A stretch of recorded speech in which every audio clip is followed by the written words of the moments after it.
Hi, hi. Well, here we are, another Thursday night around the campfire. Who we got here? Well, early we had Alexander with the Aristocratic Order of Prussian Hunters. He was in real early, and so was Lou Rock. That was awesome, Lou showing up. Yeah. We got Nemi, we got Stephanie, we got Shane. Great to see all of you. Great to see you. Awesome. There's Alexander. Hi, hi. Stick around, Alexander. Shalino, hey, great to see you. Great to see you. Yeah, we'll give folks a little while to kind of file up around the fire pit here. Hey, Peppers. Good evening. Good to see you.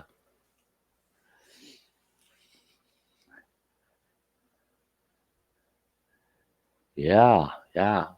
I hope everybody's had a good week, and especially today, a good Thursday. Oh, the ankle's doing fairly well today. It's doing fairly well today. Didn't do any hiking, but I was out and about a bit, but yeah, it's doing fairly well today.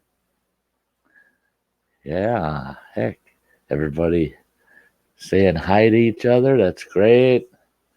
That's great, great, great. Yeah, there was a lot of interesting streams going on tonight, and hey, Ludwig, great to see you. Great to see you. Awesome. Yeah, I'm doing pretty good. I'm doing pretty good. I cannot complain really today. I I don't know why, but this afternoon I started just feeling lazy today, and so it's been kind of like a lazy evening. Yeah. Oh, warming up some homemade hard apple cider. There you go, Alexander.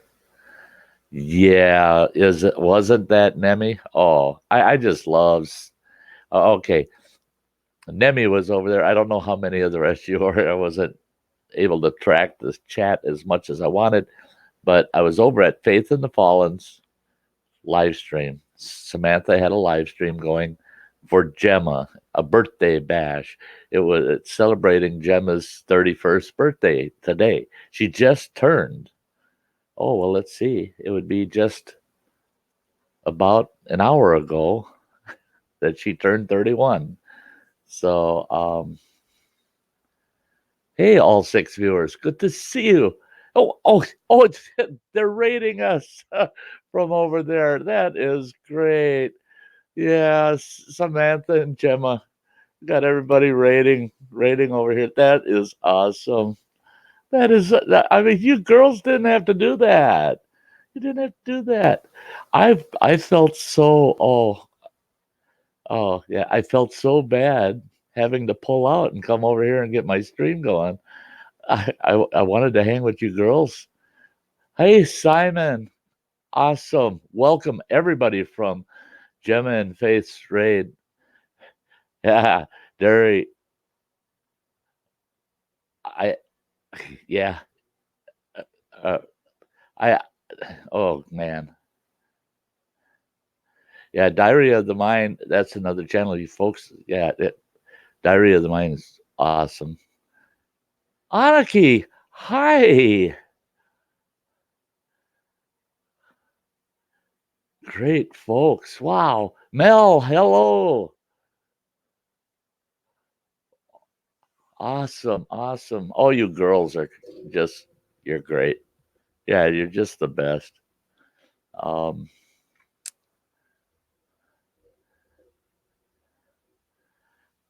yeah, Samantha.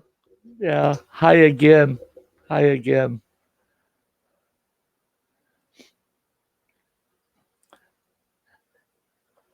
Skywatchers. Hi, Lori. Hi, Lori. I'm doing. I'm doing pretty good. Yeah, Anarchy. That's kind of you to ask. Everybody seems to want to ask, "How am I? How's Sty doing?" And it's got to be a pretty bad day for me to say that I'm not having a good day. It's got to be pretty bad. It's got to be pretty bad. The Yeah. Um, I tell you what, everybody. It's like I always say, everybody check each other out. If you don't know each other already, get to know each other. I mean, everybody here is awesome, awesome. Anaki's very awesome. She's got such a wonderful, compelling, and inspirational personal story of her life. That, yeah, her son. Yeah, I tell you what, everybody. I could say something great about every one of you. I could do a 20-hour stream just talking about all of you.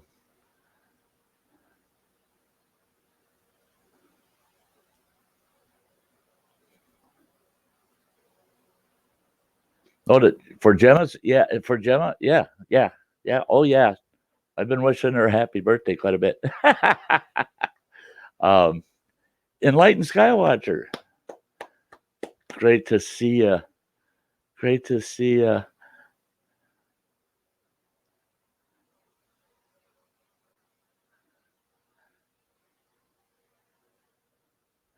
Yeah, yeah, Laurie. Yeah. Hey, Jenny. Great to see you, Jenny. Oh, yeah. What a bunch of great folks. Mel saying to Stephanie, they're all doing great. The pups are sleeping, and Rebecca is working on something on her PC. That sounds like a nice evening.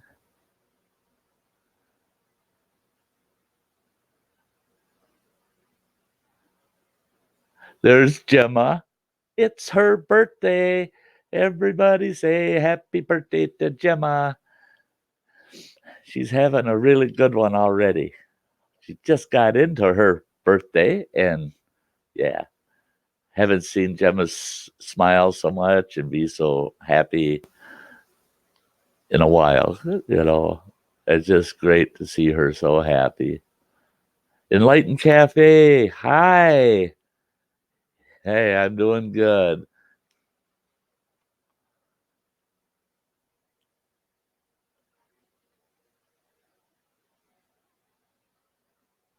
Yeah, her 31st birthday. I told her now she's officially half my age.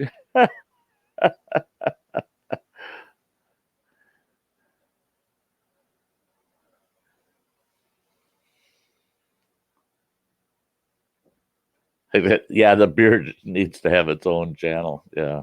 Yeah.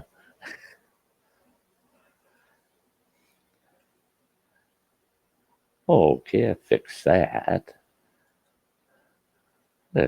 YouTube trying to hide all those great cakes for Gemma.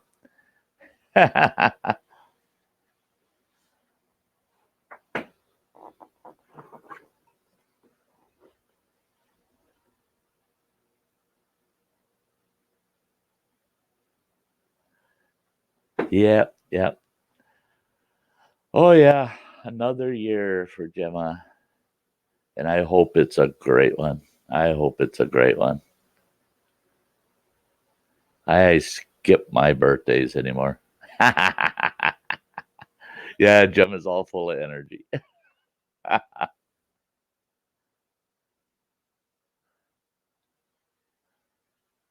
Yeah, yeah. You know, like Samantha was saying, she's pretty much so a homebody.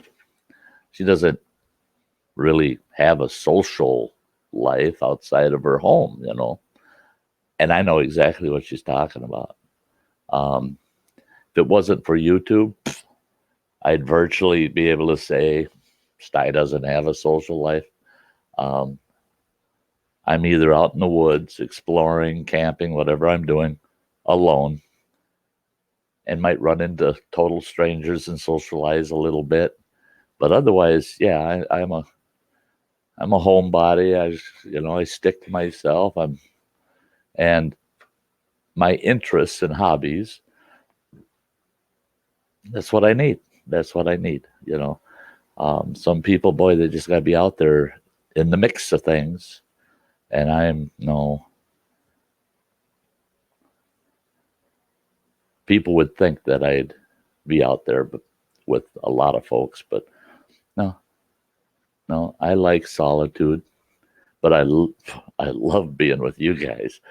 And Late Cafe saying, when I grow up, I want a sweet beard like that, sir. And that's the thing. I've had people ask me, other fellas asking me, how do I get a beard to grow like that? I tell you what, it's it all depends. I mean, some folks can grow huge beards. Some people can't grow more than a smaller beard. And yeah, there's not a lot you can do to control how big the beard grows. Now, I've never let it go for many years without trimming it down. But that's where I'm at now. I'm never cutting it again. Yeah.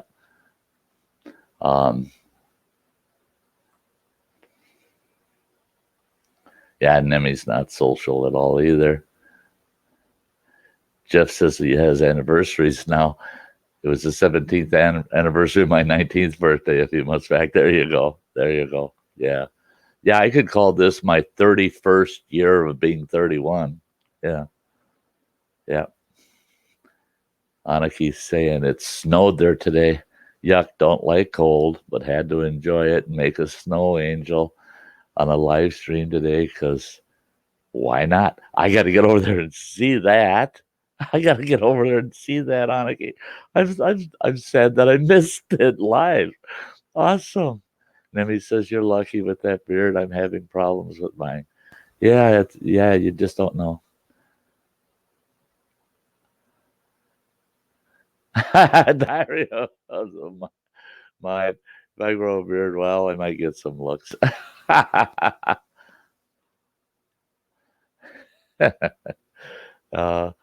Lori's saying, same with me, Sty. I'd be stuck at home like a bump on a log doing absolutely nothing except you. And then I finally found YouTube. Except, yeah, and that's, yeah, YouTube, I like that people are able to make it part of their lives. It's not the only thing in a person's life, but it can become a very important part of it because of this.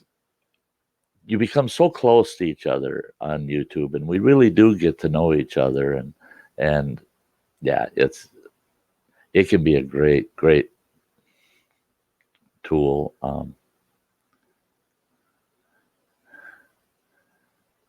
Yeah, diarrhea of mine. Then again, I couldn't grow a beard if I tried. Yeah. Jenny's saying it snowed here too. Some places are supposed to get 2 feet here. Oh boy, oh boy. Oh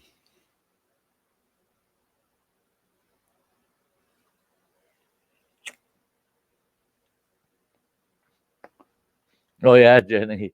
Diarrhea of mine could use a Snapchat filter. Yeah, I've had a couple of panels I've sat on, and a couple of the fun characters on the panel that use Snapchat.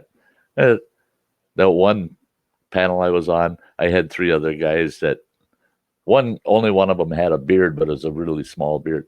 But all of them had Snapchat beards done up. So I said, "Yeah, this is getting pretty beard crowded in here."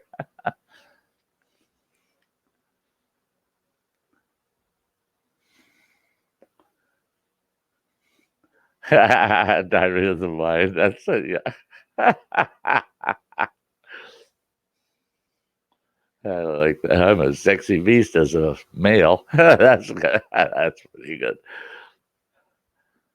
There's Andy K. Can I borrow your iron, please, Ty? Just got here from a couple of hours of Angie bending my ears. Oh yeah, I saw you over there. I didn't comment in the chat. I skipped and I went somewhere so pleasing. Well, Luke shut it down anyway. So, but I went over. Faith in the Fallen was having a birthday bash for Gemma. It's Gemma's birthday, and got to listen to Samantha sing, and oh yeah, it was great. That's what I did right up until my stream. Um,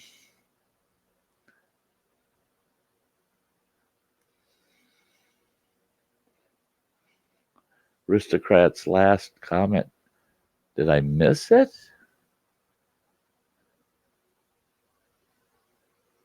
Oh, eat Kevlar and you can grow such a beard.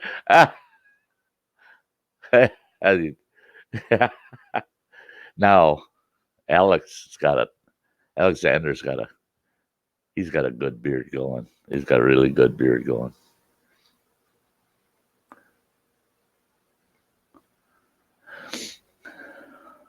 Yeah, the only thing in your life at this rate, Lori. Yeah, and that's it. And but a person has to, they look at their limitations and their abilities and the things they can or can't do.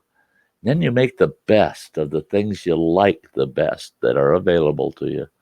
And and it's a real pleasure having you here with us. It really is. It really is.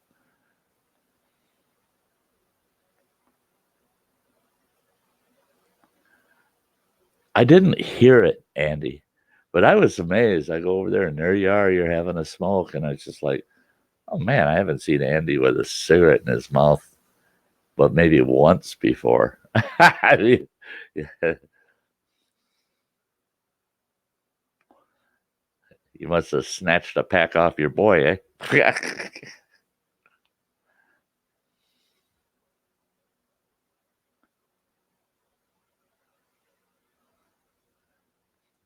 Oh, Running Water's mustache. Yeah, yeah, he plays with it. He does the handlebar thing and all that stuff. Yeah. I'm not a fancy stash and bearder. All natural.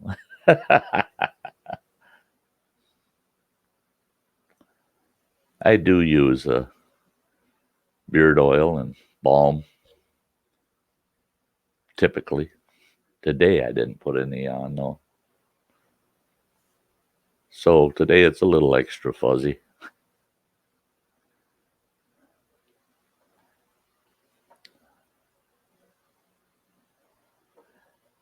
Yeah, yeah. I wasn't going to say there. I say that, Andy. I wasn't going to say, well, I'm pretty sure it was a rollie, but who knows what kind of rollie it was smoking.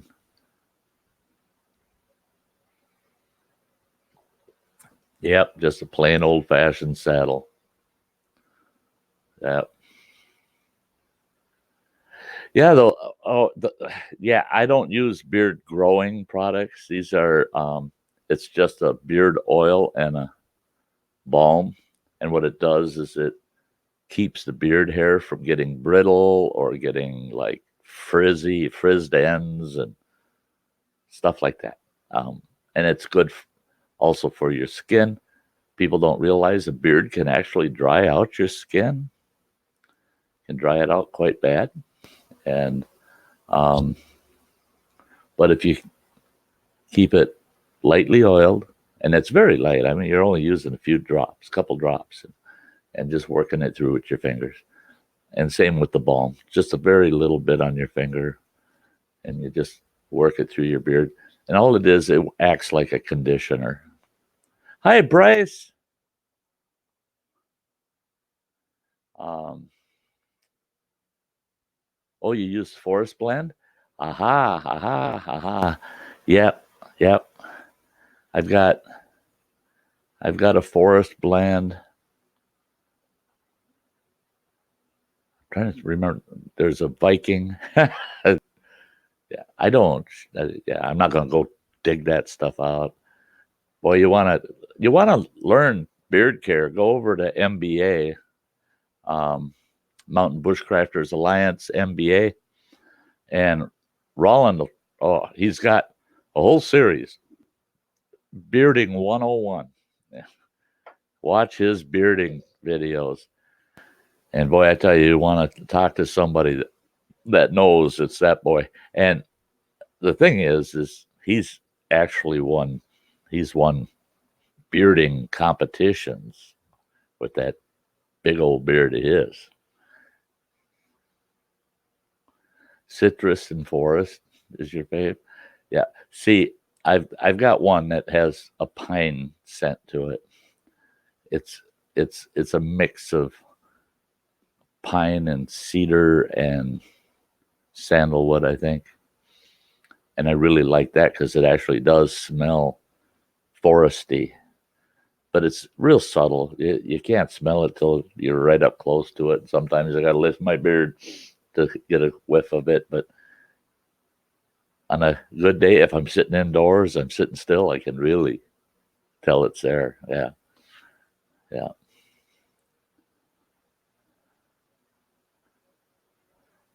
There you go, Nemi. Yep, yep. Oh, yeah. Running water, boy. He used to sport a couple of really wild sideburns for a while. Yeah, I kind of shave my cheeks because I it just doesn't grow good, and it wants to grow darn near up to my eyes, but it doesn't thicken up. So I just take a razor every few days and scratch that bit off. But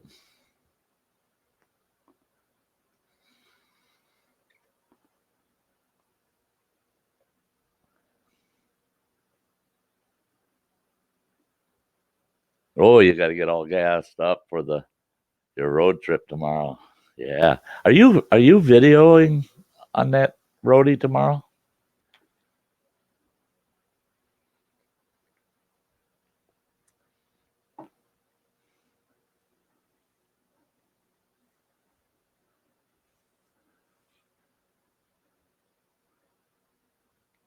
Did someone? I think someone. There he is. Hey, Jerry, you snuck in on me. Oh, good to see you, Jerry. Thanks for coming over. Thanks for coming over. Heck yeah, Bryce says. Good, good, good, good. Alexander hasn't touched his beard in 3 years. This year it may get trimmed down as my business. I must set a professional standard. Well, and there's nothing wrong with that. After I had my heart surgery, they went and they cut down this one side because they had to put a catheter in my neck in the artery, and they didn't want that hair of my beard and everything getting in the way. Then they decided they wanted to do the other side before I came to. They did it after they knocked me out. They figured we'll do the other side so at least it looks even. Well, then after I saw how it looked after they buzzed bunch off at both sides, I said that looks terrible. So I just trimmed my beard and had a nice moderate sized smaller beard, and I kept that for quite a while, and then I said nope, I'm retiring. About a year before I retired, I started contemplating just letting it grow. And then about 5 months before that, I said, that's it. I'm done. I'm not cutting it again. Um,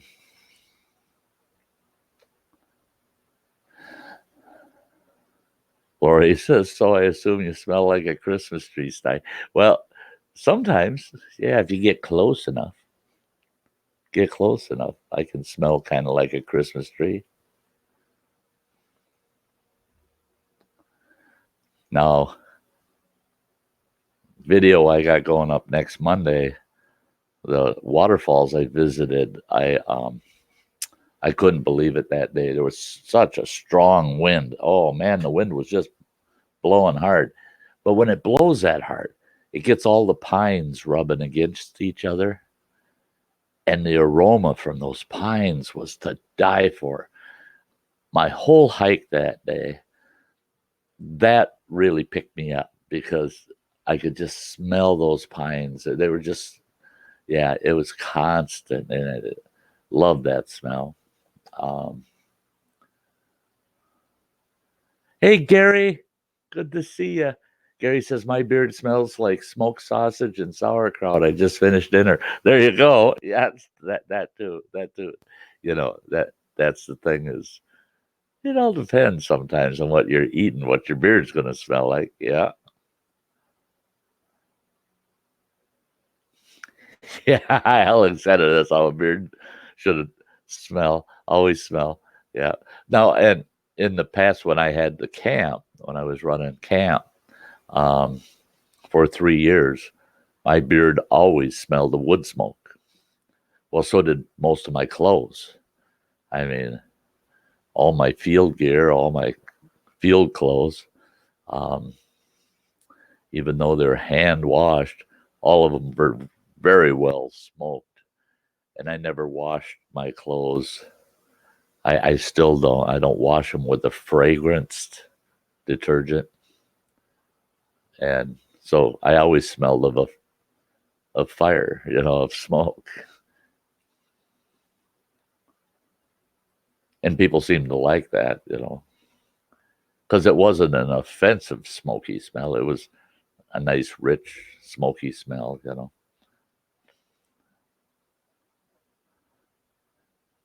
Yeah, Lori, they do. They do. The hospitals, they don't care.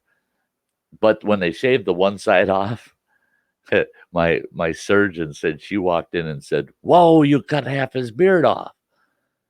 And her staff said, "Well, we had to get that catheter in his neck. We didn't want, and we had to put all that tape there, so we had to get rid of that hair." And she's the one that told him, "You better do the other side and get it as close to even as possible, because when he wakes up, finds out that you cut half his beard off on one side, yeah, you don't want to be in the room with him."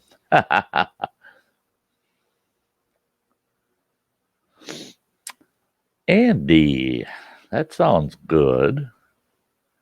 Yeah, Gary, Campfire Cologne.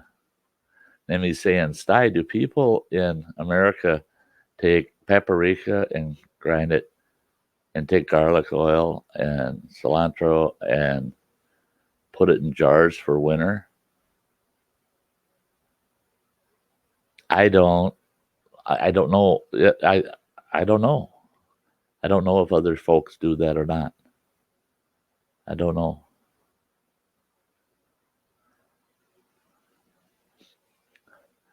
Alexander's saying, just wait till I get my smokehouse running, Sty. I'll smell like beach smoke every 2 weeks for 3 days. Yeah, yeah. It won't be this winter, but next winter I'll be putting up a smoke tent out on my boy's property, and I'll be doing some smoking out there. And oh yeah, yeah, I always smell good after that too. And I use sugar maple, and a lot of things are a lot of things I smoke are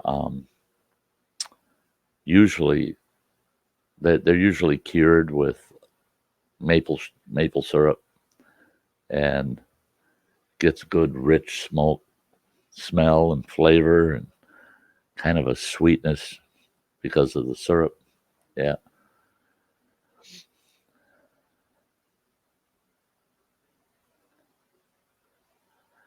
Yeah, I don't know either, Gary. I was just going to ask.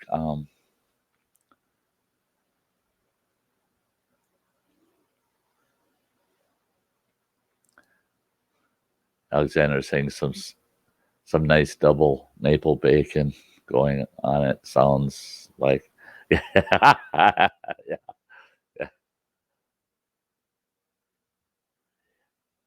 Huh. Yeah, I've never heard of it, Nemi.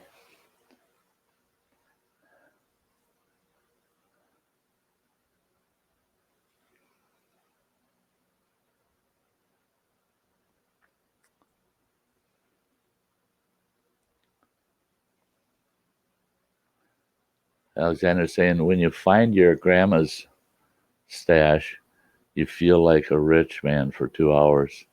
Huh.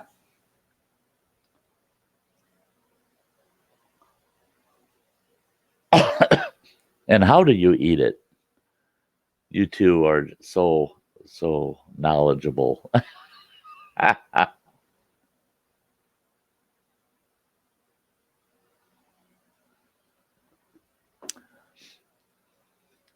And then you have a stomach ache.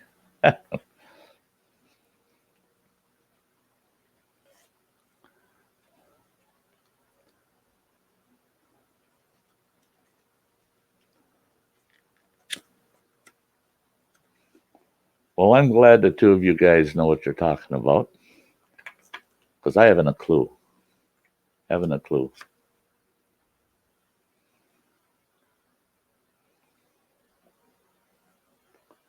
Gary's saying I put peppermint schnapps in a glass.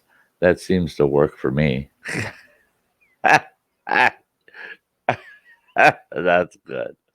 That's good. What type of stash are you talking about? It's some kind of a food thing. You can spread it across bread, eat it, or just eat it out of the jar. Huh. Interesting. Interesting.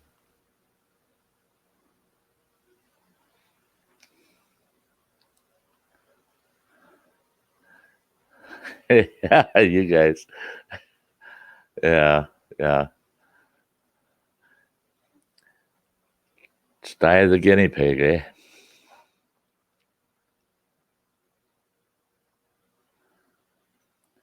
Alexander says it's likes it out of the jar, but on bread is best. Some nice homemade bread too, I bet.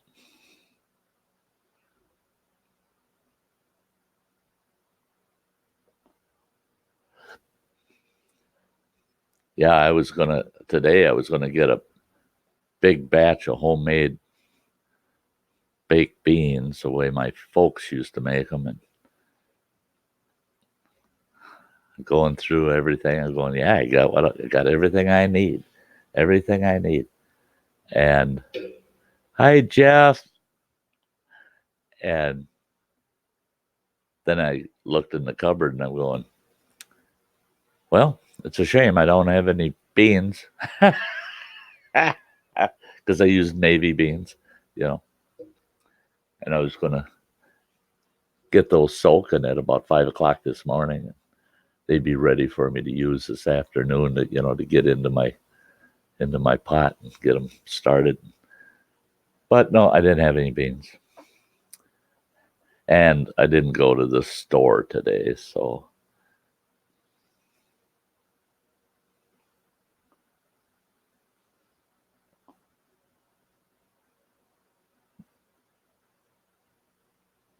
okay, okay, that sounds good.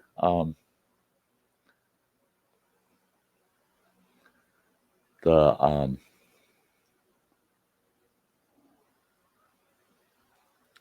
Thanks, Alexander. Um, I am going to do that too because it's got me real curious. But you guys, here you go with the food thing again. You're turning into, oh my gosh, yeah. It's got the recipes for it, and they're calling it a relish. Um, def- and it's coming up as a Serbian roasted red pepper sauce.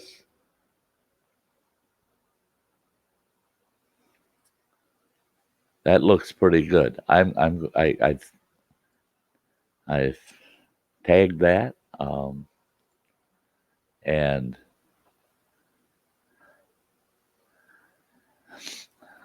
I'm looking at some of my tabs to see what I got going on up here today. I'm terrible. Yeah.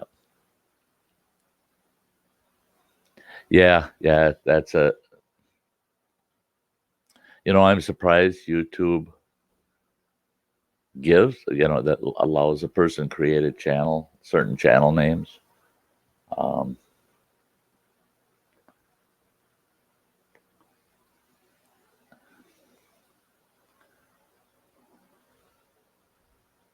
yeah, Gary. It sounds really interesting, and I pulled it up, saved it, and I'm gonna um, enjoy checking out. There's Lou. Hi, Lou. I saw you topped in way before. I was over at Faith in the Fallen with her and Gemma celebrating Gemma's birthday, and I wasn't watching my post for my stream. And when I got over here to start it, I go, "Oh wow, look at Lou is here." Yep, that's awesome. Thanks for being here, Lou. And there's Travis, Destination Great Lakes.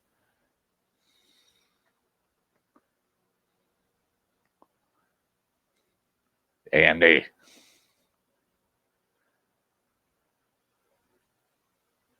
You and Lou, yeah, conspiring to, Grandpa and the Waltons, eh? Toad Hill Homestead, hey, welcome. Oh wow, ground lamb chili and cornbread. I'd sit to a nice big helping.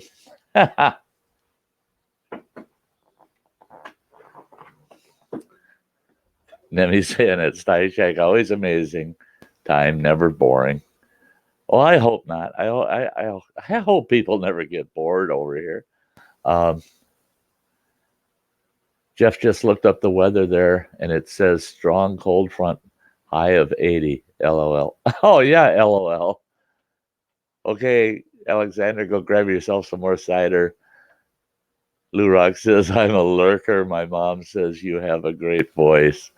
Well, tell your mom thanks, Lou. Yeah, tell mom thanks.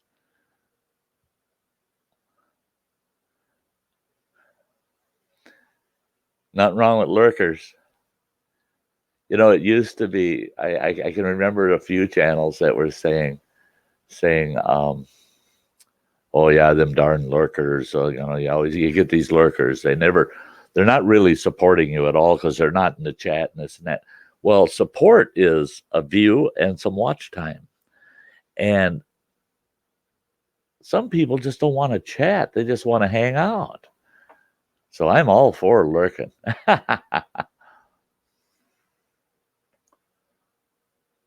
Yeah, Travis. It's supposed to be getting cold here. Saturday night, we're supposed to have a mix of rain and snow and then a dusting of snow by morning. And they said it'll be gone by early afternoon if it's even there at all.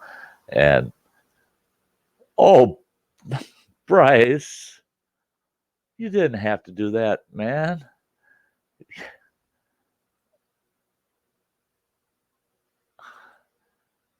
Thank you much, sir. Thank you much. That is just so awesome. Thank you. Jeff says we get 3 to 5 days of cold weather a year. Yeah.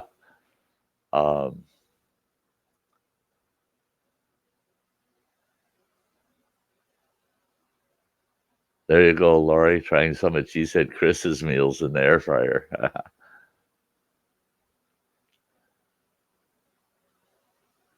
Yeah, I've heard a lot of a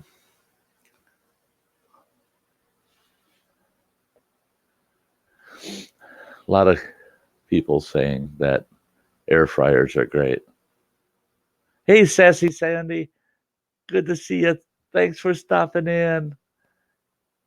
And Andy's saying conspiracy, my butt Sty was a typical case of great minds thinking alike.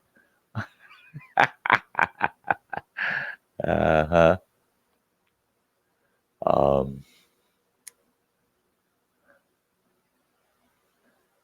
Yeah, Lou says I sit and edit while I listen. I do the same thing, Lou. Many, many, many, many times. When I got raw material I gotta edit and get into videos, I'll so often I'll pull a stream up and I'll follow a stream while I'm doing my editing and stuff. And yeah, and like Nemi's saying, some people just like to listen. Yeah. Again, thank you so much, Bryce. It's 20 there in Nebraska. Yeah, yeah, I swore I said the SNO word. Shane.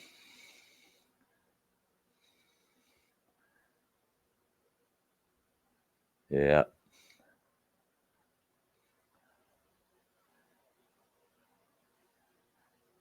Okay.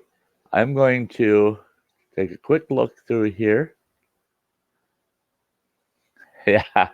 Sty word. Folks, I learned on your streams. Yeah. Yep, Chuck, it is Thursday. It is Thursday. I'm going to pull Alexander up here for a little bit, folks. I want to have a kind of a chat with Alexander. And if you folks have any questions for Alexander while he's up here, you can pop them up in the chat. After I've had him up here for a bit, I want to pull a couple other folks up and we'll have a roundtable kind of chat. I think that would be fun.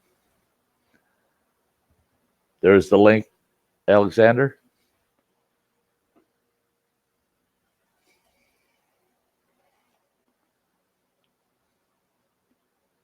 Yeah, Lori. Yeah.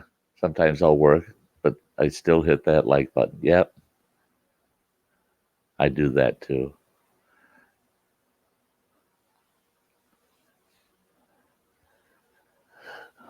Yeah. For some of us, it's been a very long week. In fact, Travis, if you're still around after I've chatted with Alexander for a little bit, if you want to pop up, I will want to pop you up too. I got a couple questions for you. And if you can't tonight, maybe I can catch you on Sunday nights because, yeah, I have a few things to ask you and talk about.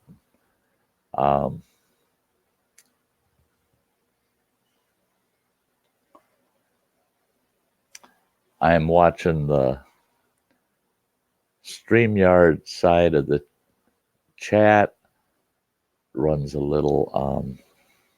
Cat Travis is still here. It runs a little slow. Um, oh, you're thinking of hopefully having one tomorrow evening? If you do, I'll jump up with you, Travis. There he is. There he is. Hello, Back everybody. outside. Yeah, outside today. Yeah, yeah. Wait, last time we visited, I think we were in the same location. Mhm. Yep, yep, yeah. Got something to show Nemi here, real quick. Sure. Here, hold it there. I'm going to put it up full screen. Try to. If that didn't work, this will. There we go. Oh, oh, oh. Yeah, well, you got me too. Oh, yep. I'll tell you what. Oh, yeah, yeah. I would love having a bottle of that sitting on my desk here. Yeah, Andy, StreamYard chat's running a little slow. I should have a little better luck keeping up. But yeah, I'll tell you what, Alexander. Now, Can you just let the folks here know your general region where you live? I'm 75 miles north of Pittsburgh, Pennsylvania. Now that's you're in some real hilly country there. Yeah, best way to describe it would be the Allegheny Plateau, is what Yeah, we technically call it. yeah, Because if I go probably about 30 miles to the northeast, there I am in the Allegheny Mountains. right. Up there, you guys have probably heard of Allegheny National Park. Oh yeah, I have at least. I I used to haul freight through PA through Pennsylvania. I just I a bet few you years. came. I bet you came through my hometown here. What is that? 80 that runs up on the north side of the state, and 70 that's the turnpike. 79. They intersect here in my county. Oh, they do. Yep. Oh wow, yeah, I've been right through there Oh, yeah. Do many you times.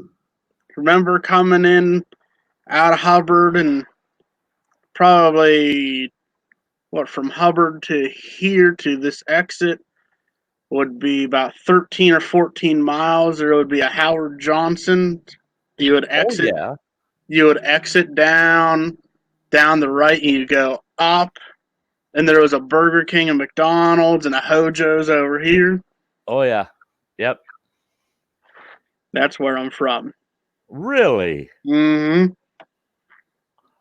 and it's kind of a foggy picture, but boy, oh boy, I know what exchange you're talking about there. Route 19 south and north. Yeah, yeah. Gosh, dang.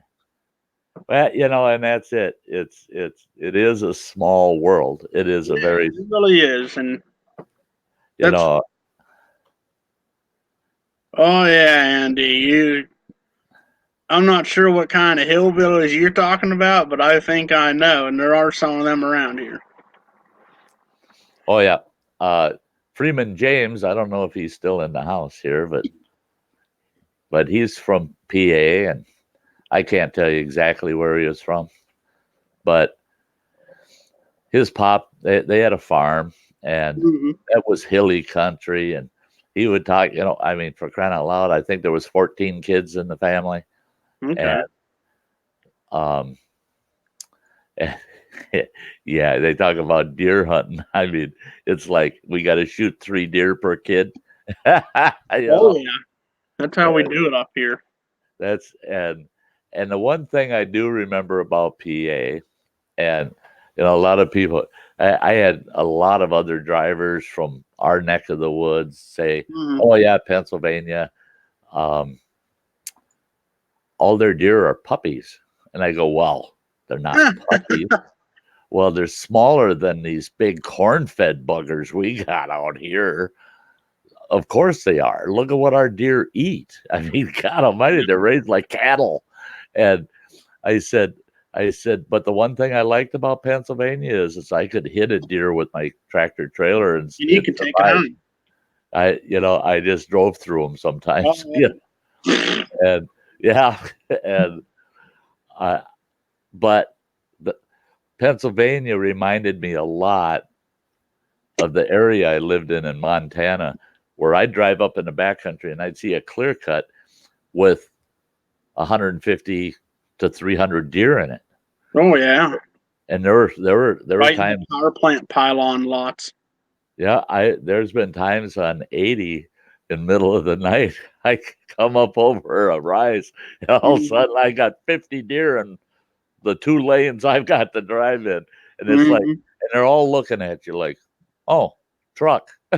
And they acted like birds. They moved like Oh a yeah. flock. Oh, And, yeah, I don't know how many times I'd end up banging into a bunch. mm-hmm.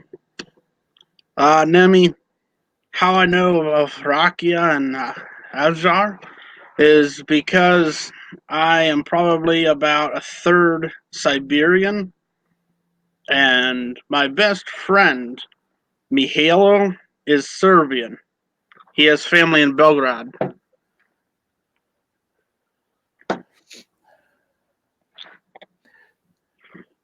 Yeah, see now this buddy of mine, he would if he was sitting in here, he'd be just to piss me off, he'd sit here and start talking, Serbian to me. He would do that to me all the time, and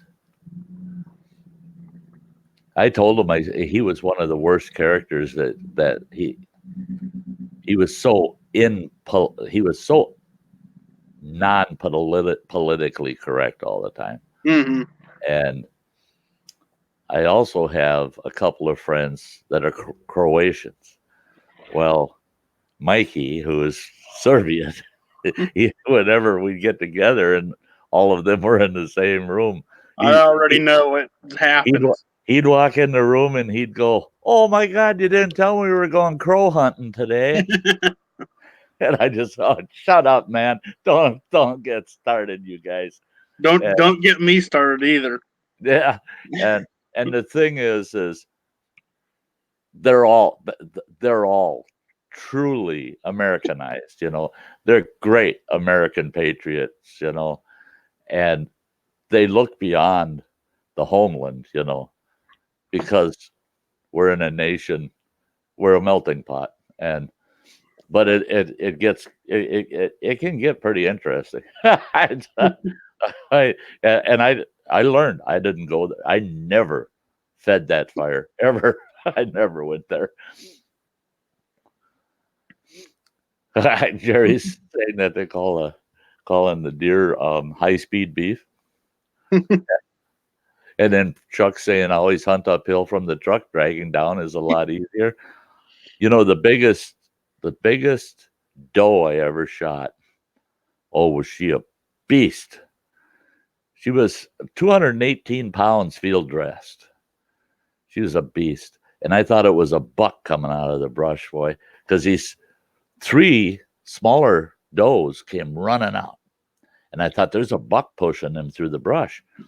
And then I could hear that thing coming through the brush. Well, the brush was pretty heavy. And I had a gun, a good brush buster. And so when I saw the body and the mass of the body, and I was watching the track around my deer stand for days, and I'm seeing these huge tracks, and the dew claws are leaving huge indentation. Something big and fat is stomping around in there. So when I saw that huge body, well, I had a tag for either. It didn't matter. So I went. I saw that body. Mike gave you $2. Yeah, I just seen that. I saw that. Great thing. Oh gosh, thanks, WTF, Mike. When I saw that deer's body, I put a bead behind her shoulder and squeezed. Come down out of that tree, and a buddy of mine was quite a ways away, and he's yelling from his tree, "Did you get him? Did you get him?" And I said, "Yeah, he went down." And I hiked out to where he was. It was probably about 75, 80 yards out. I get there and I could see the body, and the body's kind of laying over this pile of brush. And I'm going, big deer. Oh, big deer. I get up there. And he says they probably could have heard me in the next county. Where the F are the horns? Nope. Those they don't have horn. But God, she was a beast. The worst part was she was way down in this hollow, and I had to drag her about 200 yards all uphill to get her to where my truck was. And at least her being as big as she was, it told me that I had enough adrenaline to get her out. But that was my lesson on not anymore, not anymore. I'm going to start shooting uphill.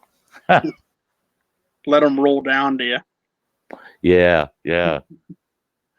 I had one fella, I couldn't believe he did it. He shot a fairly nice buck, and I could hear him and two other guys, and I could hear all this ruckus. And here I hiked in the woods, see what's going on. It was getting right at sunset, and that buck wasn't dead. Hmm. And but its front legs were shot out of it, so it couldn't stand up. And the dang thing kept pushing himself around like a toboggan with his hind legs. So here they are guiding him in the direction of their truck.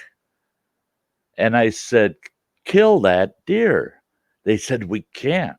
Well, in the state of Wisconsin, if you fire your gun after sunset, you're in big trouble. And the game wardens were out thick and heavy that year. And I told them, yeah, I guess you're right. You don't want to fire that gun. They'll be on us like flies on shit. I carry a knife.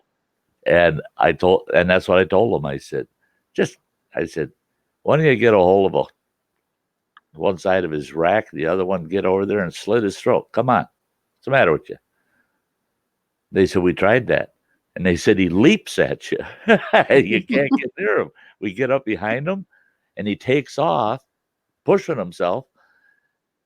And then he'll spin right around, and he'll leap about 5 feet in the air right at you.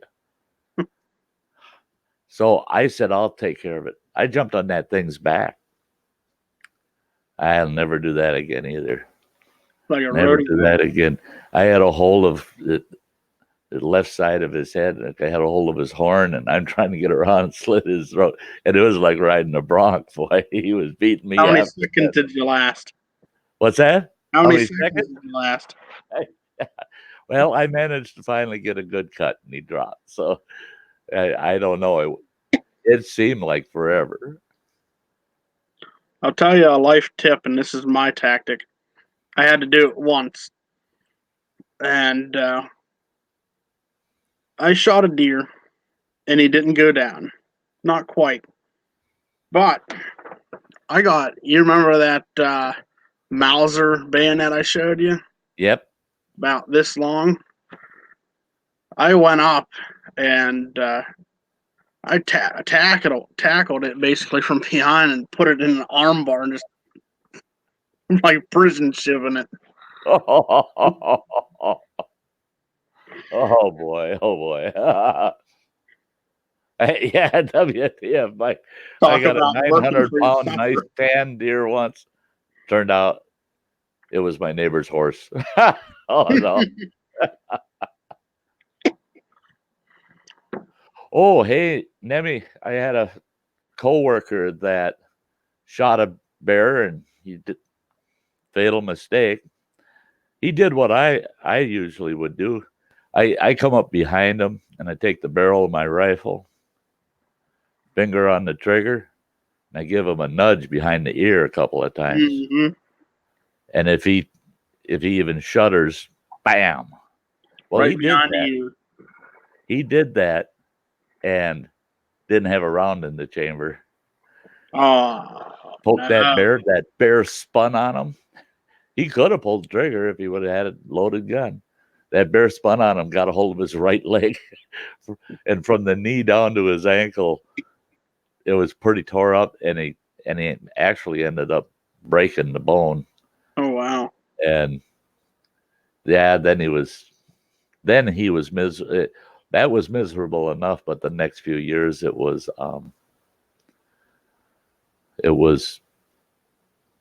misery for him because everybody, was calling him the great bear hunter, the great white hunter, and and a couple of guys nicknamed him Limpy, and yeah. And then he started hunting alone. He wouldn't hunt with anybody after that.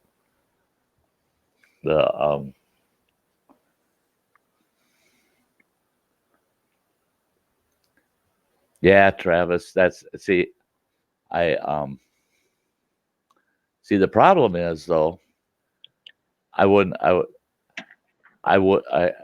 wanted to take a shot myself, but I wasn't willing to lose a $600 rifle and a $500 handgun to put the deer out of its misery, because that's exactly what would have happened. Because if I would have fired on it, game warden would have come over, would have been right Right on out it, of the trees. and they would have confiscated all of our firearms and the vehicle in which that deer was placed.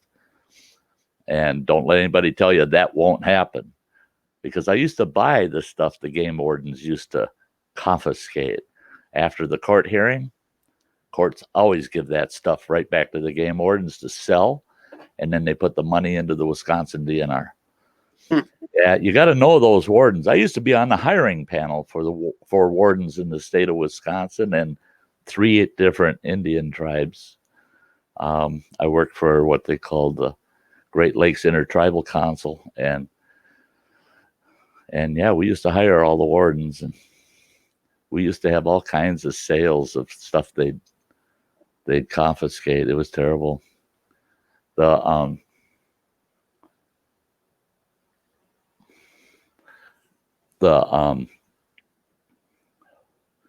no, and the wardens, they won't dispatch it. They won't dispatch that. Actually, that's against their SOP, their standard operating procedures. They're not to dispatch deer that have been taken by hunters, and That's just for protection for the hunter too. Yeah.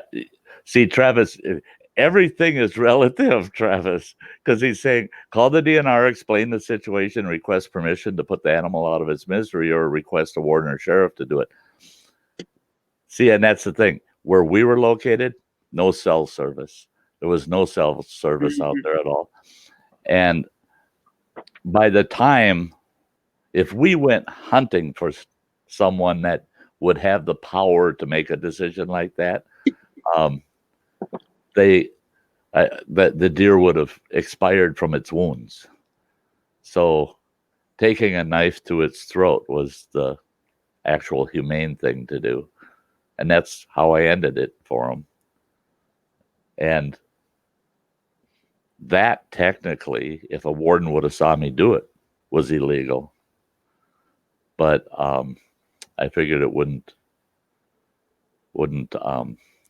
bring their attention. You know, the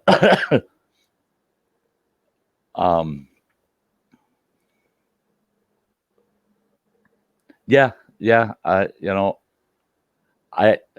Travis, if that's what they told you, I'd be damn careful. Mm-hmm. I could get us in a flash if you wanted to do a round table. I know 3 wardens, and I could get you 2 deputy sheriffs and 4 local cops, and we can do a round table, and you can ask them questions like that and say, if I call 911, they say I can dispatch that deer that was hit, and they say, yeah, go ahead. It's all right then, right? Every one of them will tell you, no. It's the DNR's jurisdiction. If you don't have the jurisdiction or the power to do that. Only the law enforcement officer has the power to do that. Because if you do it, nope, that's poaching. I don't care how beat up the deer is. The minute you put a bullet in it, you got to be ready to take the responsibility, because they're going to hold you if they catch you. Yeah. And I tell you what, but it's not Wisconsin. Out in Montana, I have personal experience, and you can look up. You probably get a hold of the county out there, and you can look up the court records and see I was found guilty, and that was for possession of a white-tailed deer that had been dispatched with a bullet. They couldn't prove it was my bullet, but it was in my possession, and it was a deer that somebody had dispatched along the side of the road. It was evident it had been hit, and somebody shot it. So, yeah, that one, I plea bargained my fine down, but that one cost me $350 and a full year without any hunting privileges in the state of Montana because of that. Yeah. And I talked to a couple of cops after I got charged by the warden. I talked to a couple of cops and they said, well, we would have just told you, yeah, to keep it. So I talked to the sheriff and the sheriff says, yeah, my 2 officers should have kept their mouths shut because they're just setting you up. Because if the warden finds that deer and an officer hadn't dispatched it, there's nothing in the law that says any of us can be given permission to shoot a deer out of season. Nothing. Yeah. Yeah, Nemi. That's how I ended up getting busted.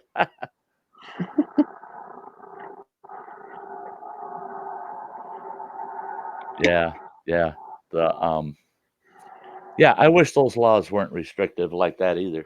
The nice thing in Wisconsin, though, if you hit a deer and you do have cell service, call the police, call the sheriff's department and 911 it. They'll send a squad out there, and that officer carries tags.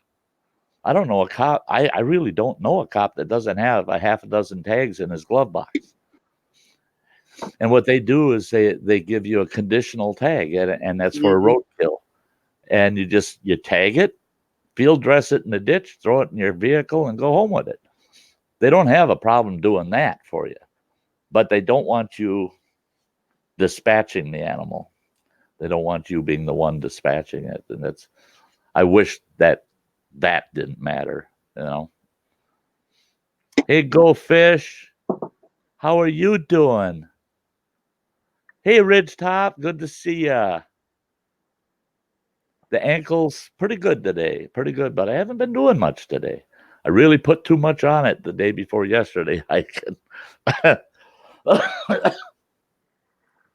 It'll take the winter for it to be 100% for spring, but that's all right. Hey, sweetheart, good to see ya, Eileen. So, Alexander, Yes. I was rewatching your videos up there. I wish you had a bunch more. You know, you're one of those channels where you're just a damn teaser. You know. Yeah. Don't worry. Do not Yeah. worry, because as soon as I get a hold of a nice camera, it'll happen. Good deal. Good deal. Yeah, when you were out there with that long barrel 45, I'm just going, oh God, that used to be fun. I was shooting at lefty too. And that's it. You're a lefty, eh? No, I'll show you're you. just doing it intentional. I'll show you why I was a lefty then. I may have showed you already, but I don't believe so. Oh, wow. Yeah. You talked about it. You didn't show it. Yeah. Ouch. a titanium plate, and it took 10 screws, had a 3/4 rotated fracture. Wow. That's why I was shooting lefty. Yeah. Travis is a natural lefty. Yeah, he's a natural. I'm just an honorable mention. But it didn't stop you, did it? Oh, no. I hit the target for sure. Because, well, I have this out here because the coyotes have been running up on my porch. Oh, really? But oh, yeah. What I do is, there's a house over there. Still recovering, eh, Goldfish? So, well, soon. As a lefty, because I'm right eye dominant, I'll just place it over further than it would as a lefty. Now, I can line up the sights good through my left eye there, but I'm one of those shooters. I like to have my arm straight. Right. With a firearm such as this old French Mab. It's a one-handed gun. Right. You can see I wear a medium glove, and I consume these grips. Right. Fires a nice little piddly 32 ACP. Nice little machine. Yeah, when it doesn't jam. Yeah, that's. Oh, I tell you what, my little J22. I've had a lot of folks. I shouldn't say a lot. Probably about 4 or 5 fellas say, "Oh, someone wants to sell me a little J20 Jennings J22," and I go, "Don't buy it." And they go, "Why?" And I said, "No, you're going to shoot your foot off with it. Don't buy it. Don't buy it." I said, "Or else you're going to shoot yourself in the ass when you miss your holster, it hits the ground and goes off and blasts your right cheek." And It'll be hard to sit down for a day. yeah, and I told him, I said, unless you really know that gun, and unless you're really handy with some jeweler's files and tools, and I said, for one thing, you're going to have tons of ejection problems. You're going to stovepipe it about every 5th round. I said, they're notorious. I said, and that's just an extraction issue, and they just never fixed it, and why? I mean, it wouldn't take much for the factory to correct the issues that gun has, but no, they just wanted a cheap purse gun, to sell. And so I took mine and I modified it quite a bit, and that bugger, I can run 10 clips through it and never have a single foul on it. You need to smooth it out. That's all. And the thing though is oh yeah, it's that's a safety, my butt. that safety on it, it's fine for a trigger pull. You're not going to trigger pull it. Drop that thing on the ground and it'll go off. I mean, yeah, but I love that little J22. It's so tiny, and it's such a janky little gun too. Yeah, and I don't know. I probably shot 5 or 6 skunks with it, and it's just a little varmint pistol, to carry around.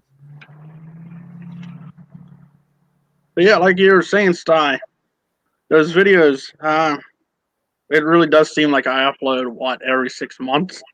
Yeah. But yeah, I gotta work on getting a new camera. I use my phone for most things, as you could probably tell by the quality. But yeah, that it was the phone. Yeah. Yeah, and for my latest video, I don't know why it uploaded in 240p. It should have been at least what is that, 720? Yeah. It's an iPhone 6. Huh. It's weird. Maybe it was my connection, or maybe, oh no, you know what it was? I uploaded it through YouTube itself.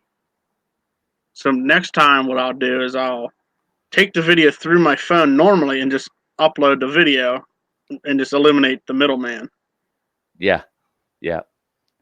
See, all my videos, I edit and prep them and make them into a MP4 file, and then YouTube gets it.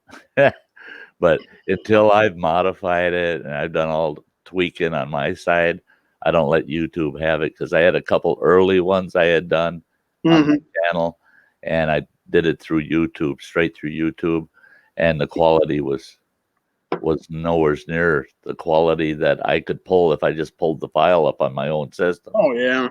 And yeah, I like what Ridgetop said. Thanks, Ridgetop. That's actually a compliment.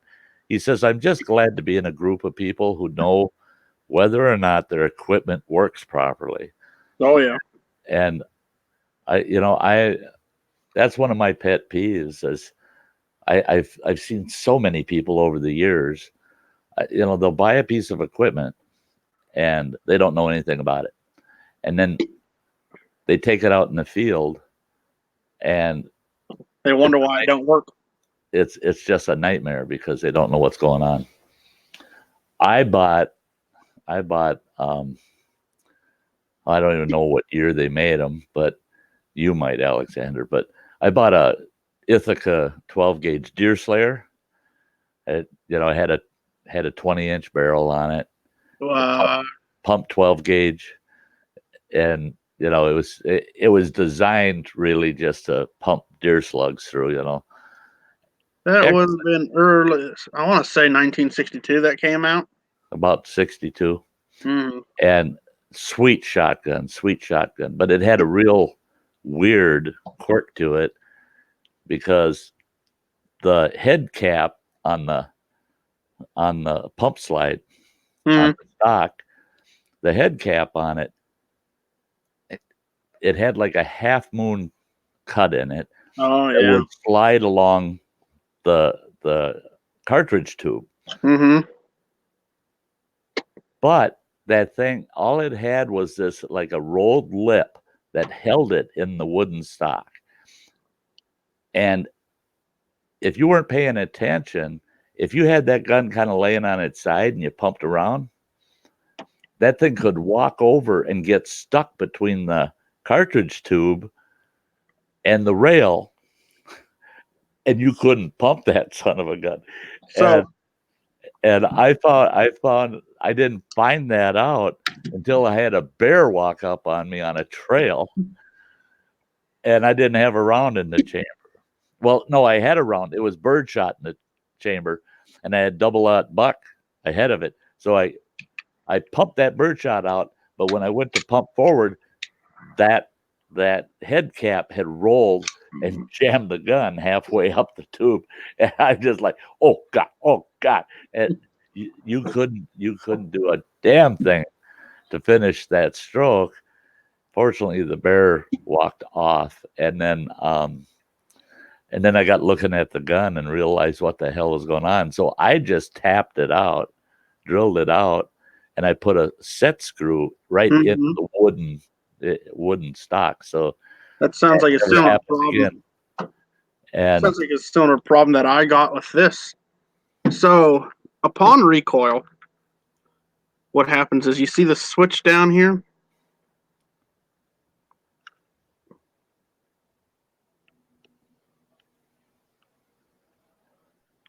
I'm going to go full screen, Okay. get a better look. So there's a switch right here. Yep. So what happens upon recoil is it will recoil and it will jump out of that notch up there, and it'll rotate kind of like this. Uh-huh. So I don't get another shot because here's what happens. Oh, sure. I can see what's going on. Yeah. Yeah, because I'm left with this, and this detents off of here, and guess who's got to go pick it up out of the grass? Well, that's right. That's right. You're hoping that you're shooting on solid flat ground with no grass. Yeah. And you're talking about kind of that half moon shape. This is. Oh, yeah. You can see it better over here. Yep. Yep. Yeah, and I tell you what. Like a locking collar, but looks like it only needs a half a turn and it comes off, eh? Not even that, really. Not even a full half turn? Oh, man. Yeah, it's like an eighth of a turn. Uh-huh.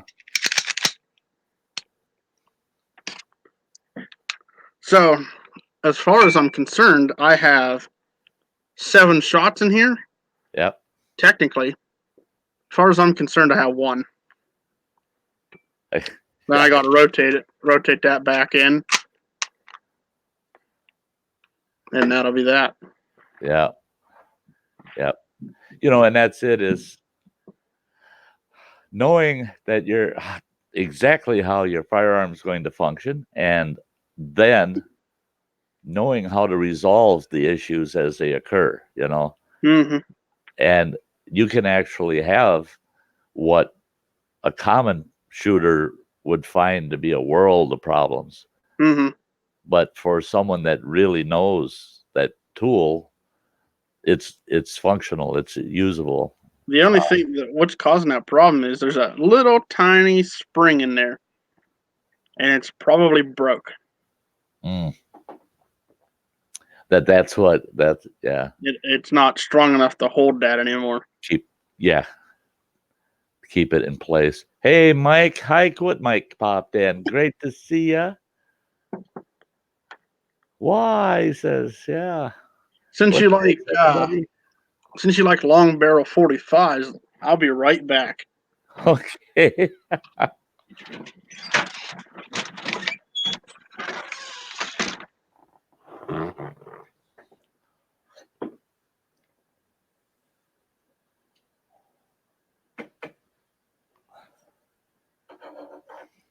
So, my gosh. Lots of great folks again tonight. Golly, golly. See, you guys are pretty quiet in the chat tonight, though. Come on now. Don't you guys have something to chat about? Come on, come on, come on. I know you guys got something to chat about.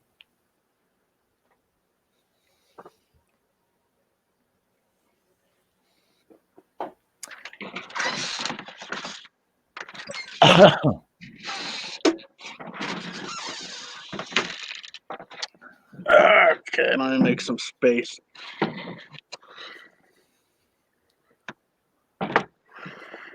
Yeah, Nemi, I don't have any revolvers anymore. Look at that. Look at there. Sweet case. Oh, fun. It's an model 1858. Uh-huh.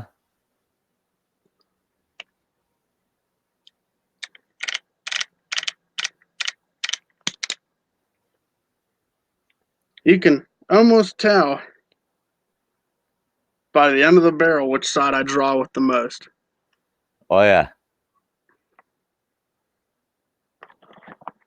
That's my cap and ball. So I have the modernized version of this that came in 1875. I showed you this before.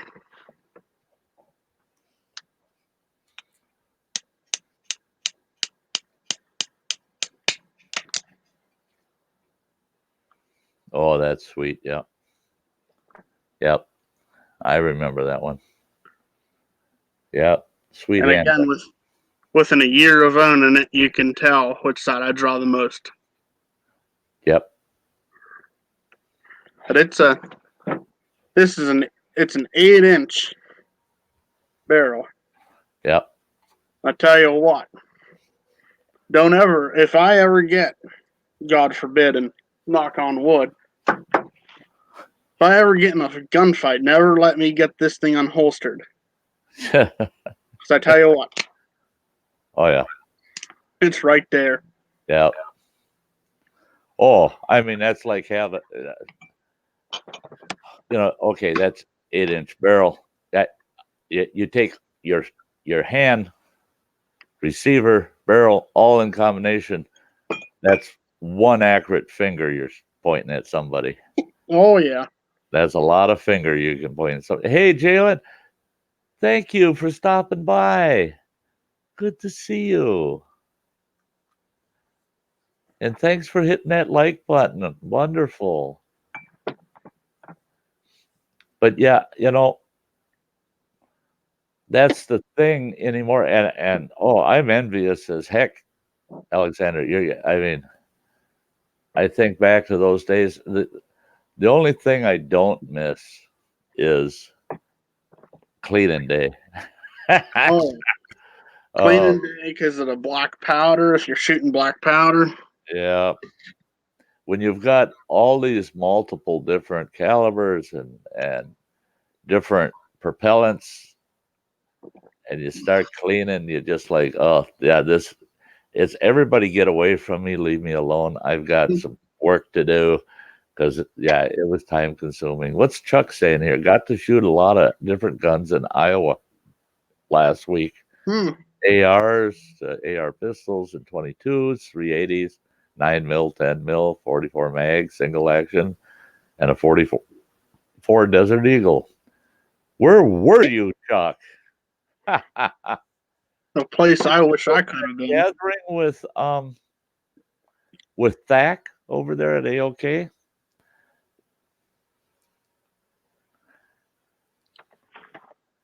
And Ridge stopped saying, "Hey, Sty, how would you go about putting you up as a suggested channel on our YouTube page. I just now edited the page and couldn't figure that part out. I'm trying to remember offhand, but you go to. I'm gonna pull this up and see. Maybe I can show you. Um, da da da da. Getting close. Um,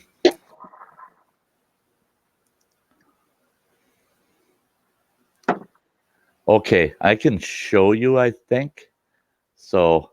You might be able to do it through share screen. Yeah, it'll cover us up, Alexander. It's going to cover us up, but That'll give me a moment to take these back inside. I don't want them out here. yeah, go ahead and I'll show them this. All right, be right back then, guys. Yeah. Okay, I'm going to try to do a share screen here. Pull that up. We're going to give that a shot. I'm going to share that. I'm going to take a peek. There it is. I'm going to full screen it. That's the best I can do. Okay, you go to your home page. This is my home page. You go to your home page, and okay, you go to your home page. This is my home page. Okay, just a second. I gotta. There we go. And what you do is you go to customize channel. See if that works all right. Okay, that's you click on customize channel, and then you go way over to the right, you scroll down, and you'll see your featured channels on the right, and there'll be a little pencil there, and you can click that pencil, and it'll say edit module, and you just click on edit module, and it pulls over all of the channels that you want to feature, that you're featuring.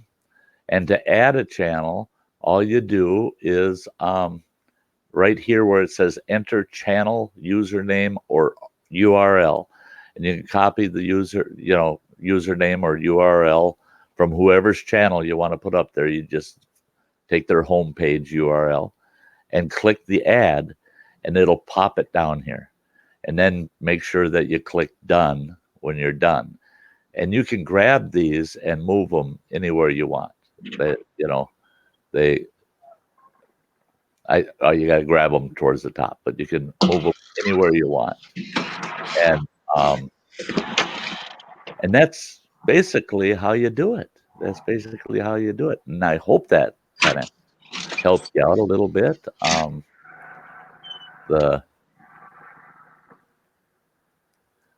So we got rid of that.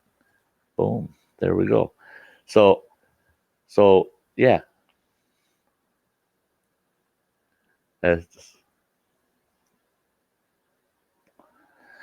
That's how I know how to do it. Hey, Dennis, good to see you, bud. Oh, she's doing a range video right now? Oh, cool. Cool. Nemi's got to go. I had a great time always on your stream. Good night, folks. See you all friends in next stream. Good night, Nemi. Thanks for being here. Great friend from France. I'm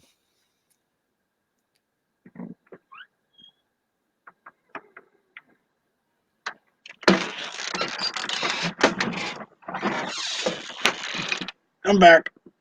Hey, where is Canoe Hound Adventures? LOL. Yeah, he's there. He's there. Yeah. No, I'm just using StreamYard. Nothing but StreamYard, Dennis. And what I'm doing is I'm using share screen. And what I got is I've got tabs open in my Google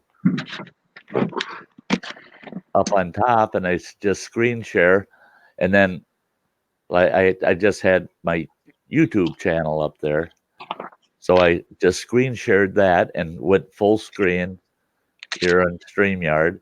And then I went back to that tab and opened up my homepage tab and I did the things and I talked about it as I did it. And you folks got to see what's going on there. Works pretty good.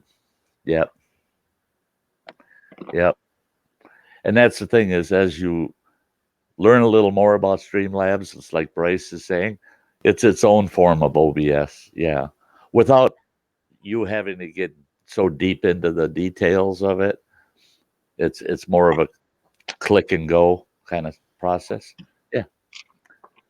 Yeah.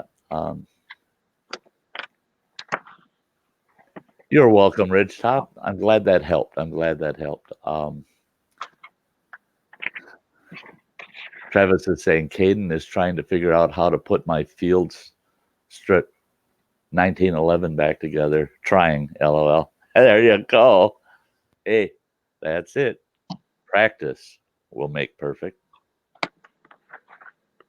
There you go, Dennis. Yeah, you must try. That's just like somebody asked me. Now can I test this on you folks? You Alexander, you willing to be a guinea pig for me? Mm-hmm. I got to pull this up, and then I've got to find it. I suppose it would be in my videos. What was that? We were talking about your shotgun a little bit ago. What was that again? When it had it had that little D on it, it would get caught in the slide. Oh, that shotgun I had? Yeah. It was an Ithaca Ithaca, that's right. Ithaca Deer Slayer.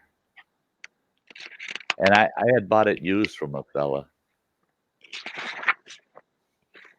So I have something nice here called the Shooter's Bible. Uh-huh. Doggone it. I used to have one of those, which I don't anymore. Shame.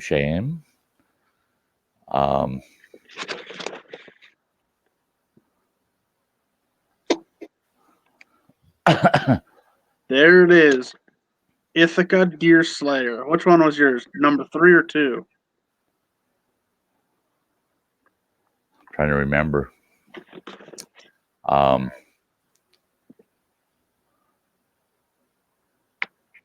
Top one. Top one.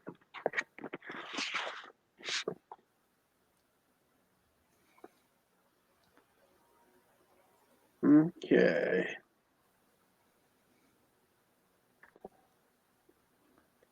Wow. You know how I almost hate to tell you how much they're worth nowadays. Don't. I'm not gonna. Oh, yes, you are. Come on. All right, Sty. They're worth from $1,150 to $1,500 now. Oh, well, pee my pants tonight. You know what I gave for that gun? $75. I sold the gun for $125. I just about doubled my money. I was tickled pink. And that was in 1984. God, I could cry. But that's the way it is. It is like that. I had a Winchester, 32 Winchester lever action, manufactured the serial. I don't remember the serial number, of course, but you know, we did the manufacture date search on it, and it was manufactured early 1950. And I traded that gun off for $400 credit at a store and a wood stove. Oh wow. I wish somebody would show up with that gun and just beat me silly with it. because oh God, I got sick. I mean, that boy put it on the rack at that time, and he had 600 and a quarter on it, and he ended up with two guys in there fighting over it. Holy And crap! he ended up getting 8.5 for it.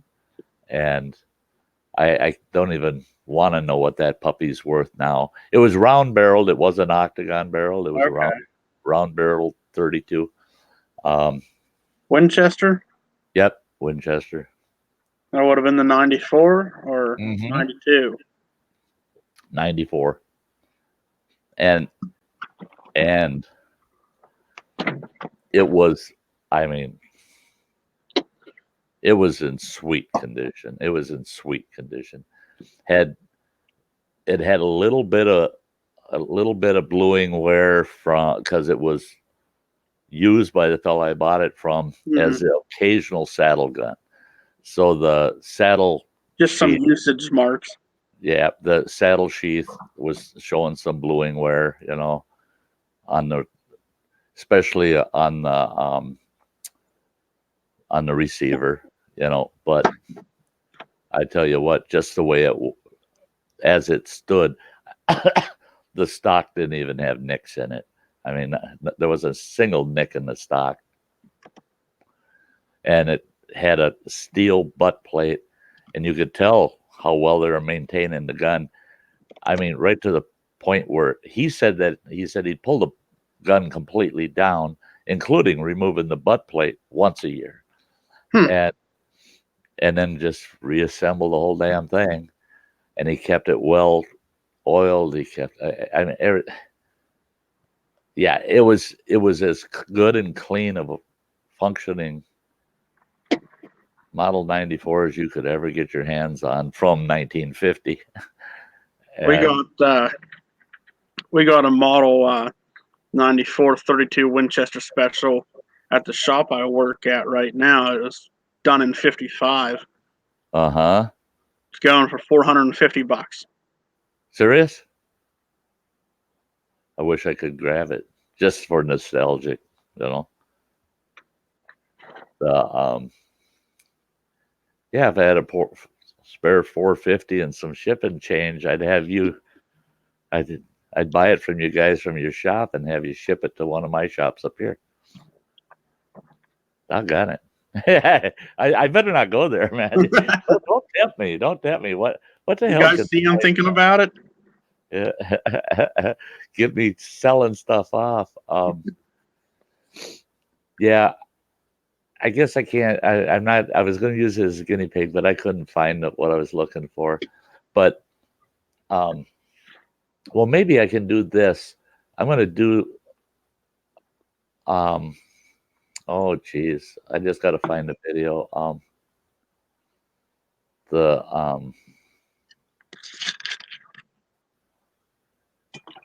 Where the heck? Something here. Something in this list. I'll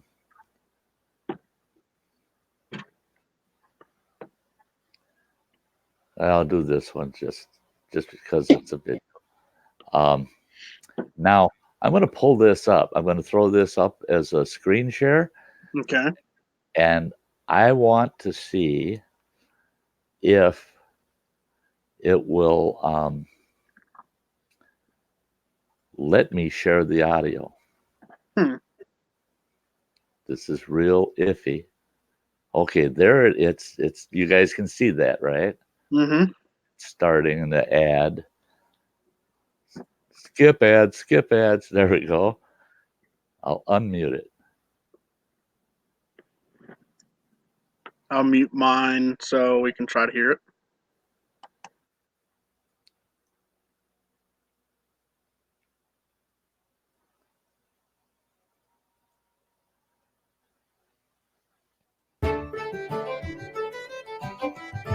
Can you guys hear that? Yeah, I can hear it. So you can hear that music playing. Mm-hmm. Hey, folks. And you could hear me talking. Story. Boy, people, if you get tired of Sty stories, just tell me. It's going to be a long winter. We're talking. So you can hear that, 15th, huh? Oh yeah. Okay, good. That's what I wanted to check out. because I've had a couple of people ask me, you know, they'd say, well, can you show us such and such a thing? And it's not like I got it in a file I can just go nab, but Yeah. a segment of one of my videos would have it. And I wanted to see, and because there's audio in the video, I wanted to see, can I go in there, pull it up, full screen it, and you folks can watch a segment out of one of my videos during one of my streams. Because that's an OBS trick again.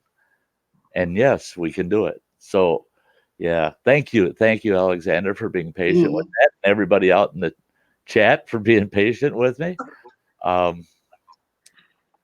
The frame rate was bad, yeah. But it, you know, I got so much running in the background right now and stuff that and plus that was a pretty old video, so I don't even know the but we'll see. Yeah, at least the options there. I can work with it. Yeah. Hey, good night, Jalen. Good night, Jalen. It's wonderful having you here. Thank you for being here.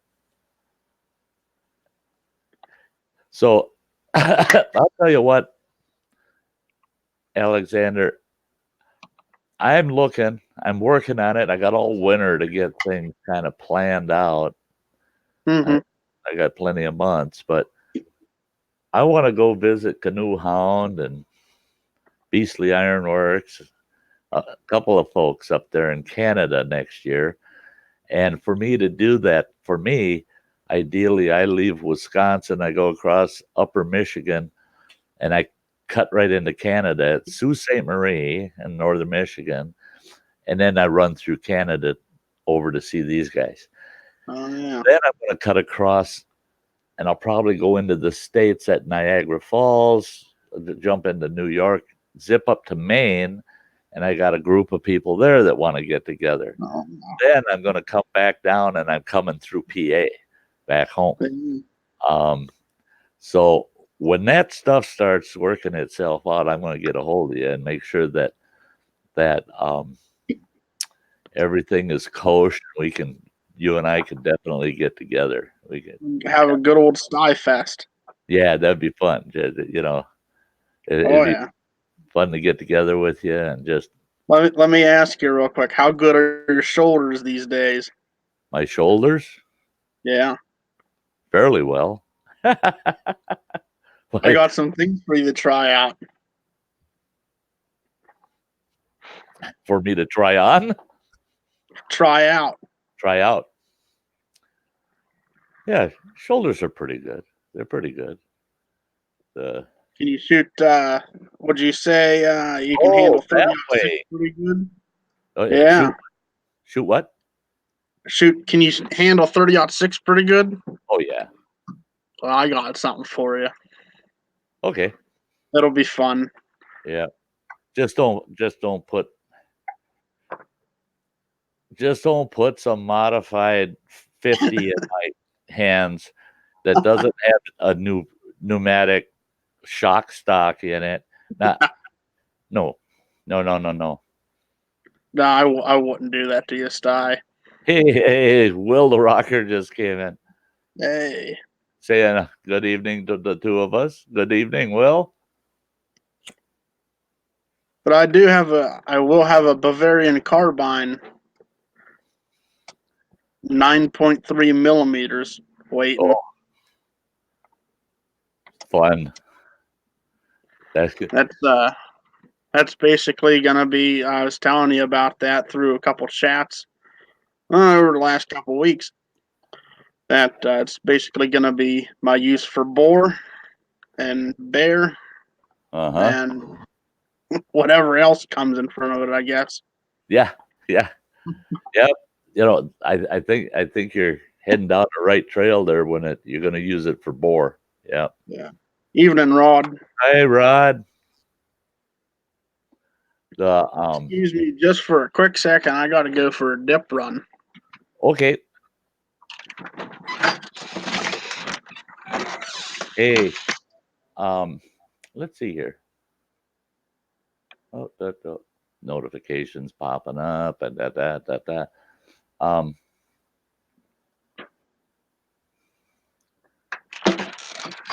Travis, Travis, do you want to jump up here with me and Alexander for a bit?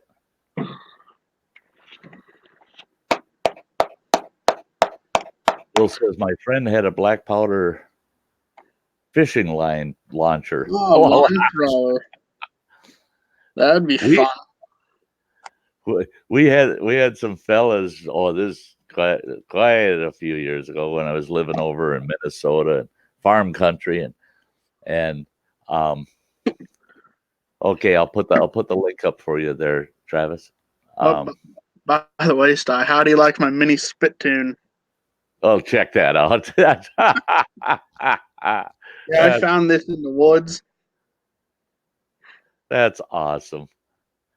That's awesome. It was down by that old mine I was telling you about where I found my forge. Mm-hmm. Someone was a mine and dipper down there. Yeah. It's got a cute little handle on it too for hanging it in the mine so it doesn't get knocked over. Tressa Zimmerman. Hi. Hello. There's Travis. He's got his headphones on. There he is. There I am. Wait, where am I? Where are you? I'm in the living room today. Yeah. We don't know where you're at. We know your destination. The Yeah. I tell you what. Yeah, well, when you Caden got the 1911 put together. got it. I had to help him with the bushing a little bit, but he got it. Good. Yeah, a little bit of practice. Yeah. You know, and oh yeah. Oh God. Hey. Yeah. The God, for about 5 years, that's what I carried on my hip. Oh, I love my 1911. I can't wait to get another one. I'm looking at getting another gun. A friend of mine invited me to shoot to watch him shoot USPCA last weekend, and that was a blast. And he wants me to shoot with him next year, so I'm contemplating what to shoot it with. I don't know if I want to shoot single stack for my first year. Yeah. Hey, Teresa, you're more than welcome here. Yes, more than welcome. Yoren just popped in too. Good morning, Yoren. Good morning. Yeah, I gotta get out.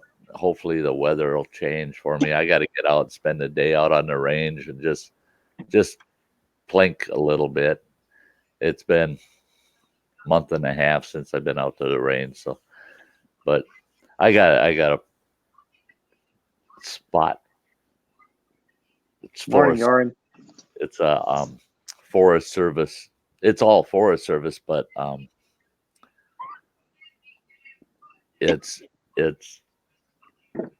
kind of like they got kind of like a lease with the local unincorporated town to use it as a sand pit, and they haven't taken sand out of there in about the last 15 years because all of us, there's about 50 of us that use it for our shooting range.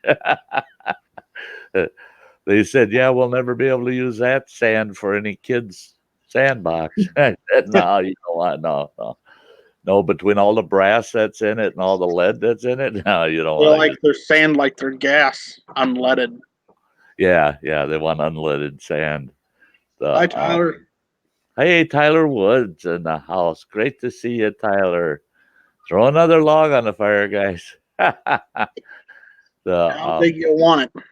Yeah. I got a story for you, Sty. Oh boy. So, do you remember barrel stoves? Oh, I've had several. The last barrel stove I had was no less than no more than 4 years ago. I had a double stacker at the Oh, Sty yeah, Shack those are for a nice. while. Then I got rid of that double stacker and I went to a full cast iron caboose stove.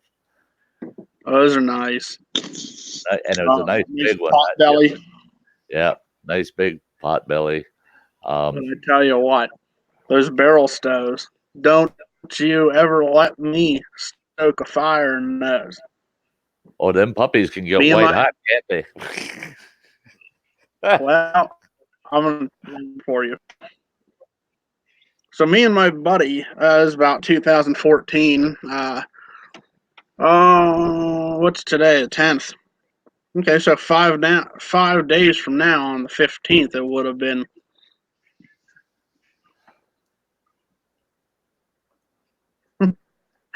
Four years.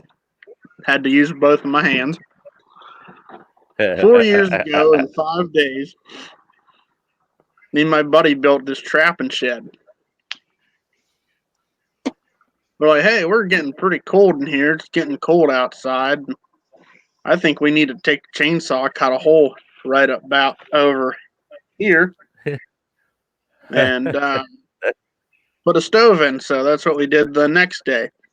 Because my grandpa worked for Joy Cone Company. We get those big 88-gallon barrels of vanilla extract. Oh, geez. 88 gallons of vanilla extract for some Joy Cone ice cream cones, and all steel. And so that was an interesting noise. But start cutting into it, and we get this thing put together. I'm like, my buddy Mike, he asked me, you know how to stoke a fire in these? I'm like, sure. I got a fire cranking in there. We had all the windows open. The side of the thing, we had a poured some thermo cement thing in it so it wouldn't catch the siding on fire on the outside. We were out there. We were dumping beers on it. The stovepipe white hot.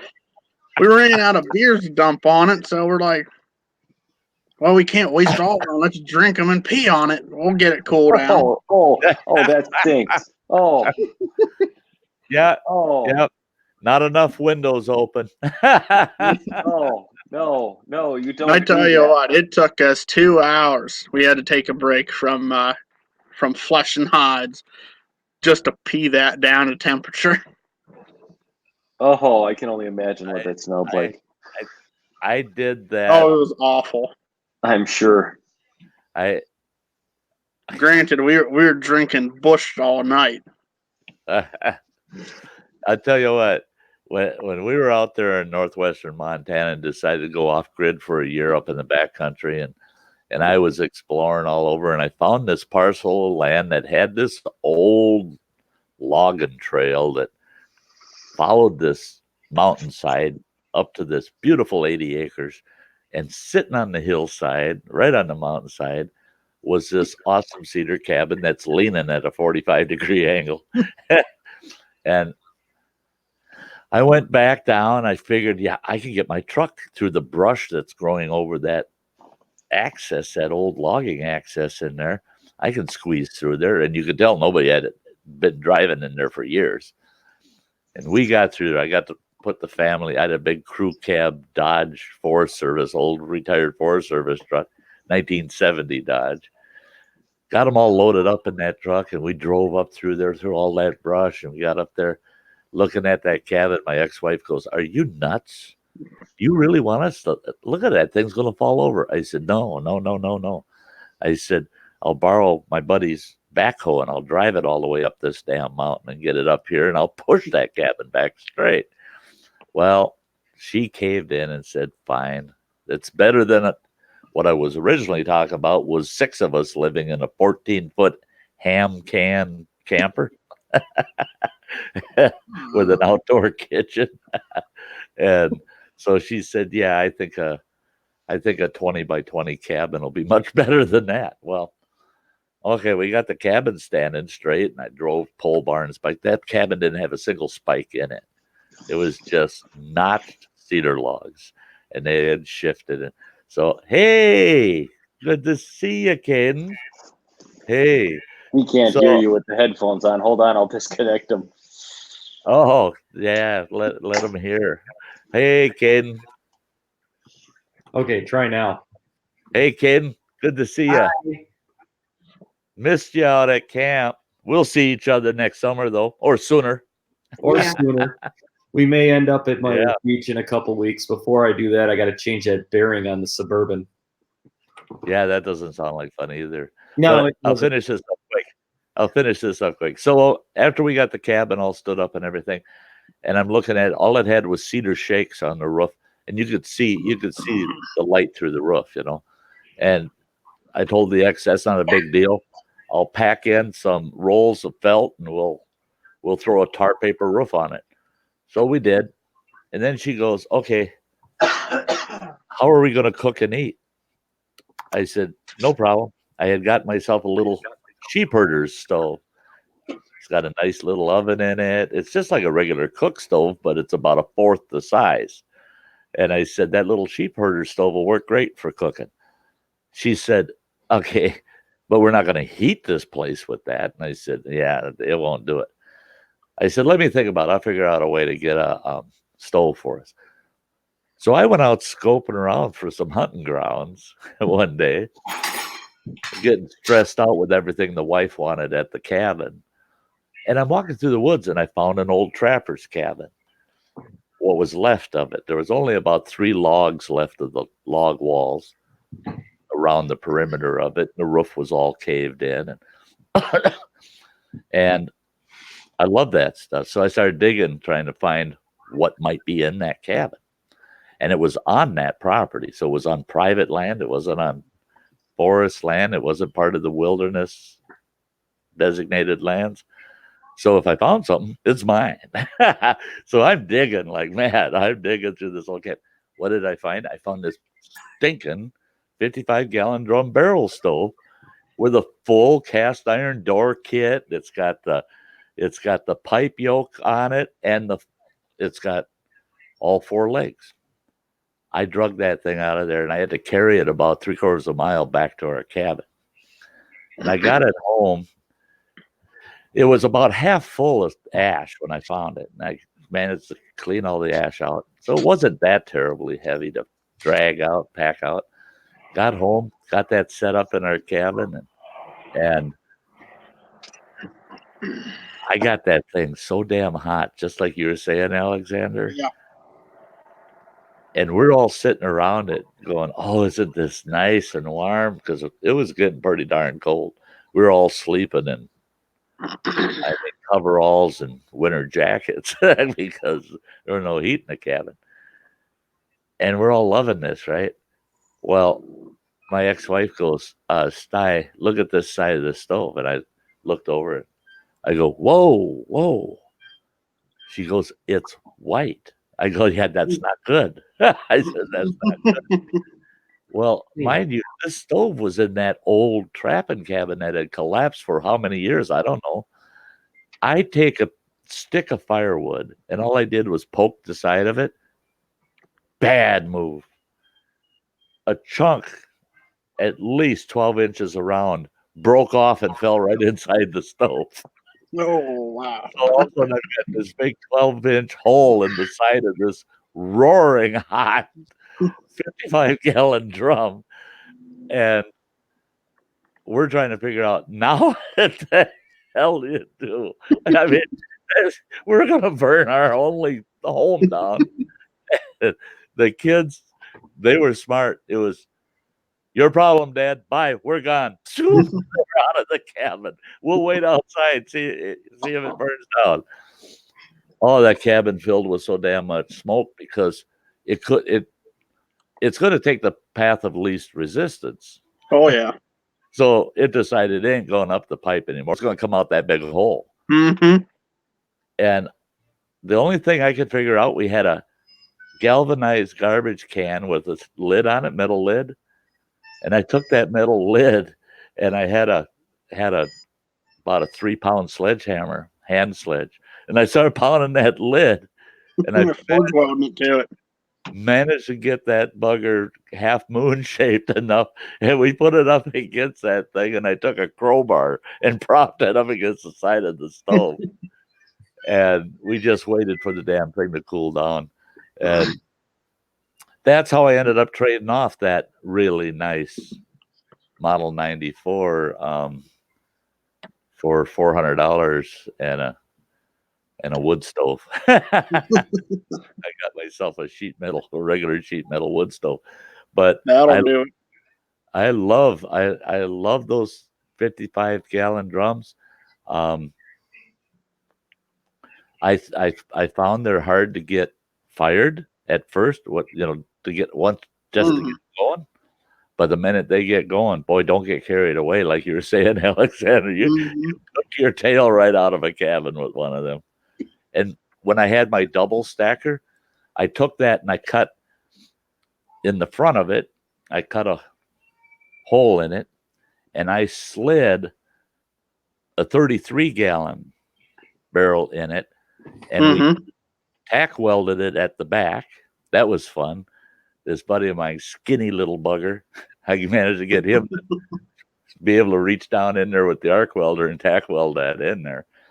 And then we welded it tight around the front. And then we cut a square hole in that, and we put another door kit on it. And inside, I put racks. And man, I could bake bread, I could bake pies, anything I wanted in that top barrel. And the only problem I had was I had to clean the dang chimney, I think 4 times that winter because of the creosote buildup, because of a lot of hot gas, a lot of cold gas. Oh, yeah. The flue would cool down too fast, because we're sucking all the heat out of it. And so, yeah, I had to clean the flue too often. Hey, I'll be right back. Okay. Yeah. Hey, Travis and Caden, it was neat seeing you folks taking that hike to the fire tower. That was fun. Although there's still something wrong with him. He enjoys running. Yay! Well, I'll tell you what, if he's in track, you take him out hiking and you tell him, make sure to stop and say hi on your way back, kid. Right? You can run. I'm going to walk. Okay. Yeah, you can run. I'll walk. Yeah. Hey, Beastly Ironworks. Hi, David. Hey, Lulu, love you. Oh, anybody that doesn't know Lulu, love you, get over and check out her channel. Show her a little love. Support her. This gal, she's got a lot of fur babies. She loves her little animals, and she keeps ferrets. And I had a ferret years and years and years ago. And when I found Lulu, I think it was at Cab 7 streams, and I went over, checked out her channel, and I saw her ferrets over there. Yeah, it's a blast. Ferret's a cool animal. That's a cool animal to have. They are cool animals. Yeah. Oh, you're going to come say hi? Oh, there's Liberty. What? You got to wave at the camera, dog. Yeah, you got to look at the camera. It must be dog day because this is the 3rd stream I've been involved in where folks had their pooches. That's cool. She's wondering why she's the ad I got for this live stream was about how to heal eye styes. Mike, she had that happen once too.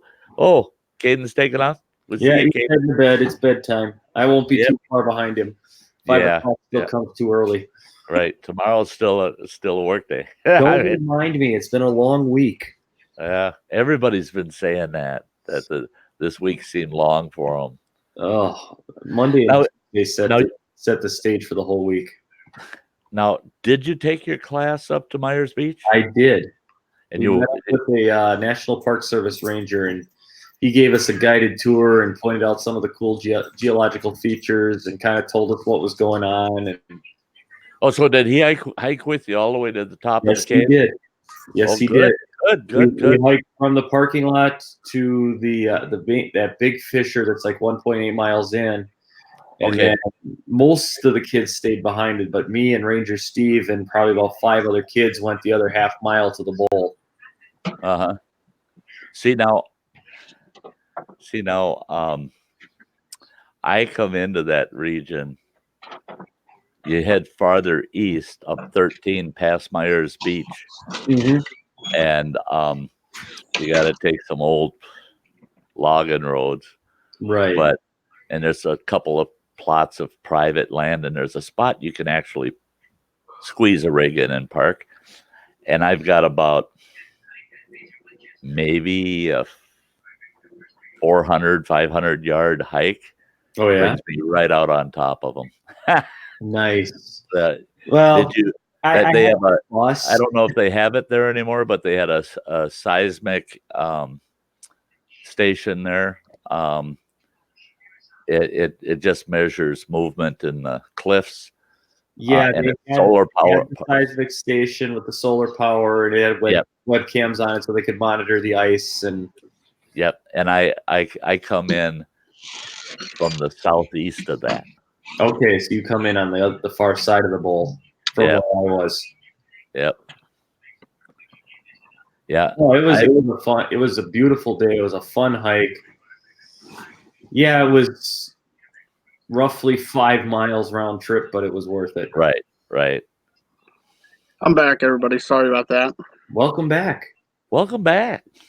I was telling Sty earlier I have a coyote problem around here. They keep running up on my porch with me out here. That's nuts. And I heard a noise. I felt the hair on the back of my neck stand up. I'm like, uh-oh. I took all my stuff back inside. It must know what my marlin looks like, because I brought it out and there's nothing going on. Yeah. Oh. Well, I brought something out to show you, Sty. We were talking about chaga and mushroom hunting one time. Right. So, do you know what reishi is? Reishi mushrooms? It's familiar, but no, I can't say I know about them. Okay. Well, this is a reishi I found a couple years ago. Oh yeah. I see a lot of them. Yep. Yeah, I mean, look at this thing. That's the biggest one I ever found. That's pretty unusual. Yeah. I got it perfectly dried out. And it feels like plastic. Uh-huh. Yep. Sounds like plastic. Yeah, they get light as a feather too when they dry out. See, I used to go and I harvested birch polypores, mature ones, and a lot of different shelf mushrooms, artisan mushrooms that I don't know if anybody else has done that, but you harvest a good artisan shelf mushroom. You can actually, just with a dull stick, draw an awesome picture on it. Oh, yeah. Set that in a windowsill, let it dry for several days. And when it's dry, that picture is permanent in it. And I used to do that up in the Sty Shack. If you watch any of my really older videos, the old days at Camp WTF, you see in the windowsill some of the pieces once in a while that I did.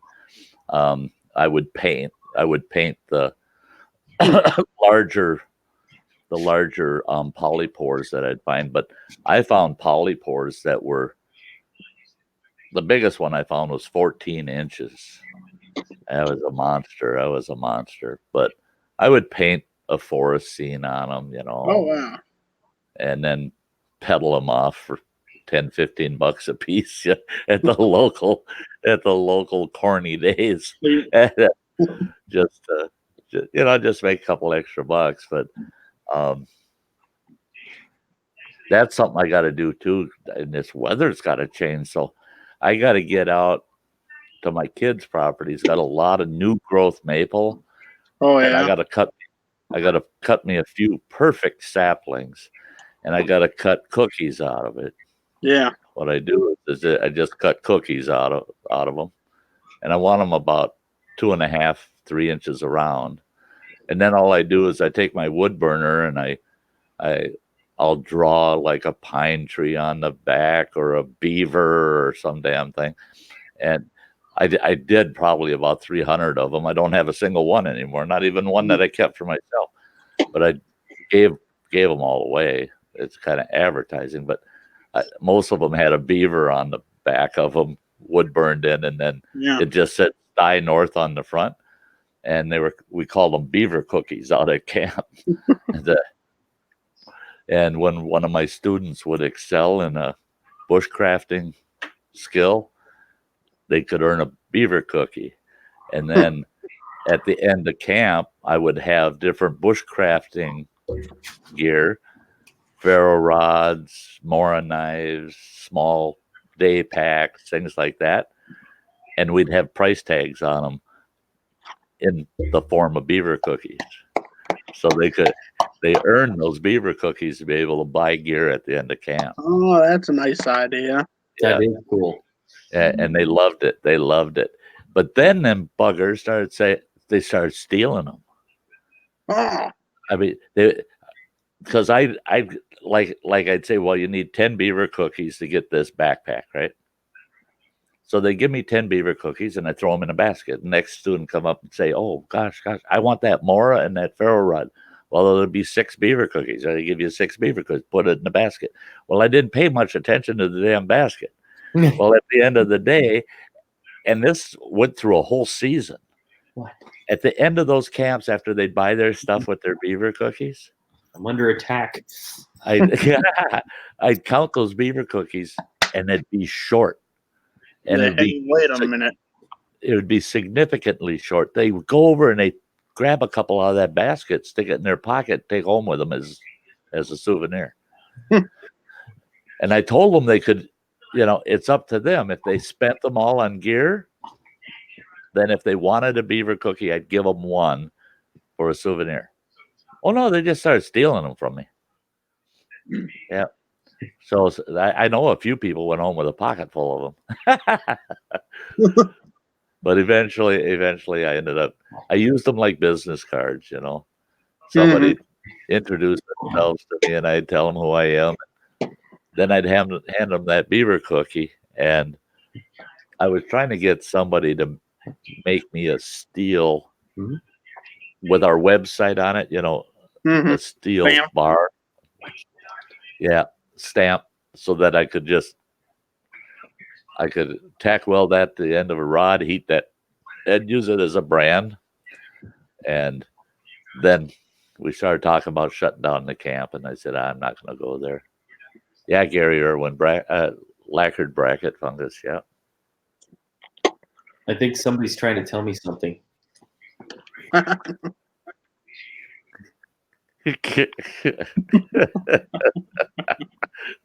Dog personalities. I mean, ain't that the saddest face you've seen? She's trying to tell me it's bedtime. She's saying bed warmer. It's cold time. in here. She's telling me, human, it's bedtime. What do you want? Oh yeah, she knows where to go. Yeah, I'm heading for bed. I'll show you what I want. And she's like, you're supposed to come with. Oh Lord. At least your dog doesn't try to climb up on your shoulder. No, thankfully mine are too big for that. This is the little one. The big one's on the floor. I gotta pop this over you for a second there, Travis. Thanks, Mike, again. He says I skipped the commercial. Here's your AdSense. You're crazy. You're crazy, Mike. You are just crazy. Wait a minute. You know what that means, Sty? Where's Andy? You're still monetized. Yes. Uh-oh. Oh, I tell you what, I know Andy's gonna be a little disappointed. I had so many of my streams limited monetization. Mm-hmm. And every one of those streams, it was Andy on the panel all night, you know. Oh no. And he was always, you know, we joked about it because I don't, you know, AdSense doesn't add up to a lot, you know. So, you know, if we're gonna have a good time and it's at the price of my ad revenue for those streams, I could care less. As long as we're having a good time, that's my payback, you know. And he so he super chatted me $40. Well, 40 pounds, not $40, 40 pounds. He's from the UK. And he says, I'm prepaying all of the lost revenue you're going to get from me. Yeah. I said, oh, wow. Swear jar. Yeah. And then Todd popped in and he super chatted $100. And he says, and that's for everybody else that I remember that day. that slips and loses your revenue for you. That's Okay. funny. Well, I thought, okay, you guys, you know, I sure didn't ask for that, but here's the best part. So many were demonetized, you know, and I watched them all the time to see each stream I did, see if they'll limit it. And sure enough, they had limited. They kept limiting all of them.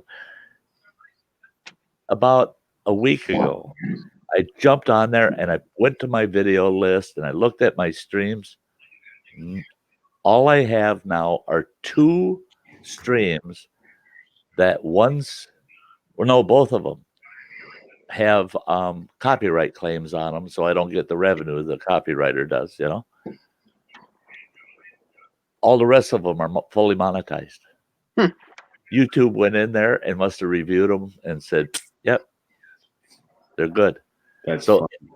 So now the last 3 streams I did, after the stream's done, I go to it and it says limited monetization. This time tomorrow night, it'll say that it's fully monetized. So I told Andy, I said, you know, now you can go ahead and slip once in a while because obviously YouTube gave up on you and they're just going to go ahead and let me have the monetization. He says, well, that's no fun. I gotta agree with Andy on He that. liked the idea that he could demonetize me, you know. And he says, "No, you took the fun away from it." I said, "Yeah, well, that's YouTube, not me. I didn't do it."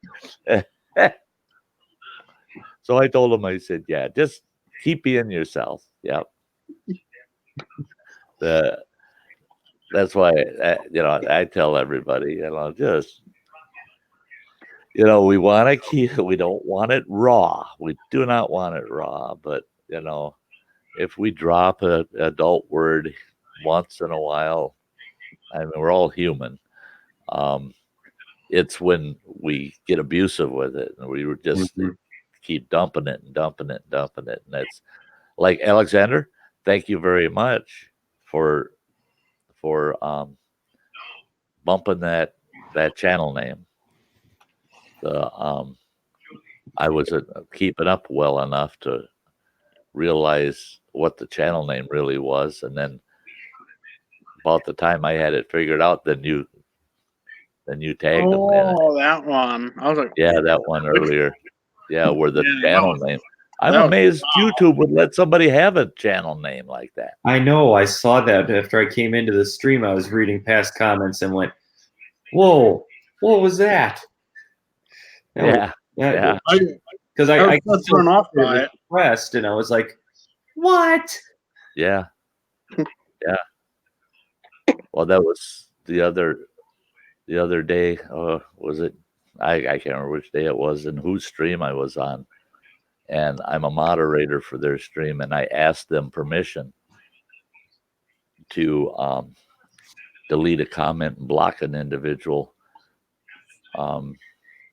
because they were talking about committing suicide. and that they were going to do it. And oh, that was on Dennis's over on Canoe Hounds, but I could tell it wasn't a person that it wasn't a serious thing. They were jesting, and they're saying, what would be that they mentioned a couple of different types of poison, or would it be better if I used a handgun and this and that? So, you could tell just in the way they're saying it, they're jesting and they're just trying to upset people. And I asked Dennis, basic trolling. I said, I may be your mod and you give me free hand, but this one I want to ask permission. Can I get rid of this guy? I said, this is nuts. I mean, there's no reason for someone, if he was serious, he'd be on here asking for actual help, not asking people, what's the best way for me to do it? Because anybody knows you can't walk up to somebody and say, I'm going to kill myself. What should I use? A knife, a gun, or poison, or what? That's not how it goes. That's not how people that are contemplating such a thing go about it. It just doesn't happen. Yeah. And like WTF Mike's saying, attention seekers. Yeah, that's what it was. Oh, absolutely. And they were doing it to the detriment of other people. And to me, I told Dennis, I said, if you'll allow me, I will remove them from your stream. I said, because it hits at home for me, because suicide sits close to me. I've been the discoverer of 3 suicides in my life. Well, actually, I can say 5, but 2 of them that was my job. The other 2 were in my personal life. But yeah, I take that suicide issue quite serious, and here this person's on there jesting about it. And I couldn't handle that. I was just like, let's get rid of that guy. But when I saw that person's channel name tonight, I was so thankful, Alexander, that you caught him. And I just like, what? How did YouTube let him have that name? I don't get it. Like I was saying, I was so thrown off. I just stared at it for about 5 minutes. I'm like, that's like, really? It's like, come on, you're asking to get banned now. When I finally realized what the name really was, I was like, at first, I just couldn't make sense of it. It was because my mind just couldn't go there. Yeah. So yeah. I actually had to think it through.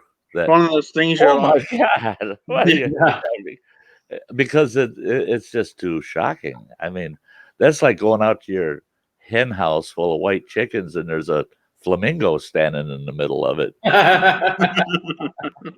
That don't belong there. That ain't right. Yeah. Oh, that screen name definitely wasn't right. Yeah. No, and it definitely took me a couple minutes to figure it out too. I was like, oh, Chuck saying, well, fellas, I'm going to have to go to sleep. Should I go to bed in a recliner or just sit here? No, those kind of questions I'm good with. I mean, there are nights I sleep in a recliner, but yeah. Just sit in the recliner, leave the stream going, and go ahead and go to sleep, and then shut YouTube off when you wake up. No, he'll be like just trying to get watch time. See? Right. Unfortunately, I don't have that choice. The laptop battery is just about dead, so I got to jump out of here anyways. See, that comes in handy for a lot of folks.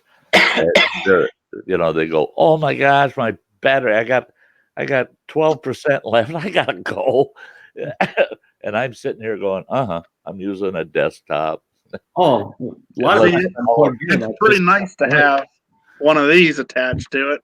Oh, I could do that. I could move to the office, but Stephanie's going to get our bedtime ice cream. That's my sign to get off. Oh, hi, Native Grammy. Yeah, and WTF is we were talking about channel names. He's saying there's a lot of them with those kind of names, and yeah, there are. And then he says, "Well, look at mine, WTF." Well, my camp, my wilderness camp was Camp WTF. Oh boy, did I get a lot of that. Yeah, I had to do a lot of PR work around that one. And then Chuck says, done deal about sleeping in the recliner and keeping the stream running. WTF says, it's a boy, I shouted with tears rolling down my face. It's a boy. I don't believe it. And it was at that point that I resolved never to visit Thailand again. Uh-oh. Oh, you're terrible. See, WTF had said earlier. He had said earlier that he's pretty good at getting streams demonetized too, like Andy. Yeah, WTF and Andy. Yeah, those two. Yeah, Sty has a certain level of tolerance, and those two guys are they just fit. They just fit.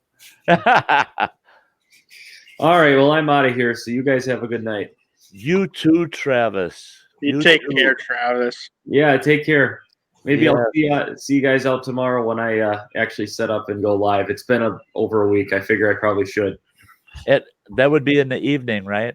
Yeah, it'll probably, if I had to guess, I got to run to Minocqua and do something to get parts for the Suburban. But I figure I'll probably set up around 7 or 8 o'clock. Okay. I'll be watching for you. I got your bell rang anyway, so you rang my bell.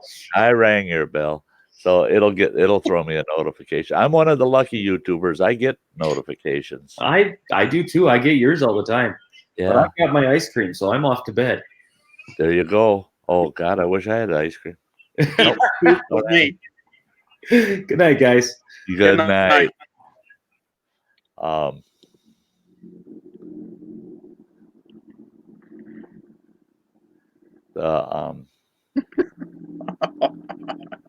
Yeah, Gary's monetized now. And then Mike says, "What's the difference between an oral and a rectal thermometer?" The taste. Yep. Oh, yep. Hey, I tell you what. All the years raising kids, this old man had his own thermometer. I kept my own thermometer in my desk drawer in my office, and everybody knew, no, you don't touch my thermometer. Someone wanted to say hello. Hello there, puppy. She's in there barking at the door. I'm like, what is that? It's not my dog. I take a peek. Well, I'll be damned. Uh-huh. It's so good to see you, Grammy. God, it's good to see you, girl. Yeah, I'm contemplating. I know you heard about it, but I'm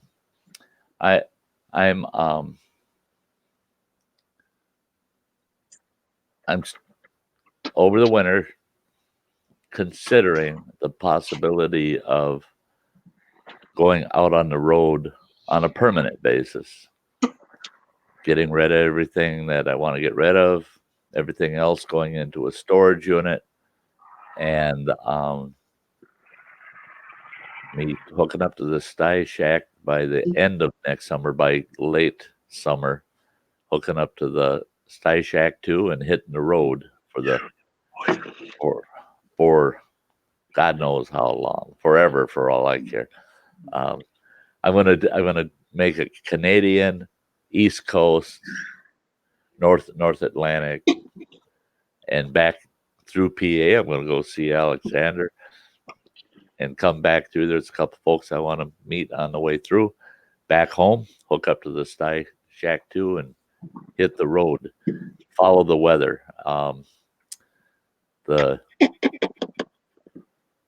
I actually think I'm gonna pull that off. That'll be fun. Yeah. Yeah, you can negotiate with a terrorist, Mike. Yeah. The other one you have to throw chocolates at. Yeah. Yeah, so sometimes you just don't want to. You just don't want to go there.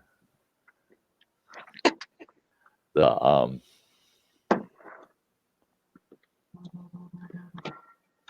Well, I'm just glad that these terrorists haven't figured out that, if they had a good trained group of young gals and they got them so that they were all timed for when they want to do terrorist attacks, so that they're suffering from PMS at the time, that they could raise some havoc in the world. Yeah.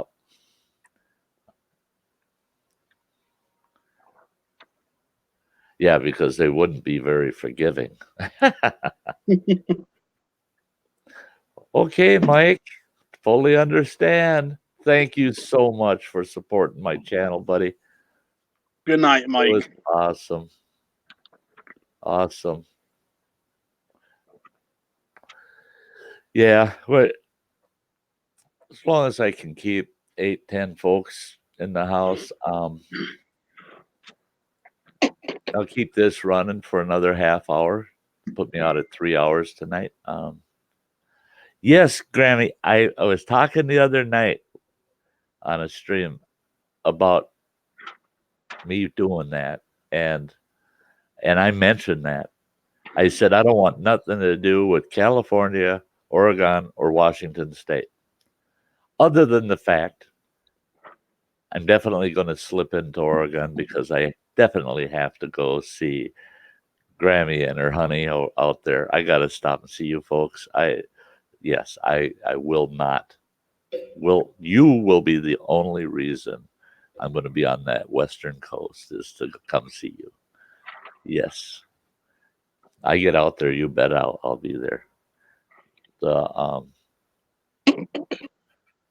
back actually, to the fish. yep, Go Fish is back. Actually, what I'm looking at is probably next summer. I will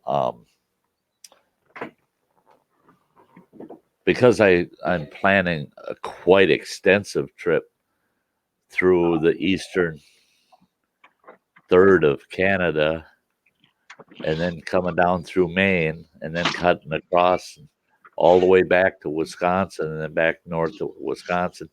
By the time I get back here, I'll be ready to make that final decision, and that'll be pushing pretty close to late summer. And yeah, Go Fish, I'd love to meet you too. Oh, yes. Yes, I would. And I figure late next summer, if I'm going to be hitting the road, I will be heading south. I've got family in New Mexico and Texas, and I would probably go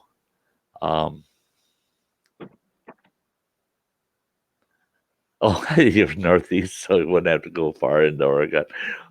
You could be on the coast, Grammy, and I'd go through Oregon to see you. Yes, I do love the state of Oregon in general. I don't know. The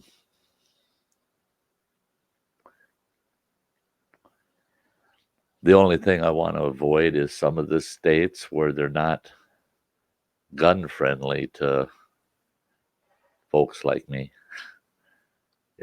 And those 3 states, yeah, transportation of my firearms is a issue. They're well set, I can go into a state that doesn't allow carry at all for me, but I can go through those states because I've got all TSA approved lock boxes and everything. So, but I just don't like that hassle, and I don't want to go into California at all. Any friends I have in California, they'll have to come meet me outside of California because I don't want to be subjected to them searching my truck and trailer every time I fart in that state, So, and and with their gun regulations, I wouldn't want to be in their state anyway. It would just be too much hassle. But native Grammy is definitely on the top of my bucket list. But yeah, what I was going to say is late next summer, by the time I get done with the whole East Coast trip, I'll probably be heading south to Texas and New Mexico, and then I'll winter down in that region somewhere. And then come spring, then I'm gonna follow the Rocky Mountains. Follow the Rocky Mountains from south to north and right to the Canadian border. I have several locations I haven't seen in years and years that I would love to visit, and I figured that's what I would be doing. And that would put me up there close to you, native Grammy, probably late early or mid summer.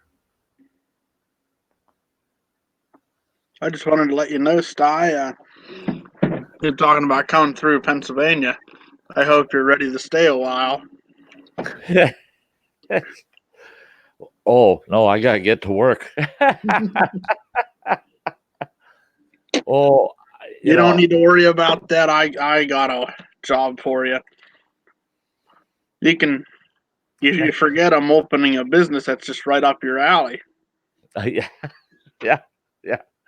I wouldn't stop to see you, Alexander, without planning a few, if not several days. Yeah, it wouldn't be I'm in town. Let's meet up at Perkins and have a sandwich, and then I gotta go. No, it wouldn't be that kind of deal. So if we're having a sandwich, we ain't going to Perkins. No shit. we have it's a Pennsylvania famous sandwich place called Primanti Brothers. Really? They started up in Pittsburgh. And I can't remember when they started up. I want to say it's probably 40s or something like that. No, maybe after that, but they got all kinds of sandwiches. Wow. Anything you can imagine. I really get a kick out of you telling me this, because everybody that's asked me to come visit them, they go, when you get here, some of them are saying, oh, the kids, we got empty nests, we got empty bedrooms, you're going to stay for a while. I'd go, no. I just need a spot in your driveway or someplace close by, park my truck. I got my truck, I got my pop-up tent, and it's like luxury for me. I said, and they're going, oh, no. But most of all, we've got a special place to take you to eat. You got to eat at this place. So I got a gut feeling by the time I get back to Wisconsin, this boy's going to be a little plump. You're going to be like me. Yeah, I was there. I don't show nobody my old pictures. Yeah. No. I ran into a pair of I thought they were 50s, but no, they were 48s. My 48 waistband pants. I ran into a pair of those one day, and I tried them on and fell on the floor. Tried them back, fell on the floor. And so I need some suspenders. I was surprised. I actually, the last pair of pants I bought and last pair of shorts were 34 waist. I couldn't believe it that I can wear a 34 again. I wish I could fit into those. I haven't been in a 34 in about 34 years. When I was in Montana, I weighed 185 and actually wore 32s, and yeah, that was probably when I was in my best physical shape too. I was kind of a thin, wiry booger then, but now I'm just old, saggy, lost my ass, and but yeah, after Montana, I flew a desk for 26 years, I got outdoors. I mean, I hunt and fish and hike and camped, but 60 hours a week I was sitting at a desk, for the most part. And God almighty, yeah, I was pushing 300 pounds and wearing size 48 waistband. And yeah, can't believe it. I saw some of my old pictures back then and I'm going, oh, nope, there's a fire for those. Yes, Grammy, that would be awesome to see you. Oh, that'd be awesome. I'd sit right in the back seat with Bandit, and you and your honey could take me for some of them back road running there. I'd love it. And that's it. That's it. All the folks that I've talked to that have said, you come through this way, you got to stop by. Every one of you, you're so much. Every one of you are so much your own people that, for me, every stop is going to be an awesome adventure. Just to get to be able to spend personal time with you guys, I would just love it. And boy, there's going to be a lot of film work. I mean, Oh yeah. And that's what I'm working out now. And I figure it's going to take me just 2-3 months alone to actually fine tune my budget, because I got to be guaranteed. I got to have mobile HughesNet, because I want to be able to. All I got to do is find the southern sky and be able to hit that satellite and be able to upload and live stream. So, it won't be the highest quality because HughesNet satellite, it's not, especially mobile, is not top end. I'm not going to It's get the not speed. bad either. That's it. They're suitable. They're suitable for what a person needs, and I don't know.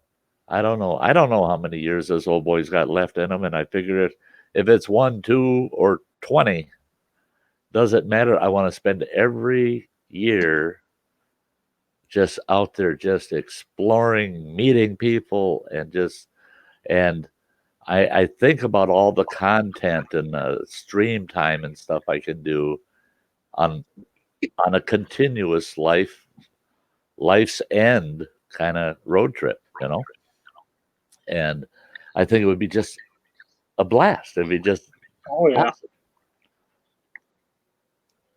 I tell you too. Not only do I have one place to eat for you, I got 2 places to eat for you. You ever hear of the Hofbrauhaus? Damn, that sounds familiar. It's a German place. Uh-huh. German restaurant in Biergarten. Uh-huh. And they have all kinds of German foods, German beers, schnapps of all kinds. Don't you dare order the schnapps either. You know what that comes with. They're allowed to hit you.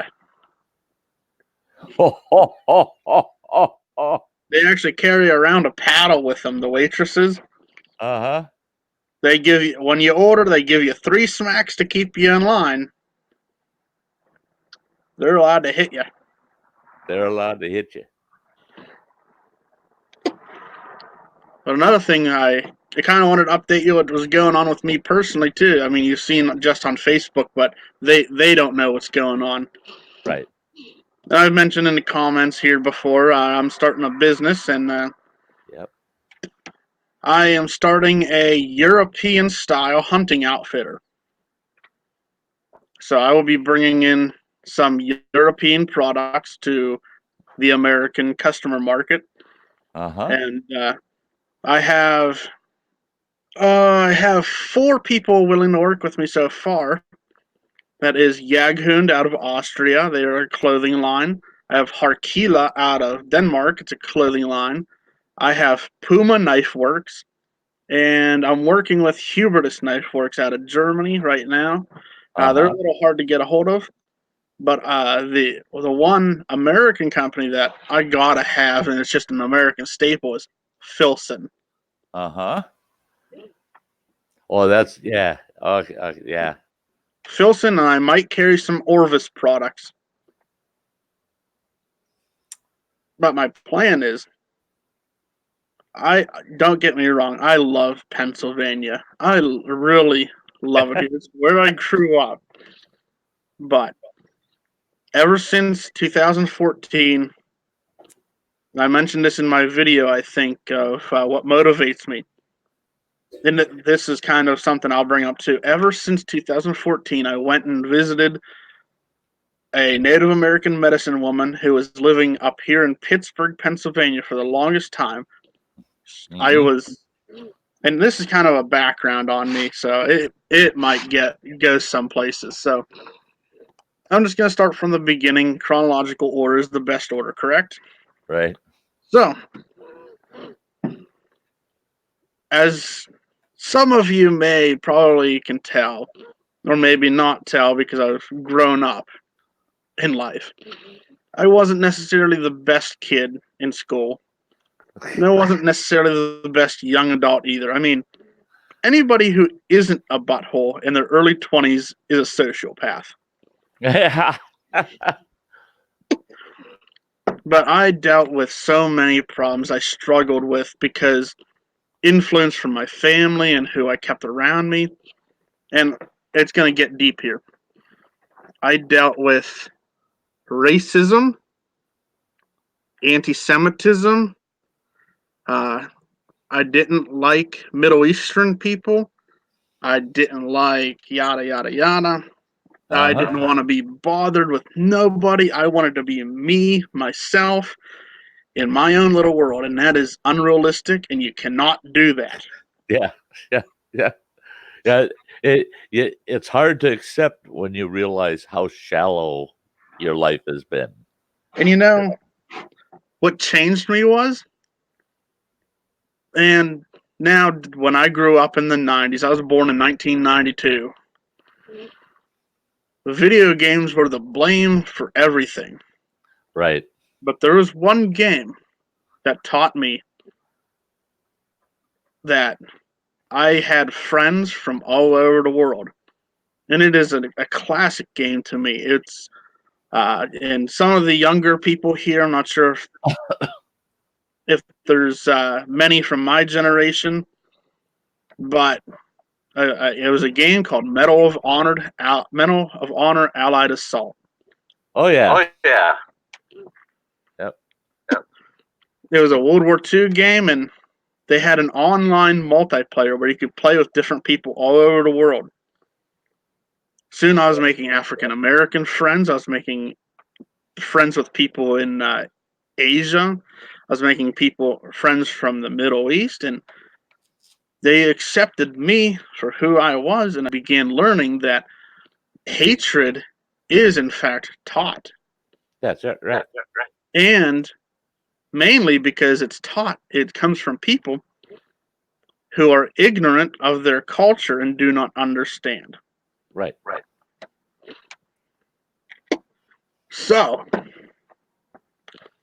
I was like that up until I was 21. More realistically, probably 23 now that I think about it some more, because I went through some rough patches. You know, old habits die hard, right? Mm-hmm. But I went to North Carolina in 2014, September. And I stayed an entire month. Not really on the Native American reservation in Cherokee, but I was an hour and something away from it in a nice little town called Mars Hill, right above Asheville. Right. I freaking loved it. Yeah. I felt at home down there. And I think it was around the first time I started watching your streams a few months ago that I was telling you and Andy that Thanks, I met. Grammy. Yeah, go ahead. I was telling you and Andy that I spent some time in Cherokee. I never said what for, but it really opened my eyes to the world and what we really had to do to be better to one another.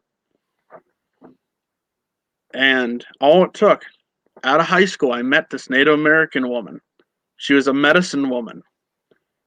She taught me a lot of things. I had an interest in Native American spirituality since I was probably 7 years old. In fact, I recall going to a powwow, probably when I was 9 or 10.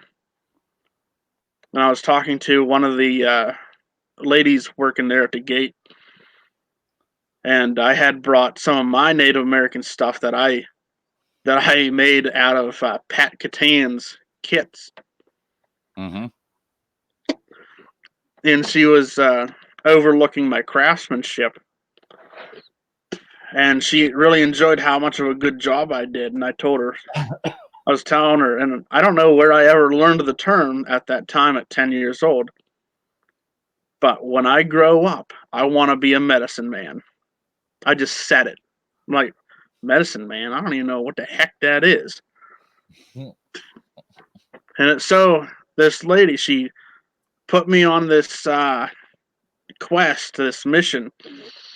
And, there's a man here named Blue Feather. And he was their medicine man.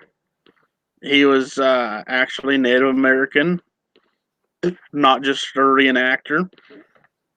And I had to go around and introduce myself to everyone and start a conversation with them and lead it into, hey, do you know where Blue Feather is?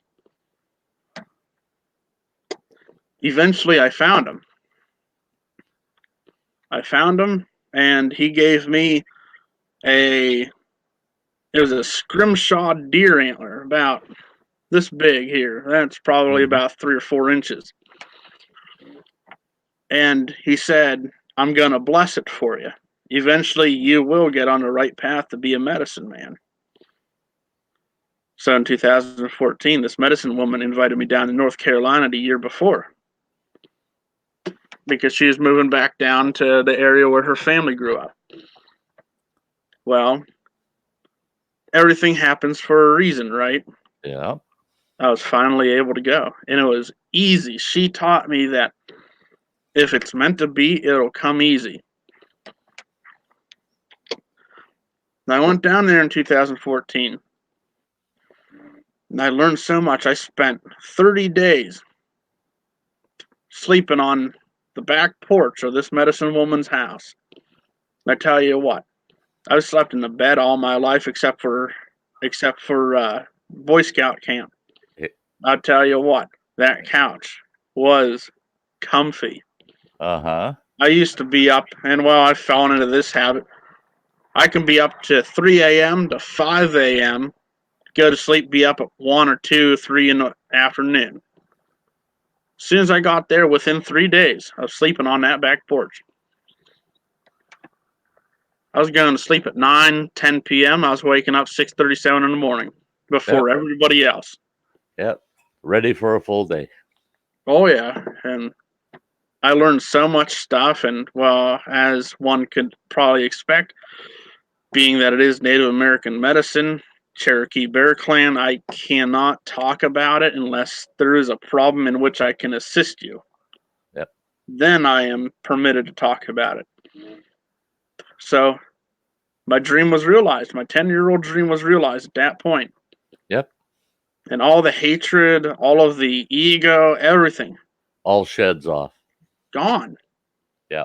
Gone. I was amazed. My mother was amazed that I came back a different person. See, I can appreciate that story, Alexander, because I think you're probably aware, but yeah, I spent 26 years living with and working for the 2 different bands of the Lake Superior Chippewa. Okay. And Yeah, I lived I remember you telling me that. and we lived on reservation. And I have Native background, and we have Native background in the family. My great grandmother was now they have titles for the band. It used she Mm. was a member of the Ojibwa tribe. Hmm. Now it's all split into bands, Yeah. but technically she would have been a member of the of the Lake Mille Lacs band of the Lake Superior Chippewa. And we were approached because the tribe, my grandfather, not my great grandfather, but my grandfather owned at one time 6,000. It was weird because it was 6,008 acres. Oh wow. And it was the very bottom of Lake Mille Lacs in north central Minnesota. Hmm. Within that 6,000 acres sat the tribe's traditional burial grounds. There's over 300 mounds, burial mounds in that burial ground, over 300 that have been identified. They quit going in and investigating to determine the mounds. What they Yeah. did was they set a border large enough that they knew any and all are encompassed within that border.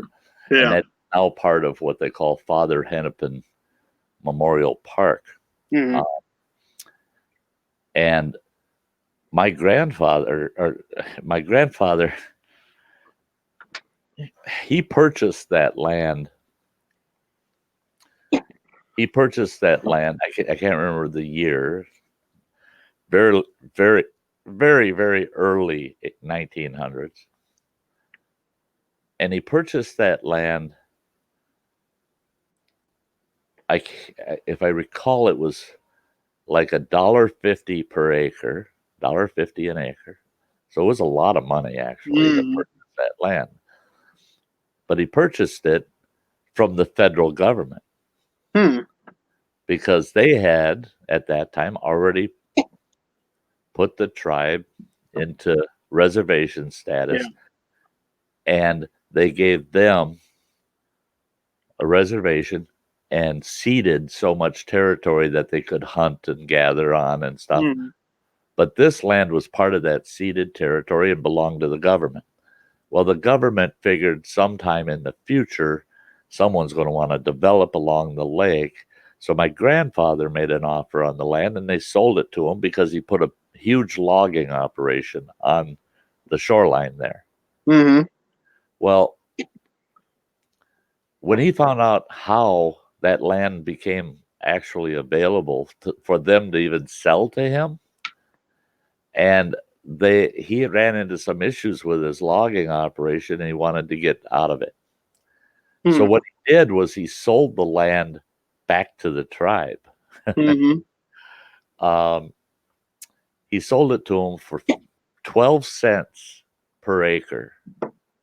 12 cents per acre and one case of blended whiskey.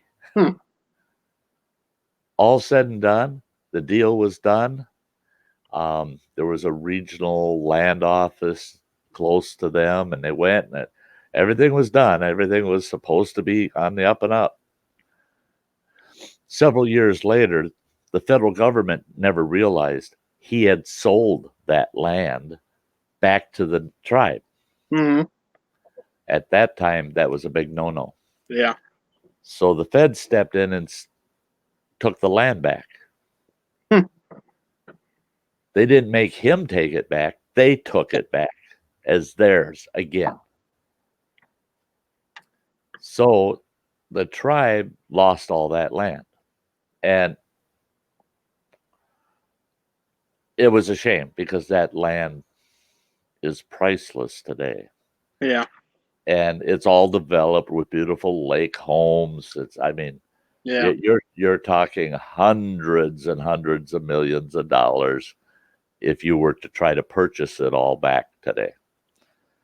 The one thing that was a benefit is that they formed Father Hennepin Park to protect the burial grounds. But so when I went to work for these two bands of the same tribe, Hmm.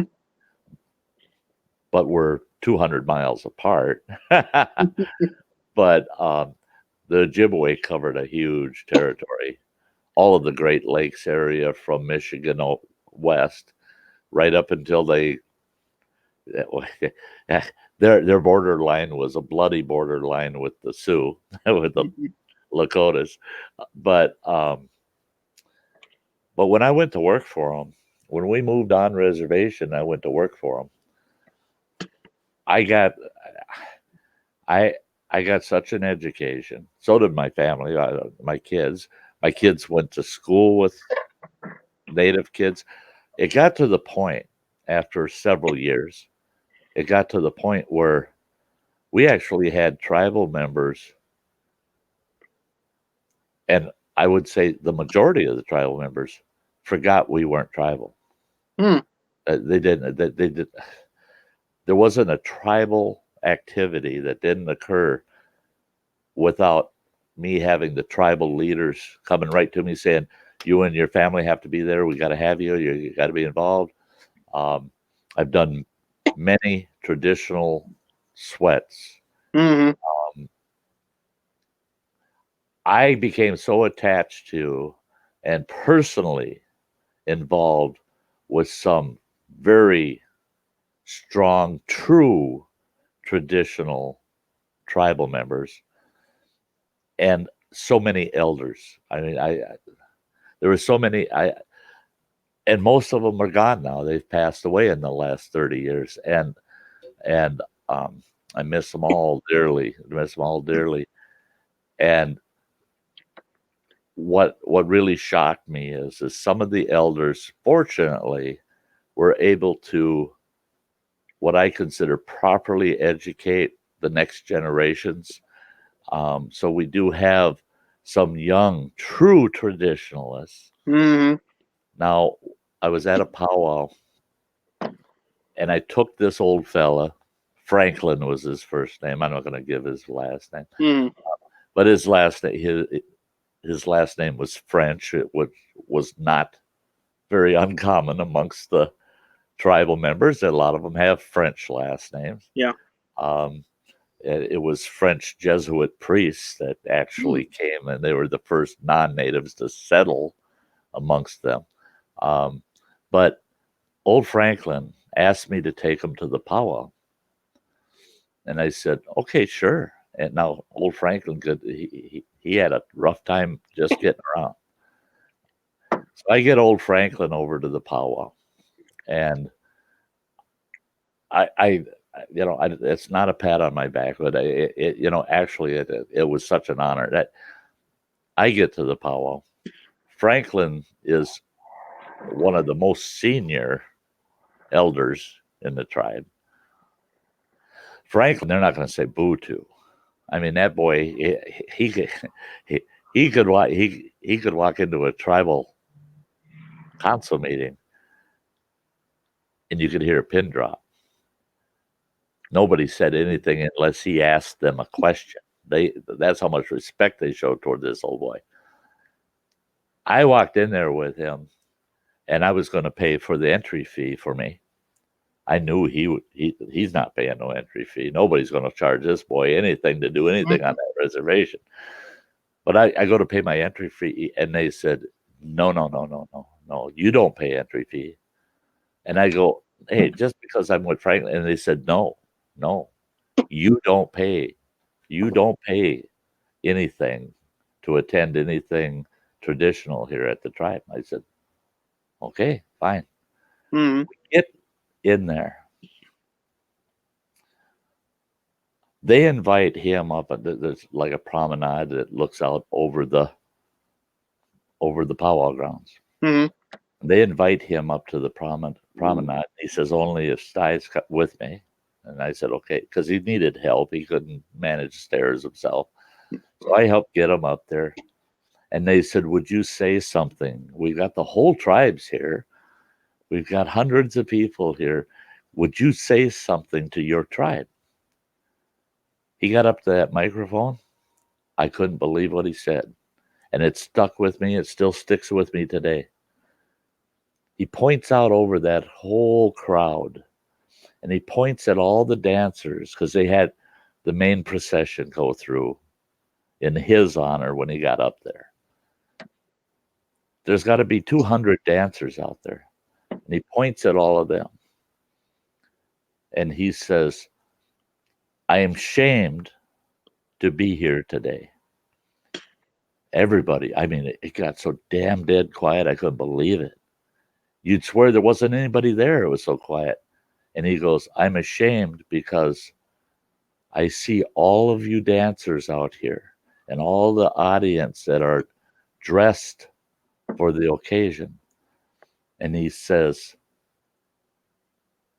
more than 3/4 of you are done up in the garb of our greatest enemies, the Lakotas. Hmm. He says, you call this a traditional powwow.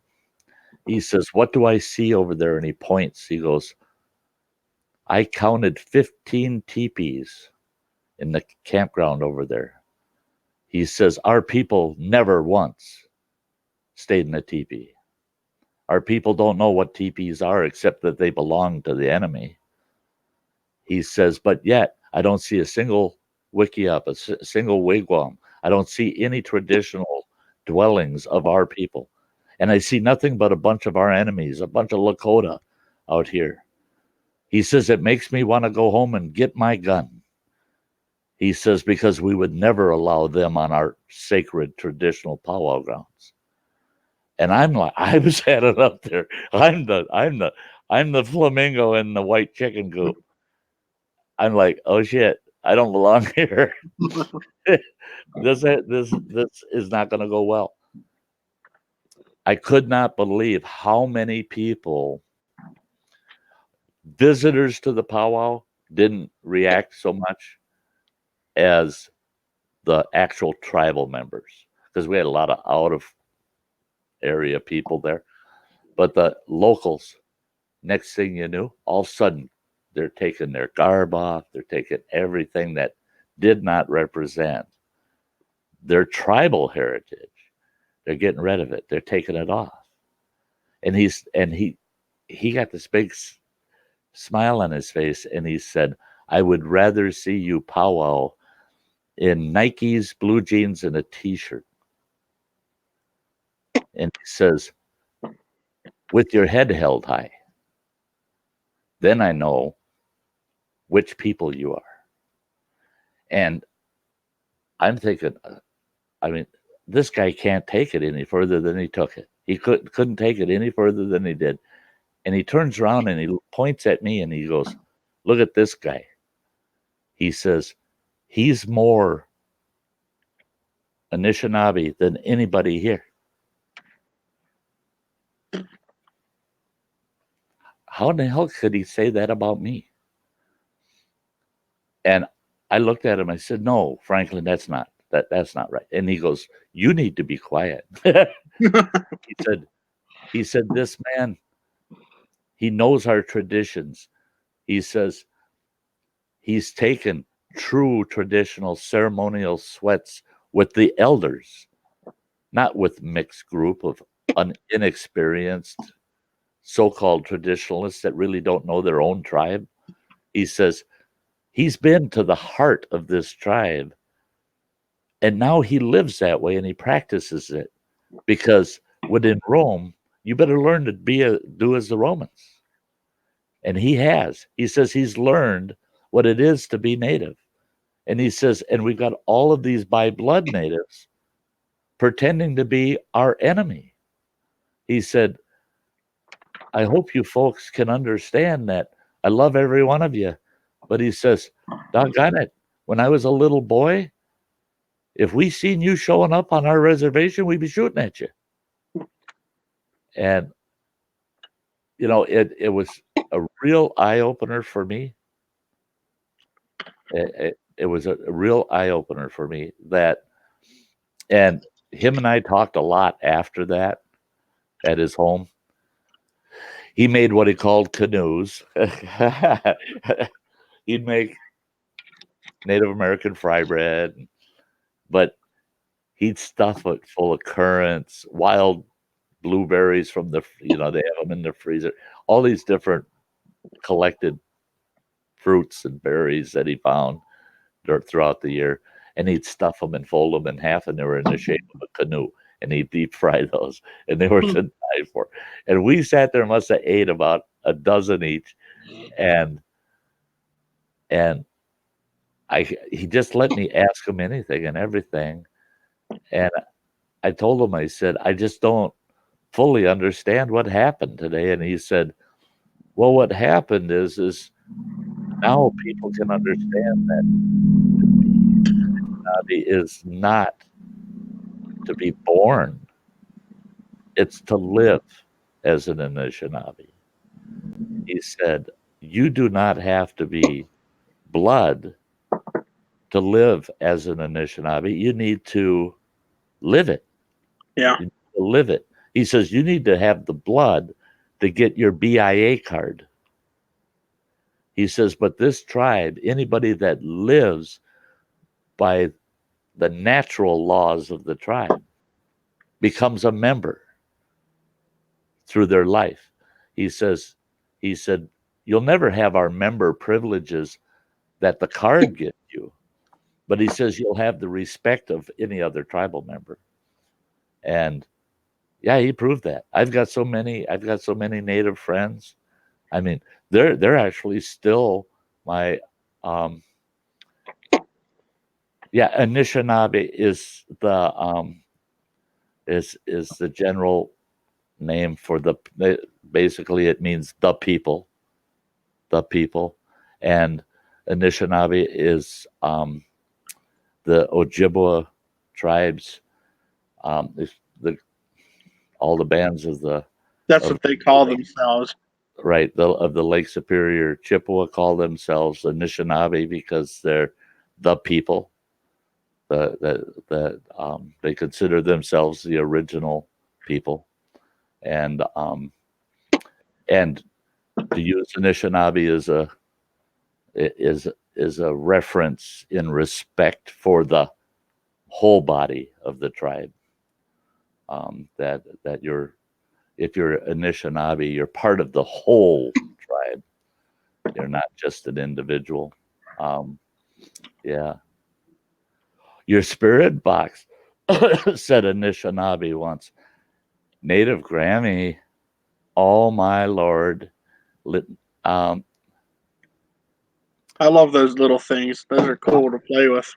I'm telling you, Native Grammy, if your spirit box said Anishinaabe, okay, now, well, we don't have that many people in the house to walk away saying, now Sty's getting weird, because go ahead, think I'm weird, but if you didn't think we were weird now, you would have laughed. I would, yeah, yeah. But I would say, Grammy, that if you heard that through your spirit box, that was an ancestor calling out to you in some form. And like I said, Anishinaabe references the people, wherever they are, how far apart, doesn't matter. They're still Anishinaabe. And they always feel that they're whole, even if they're apart, So yeah, I think that's pretty cool. I think that's pretty damn cool. Yeah, I've been to there's some burial grounds on the one reservation that I worked with, and an elder there that I became dear friends with, and he just passed away not too long ago. Boy, the tribe lost somebody there, but he took me out and showed me 3 burial grounds. I helped them. I was basically the architect of their bond. I did a bond issue, put it together for them to purchase 44,000 acres. And within that 44,000 acres, there were 3 ancient burial grounds. And if they're shown to you, even a novice can understand, yes, this is an ancient Ojibwe burial ground. But I'll tell you what, you want to talk, for some people, you want to talk weirdness. You hike into those burial grounds and spend a bunch of time in one of them. And You start feeling some stuff. I tell you what, there's things that it's just a whole different aura. The aura changes. The animals act differently. The weather's different. The whole aura of the space, it's like night and day. It's very, very weird. But it's kind of, even though it weirds you out, you really feel privileged that you were there, that you were able to be there and experience it. And now we're talking Indian mounds that are 250, 300 years old. Very, very, very different. Yeah. If you look up the Ojibwa language online, you'll find Anishinaabe mentioned right away. Yeah, it's in there. Oh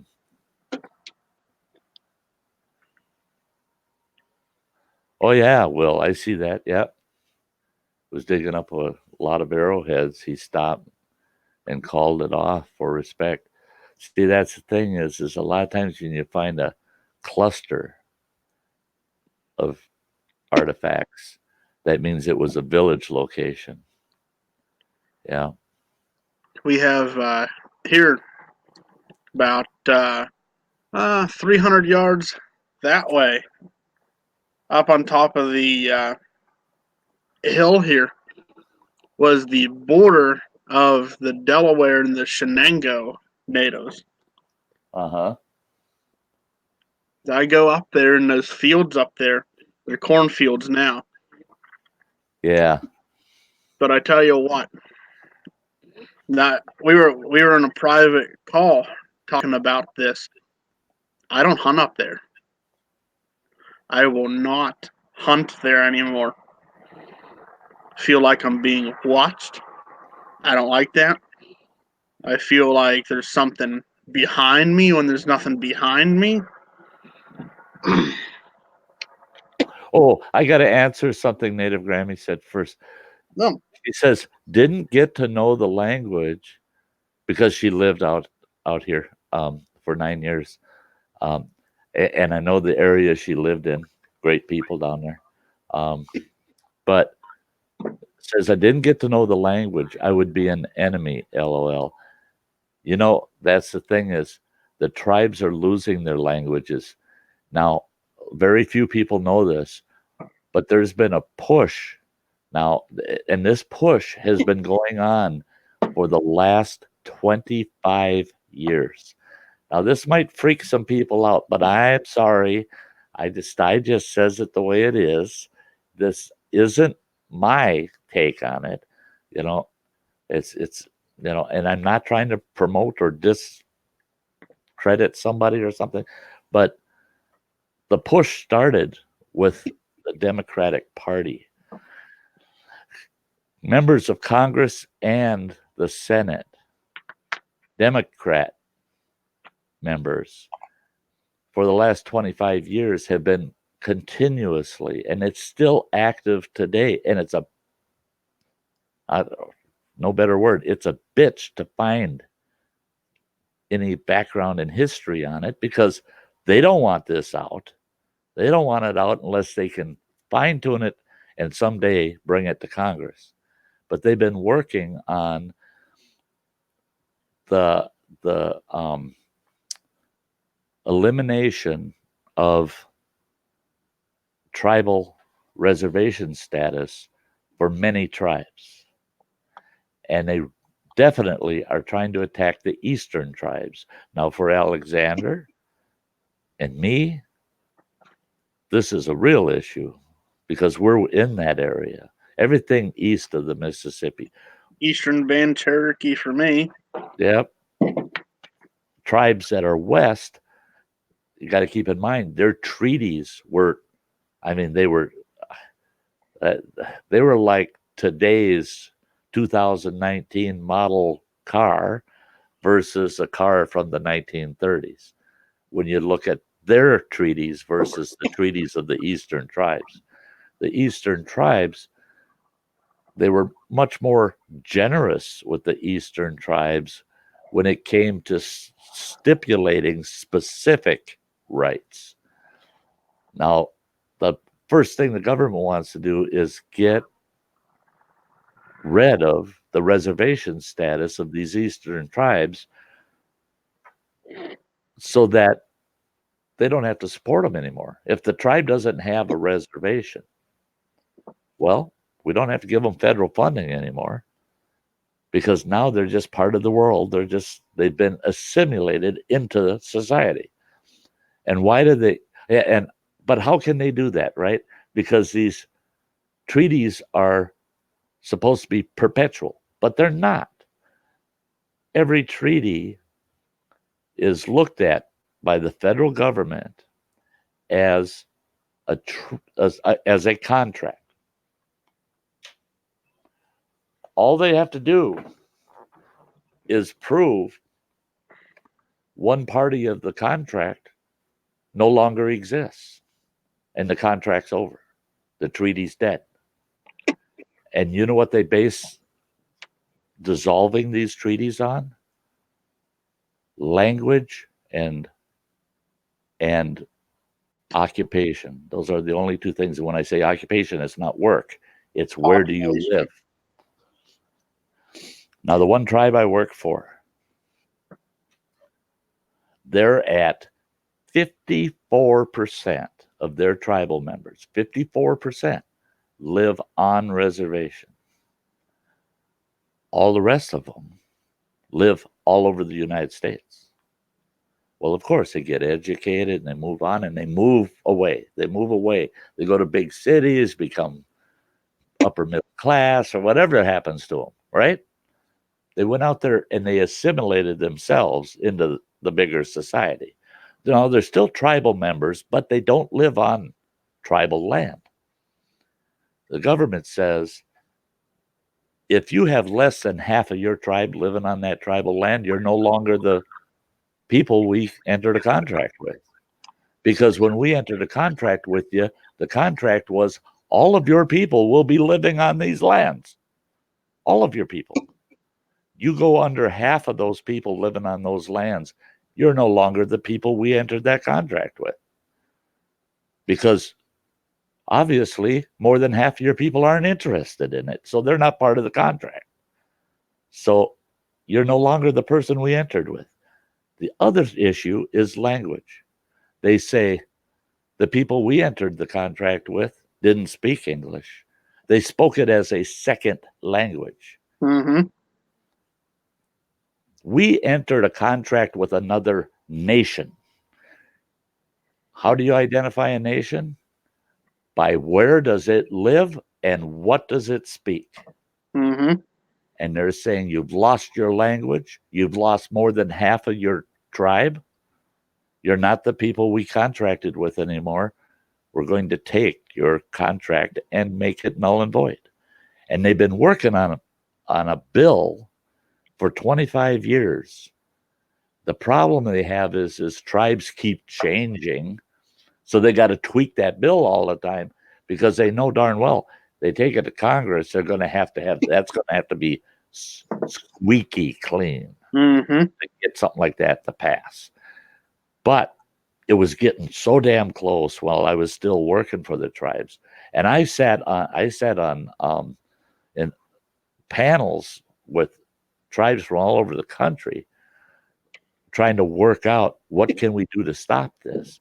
Well, one of the things we did was we got the funding. The government was pretty beat off because we got a lot of funding, not just from government, but from private interests to reintroduce the languages to all these tribes. Well, the two tribes I work for, they not only offer classes to teach their next generation the language and to teach them to speak fluently, they now have it as a foreign language class in the local public schools. That proves they've got their own national language. Because if you learn French in high school in the United States, that's not, I mean, what country do you attach to that? Duh, France, you know? Yeah. So if you're going to teach Ojibwa in a public school, what country does that attach itself to? The nation of the Lake Superior tribe. It belongs to them. That's their nation. So the government, it kind of set them back on their heels on that bill. And but I heard not about 10, 11 months ago that there's still that bill is still always being massaged, and that they're trying to get that work back in. And I would hate to I would hate to see it. I would hate to see it. Hi, Jim, popping in. Great to see you, buddy. That's my brother-in-law again. Old man had gone out to dinner with his wife, and I'm going backward. Will and his sister are part Cherokee. He's adopted. Yep. Oh my gosh, that was another thing. That's a yeah. They take Native kids away from Native dysfunctional families and parents, and then they adopt them out to non-natives that don't even introduce them to their heritage at all. And I'm all for getting those kids into a safe, healthy household. But there are safe, healthy households within the tribe. So find one. Be responsible and find a good, safe, healthy household within the tribe and put those at-risk tribal children in those homes. And one thing I'm totally against, and I've actually had to testify in a couple of hearings on, where they say, oh, this tribal kid, his mother is non-native, but the father is abusive and nasty to that kid, so we got to take that kid away because the father's so abusive. Well, then she divorces him, still lives on the reservation, but because she's non-native, they give that kid to the father's family to be raised. But yet the father's still involved in the family. The father learned his behavior from that family. So you just put that kid back and you're making a generational continuation of trouble and problems.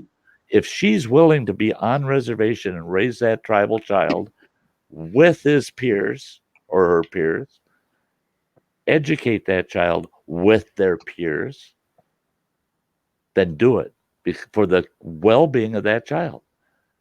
I don't care what color their parent is. They got to be with the best. And the best will make sure that they learn their heritage and their background and their, so yeah, I have a lot of people that just, look at that. Will saying, a lot of the old Mickey Mouse cartoons had chewing tobacco, Steamboat Willie. They were for kids too. Yeah. Yeah. Yeah.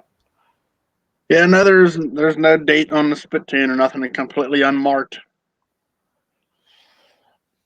Yeah. I bet you it was that's a curious piece because coming from a mining site, yeah, that's a real curious piece there. the only thing I could imagine, it was probably made in cooperation for the tuberculosis outbreak to give to random people to curb tuberculosis, because that's how it started. Was they'd have sawdust on the floor and spit on the floors, and that's how the TB was spread around. Spread all over. Yep. And like I had told Sty, and I mentioned a couple streams ago, that mine was in operation from late 1800s up to 1930. Wow.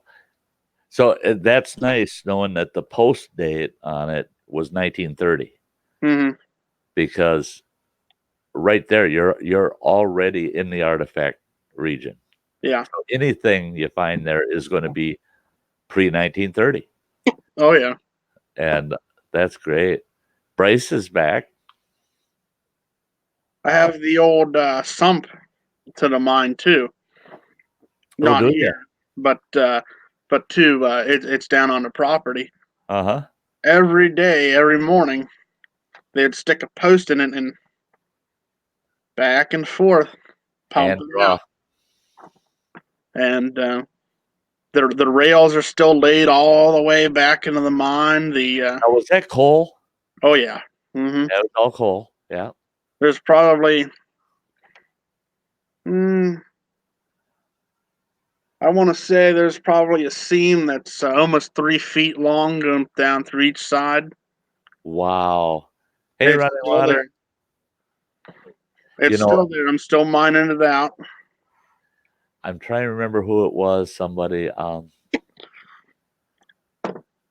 While you're thinking about that, I wanted to let you guys know, continuing what I was saying about North Carolina, and the Right. reason why I brought it up before we got off on a tangent a little bit there. Right. That happens. Oh, it sure does, doesn't it? So, I'm opening my business here in Pennsylvania, and it's going to supply me with enough cash flow to get me back down to North Carolina.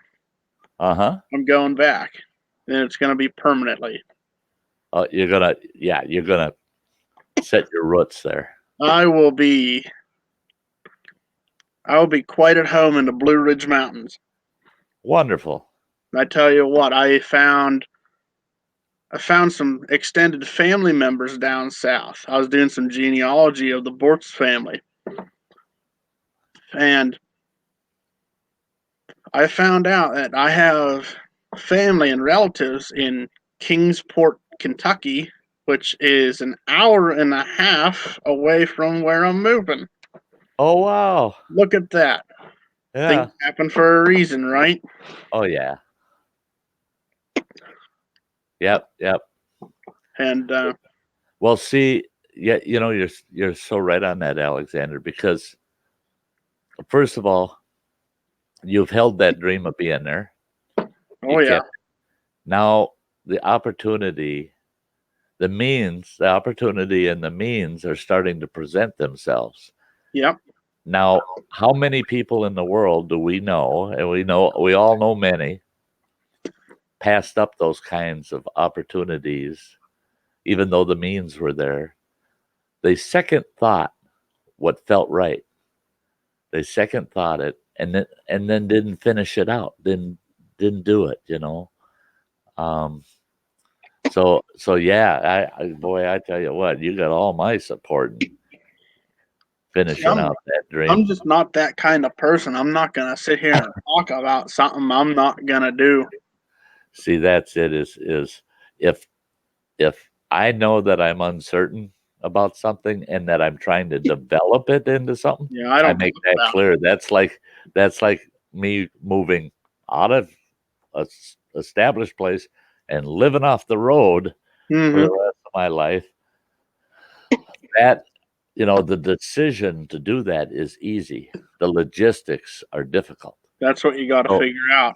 So it's a matter of, will this old boy live long enough to complete it? Well, the thing is I'm not going to quit moving in that direction. Oh, I'm no.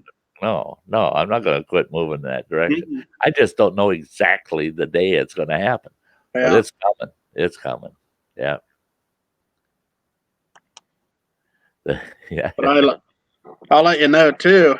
The clock's ticking for me. I got a business plan. I got everything set up. I'm giving myself a 6 month margin, give or Uh-huh. take.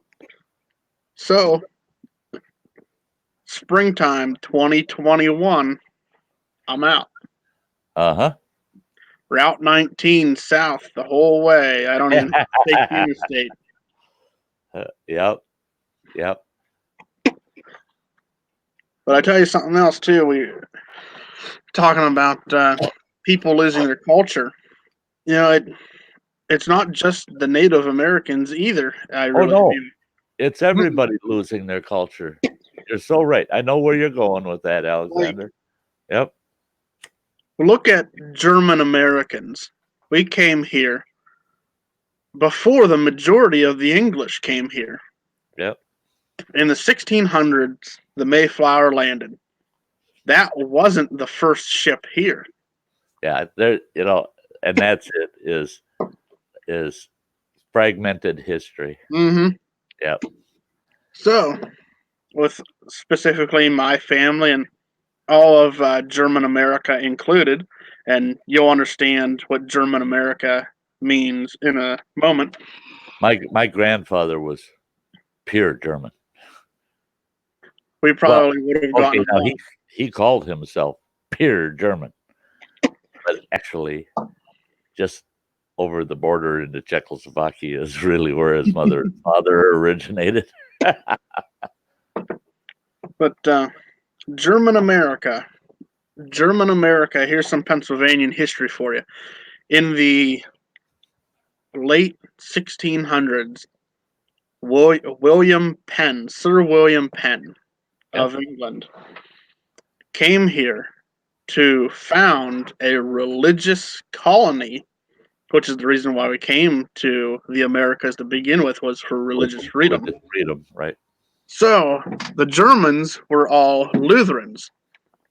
The Church of England was persecuting Lutherans. Right.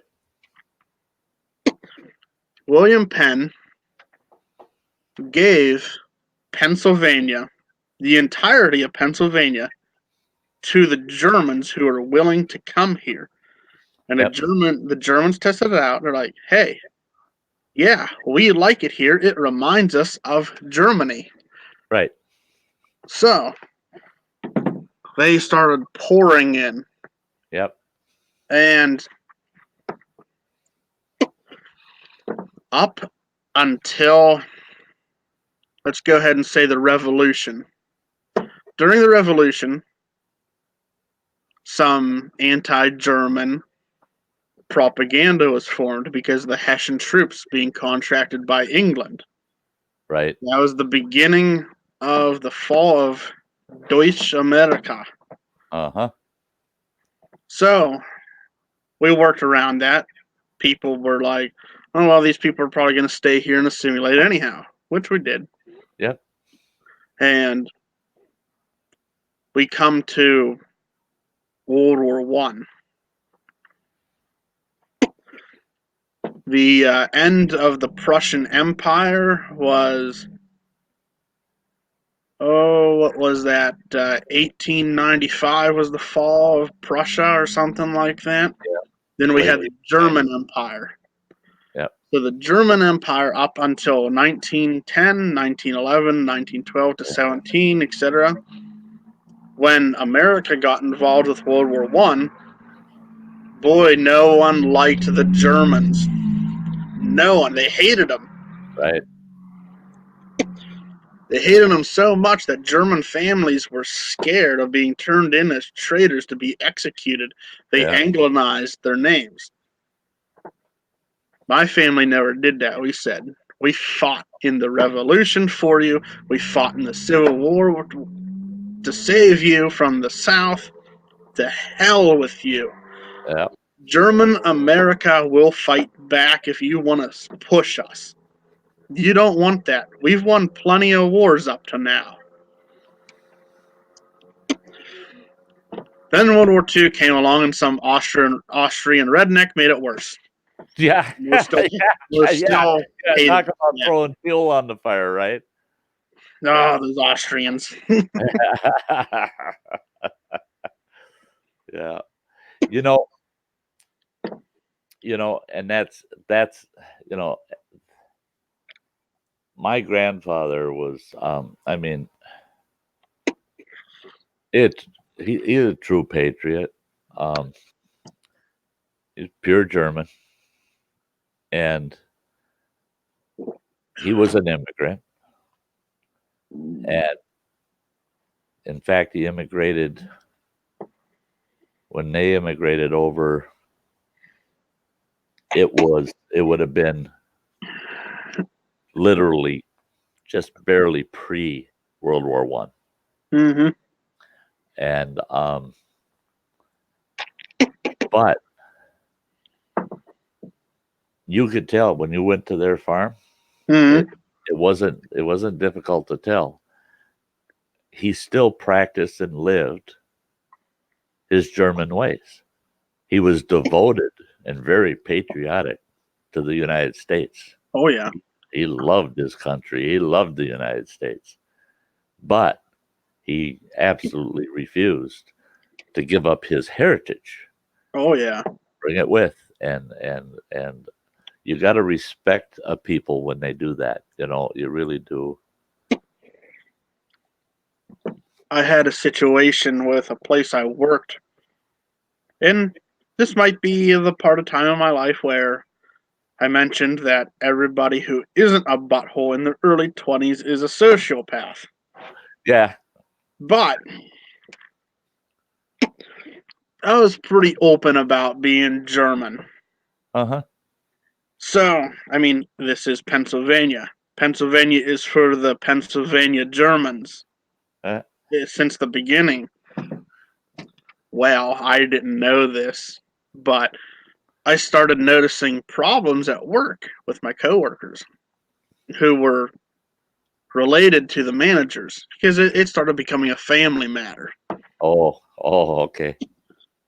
The family was related to the CEO of this company, who I didn't know was Jewish and held a grudge for his grandparents.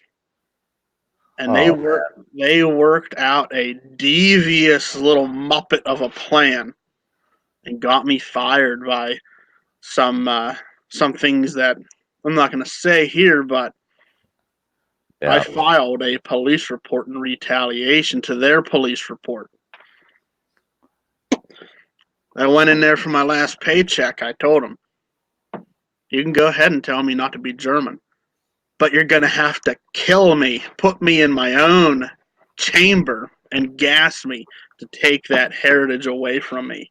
Well, that's, I mean, for crying out loud. I mean, yeah, yeah. But And I'm just as an American as much as anybody else. yeah, I worked. When you started getting into the detail of it, it just right away, I just like, oh shit. I worked for an Orthodox Jewish family market. They had a Mm-hmm. store and meat market, and they didn't know my background at all. They didn't know what I was. They never asked. They never asked me what my background was, my family history. The day he hired me, there were three brothers. Mm-hmm. The day the eldest brother said, "Yes, I want you to work for us." Immediately, from that point forward, my name was Hans. What was it? Hans. Hans. Hans, yeah.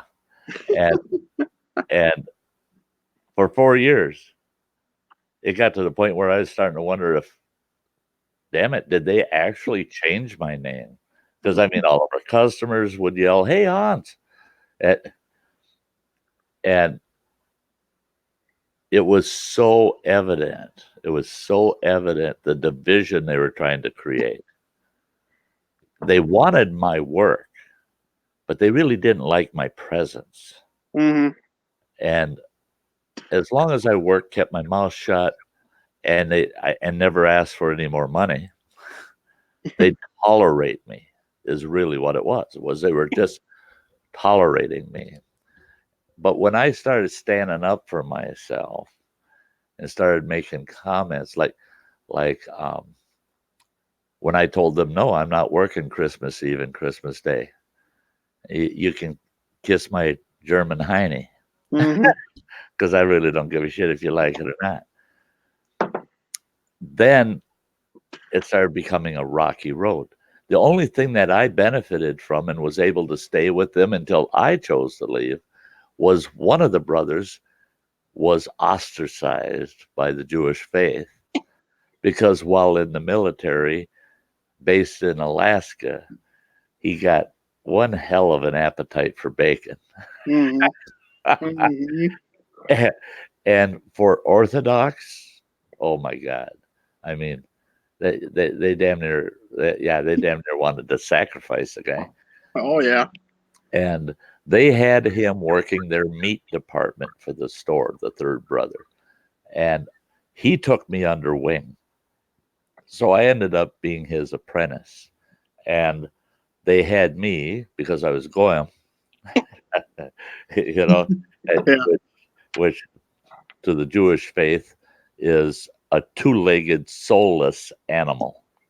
Mm-hmm.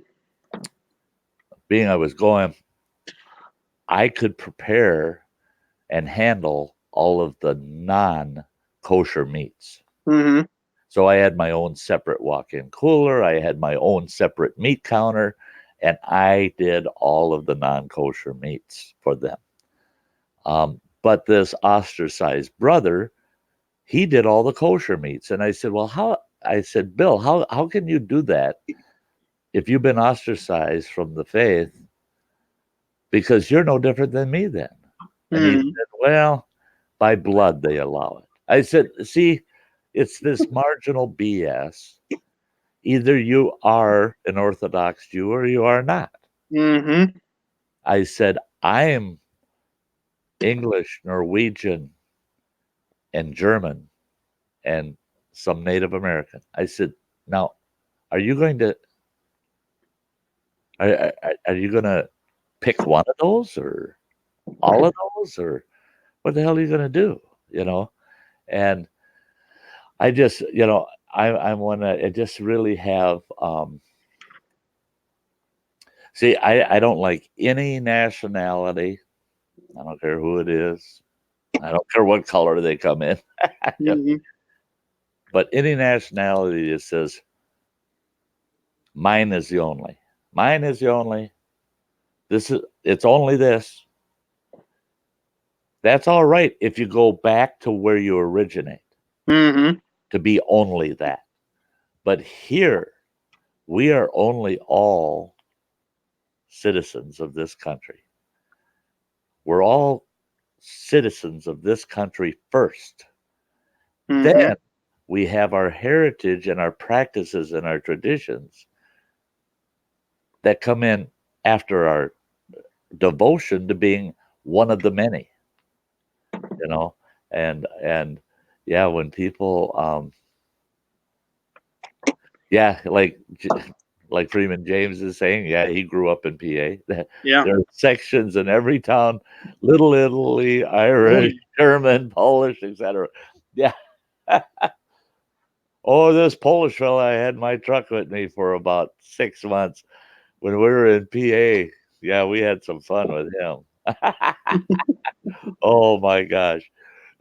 Whenever we'd get into a small little cluster of a Polish community, oh, he felt like he was a king, you know. Get him out of that cluster. And holy God, he wanted to hide all the time. He was, where are you, Pat? Where are you? I'm not coming out. No, okay. I know they're gonna pick on you. Should take Pat to the Hofbrauhaus. So yeah, yeah, they'd all line up with their spanking boards. You want what? This is for making us look bad.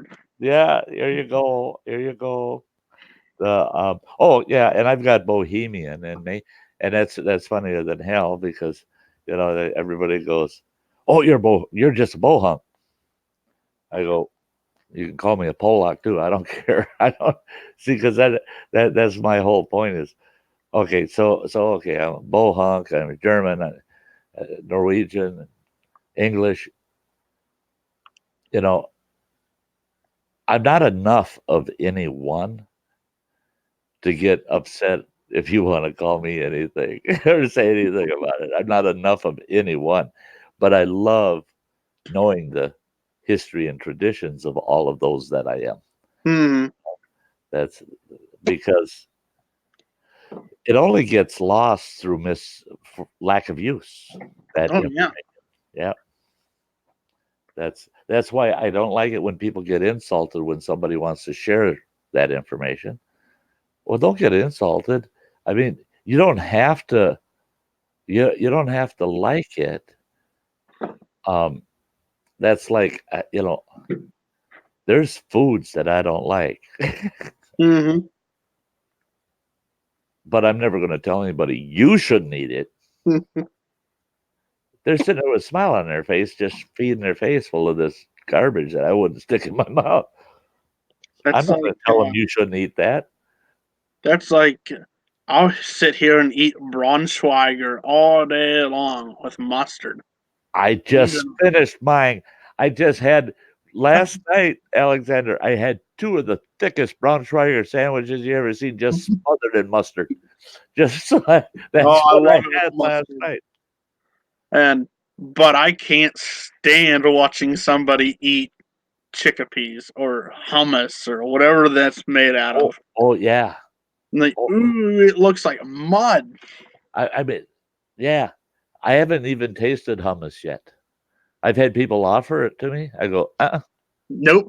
Nuh-uh. I'll if go they, ahead and I'll eat my pig livers. That's fine. You can have that weird thing. I don't, and that's like pesto. People pesto to me is just it's poopo. I mean, I, it looks. Hey, canoe hound's back for 10 minutes. Hey, buddy. Your Yeah, pesto looks like it that's stuffed your dog ate out of the yard and puked it back up. yeah, yeah. Oh, pesto, I can't stand. I can't stand it.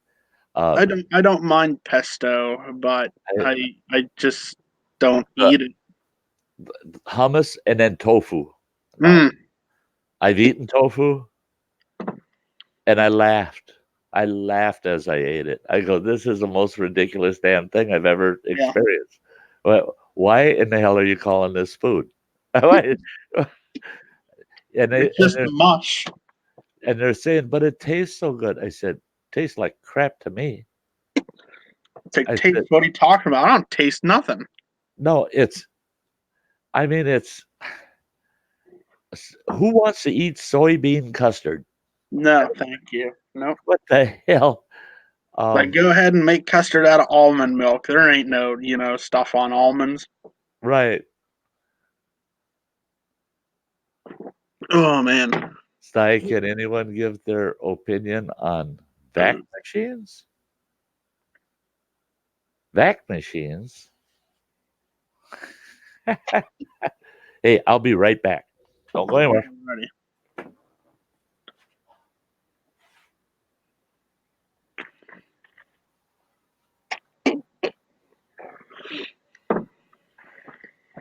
What do you mean by vac machines, James?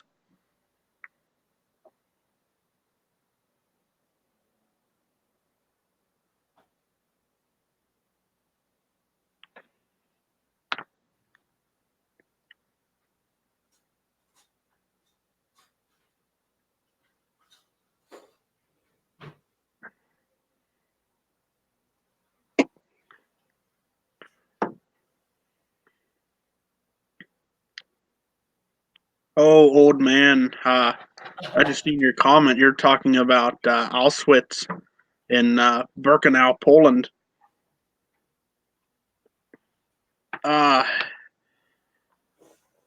Yeah, there's a whole kind of bunch of things around that.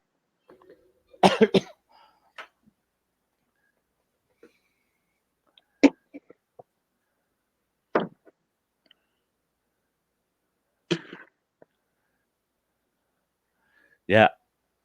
What I went and grabbed, being that I'll be ending this fairly soon, I had to grab myself a midnight snack. Flan, huh? You betcha. I love my flan. Oh, God. If I could afford it, I'd have one of these for every day of the year. I'm a custard freak. I mean, if you're going to make any form of egg custard, look out. Sty's going to eat 2/3 of it. You I'm might gonna get a taste. I'm gonna be right back. I'm gonna show you my bedtime snack now. Uh-oh.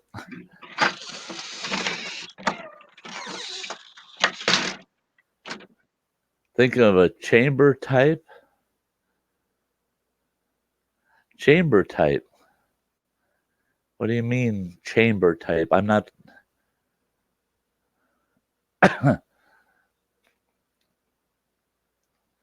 I'm not sure really what you mean by chamber type that. Are you ready for this, Sty? No. No. Too bad.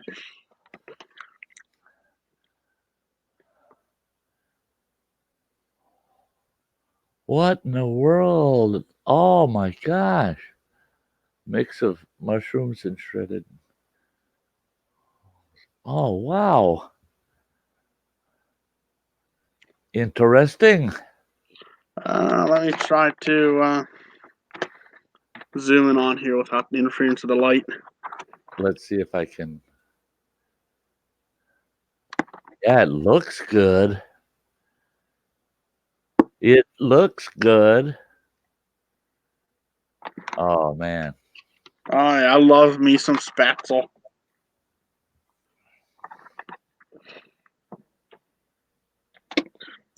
Boy, this is a little cold to hold out here tonight.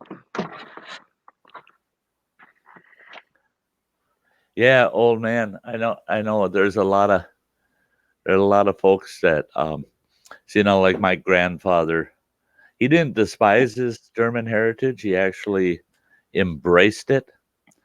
But oh my Lord, I tell you what, when it came to the Nazi regime, you did not even want to use that word on his farm. You get your lips slapped right into next Tuesday.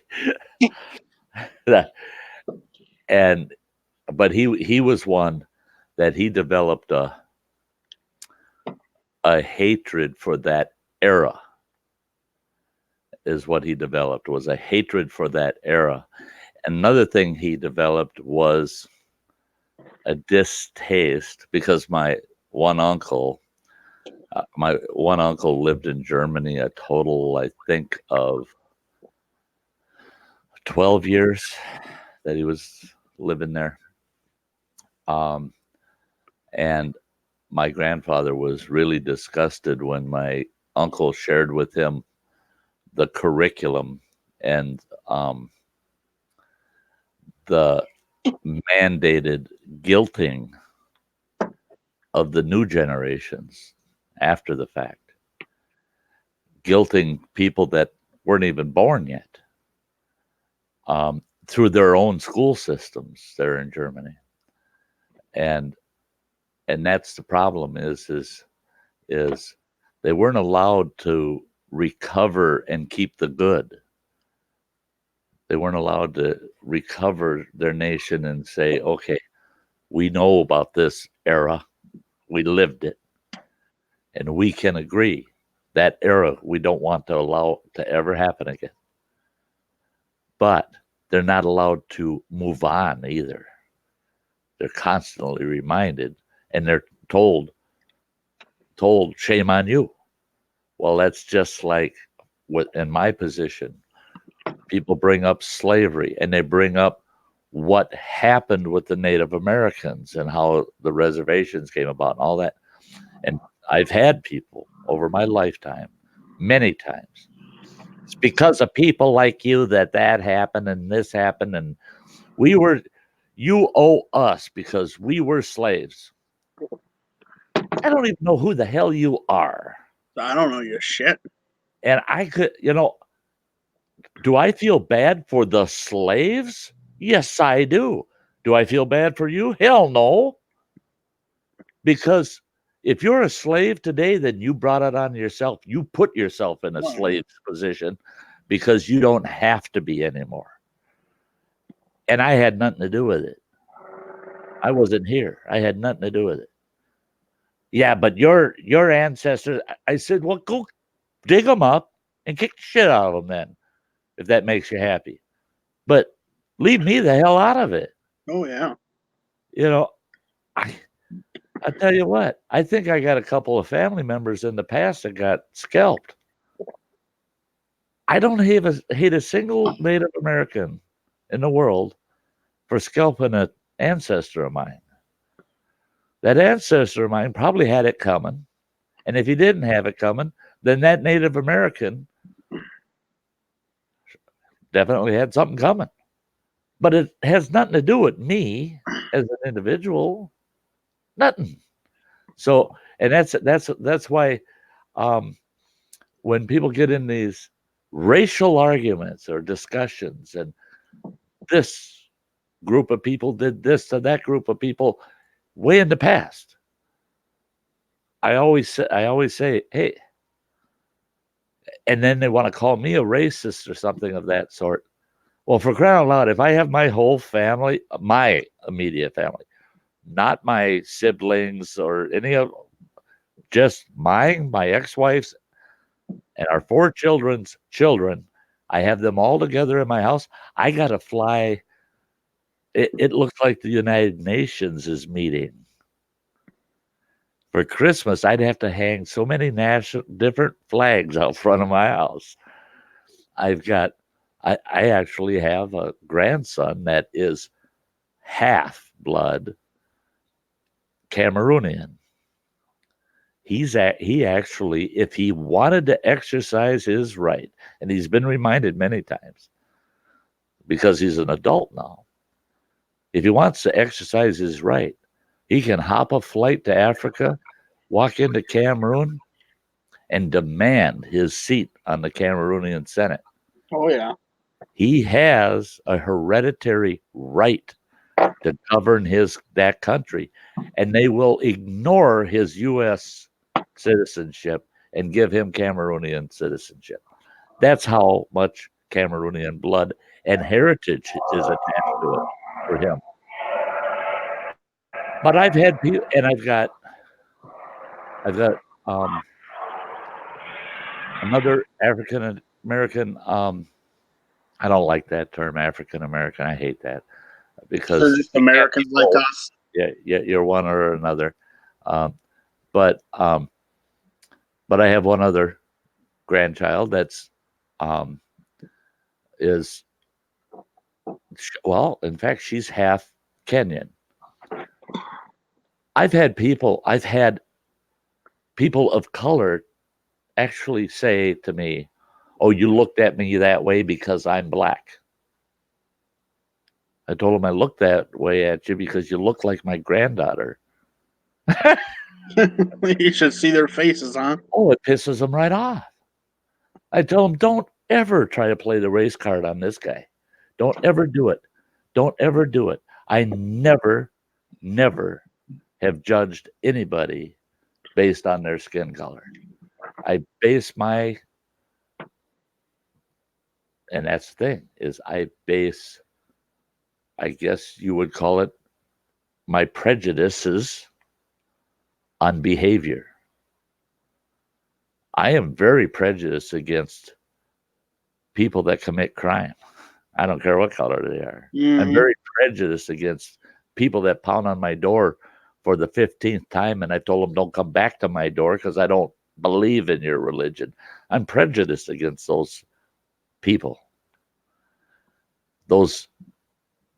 What they're representing is what I'm prejudiced of, not of the individual.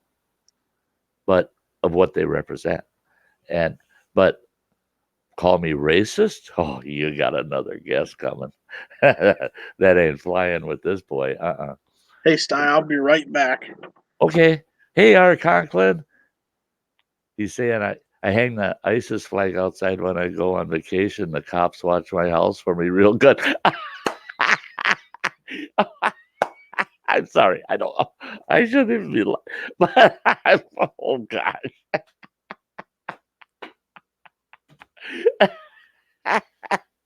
Nobody goes near that house.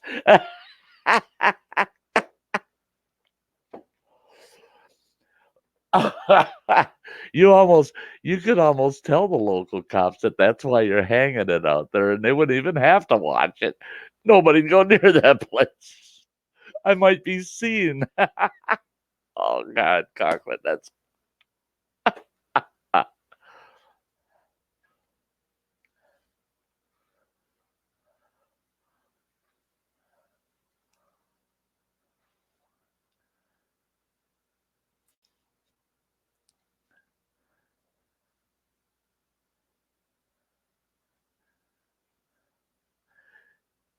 Grammy's finally back. Here I am. I'm over 4 hours again. I got it. I got 15 folks in the house. You know how I am. I just can't. I just don't learn. The only thing, though, tonight, I've got to take my meds. Being it's 11 o'clock, I should have taken them an hour ago. And I'm not allowed to take them buggers without food, so I'm going to have me a little bit of flan, egg custard.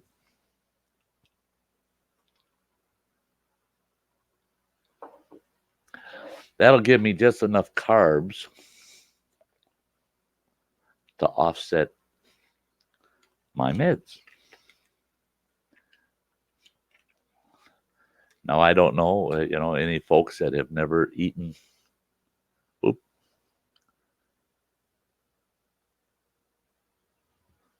flan. This is caramel flan.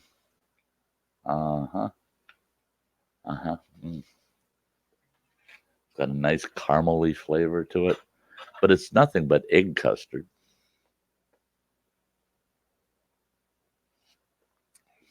Oh, Lordy. It's got like a liquid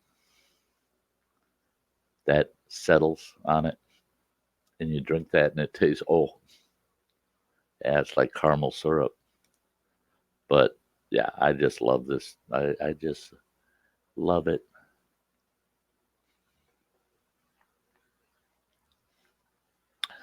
One thing I really love is egg custard pie too. Low in sugar and fat? Not really. I should. I haven't looked in a long time. Well,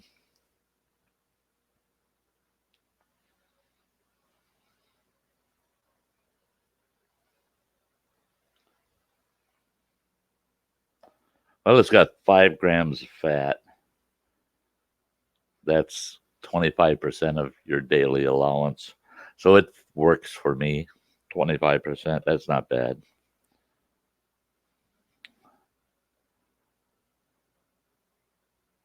Oh, the carbs aren't bad either because that's what I'm allowed on my diabetic diet. It's 45 grams. 45 grams of carbs in it. So, and that's it though. That'll be, you can see the caramel on the bottom, can't you? But 45 grams, that's it then for my snack.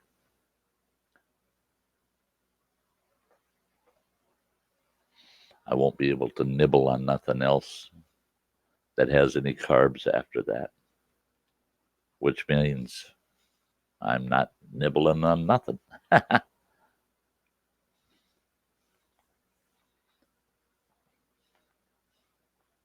Oh, wow. Wow. Our Conklin, that's a bummer.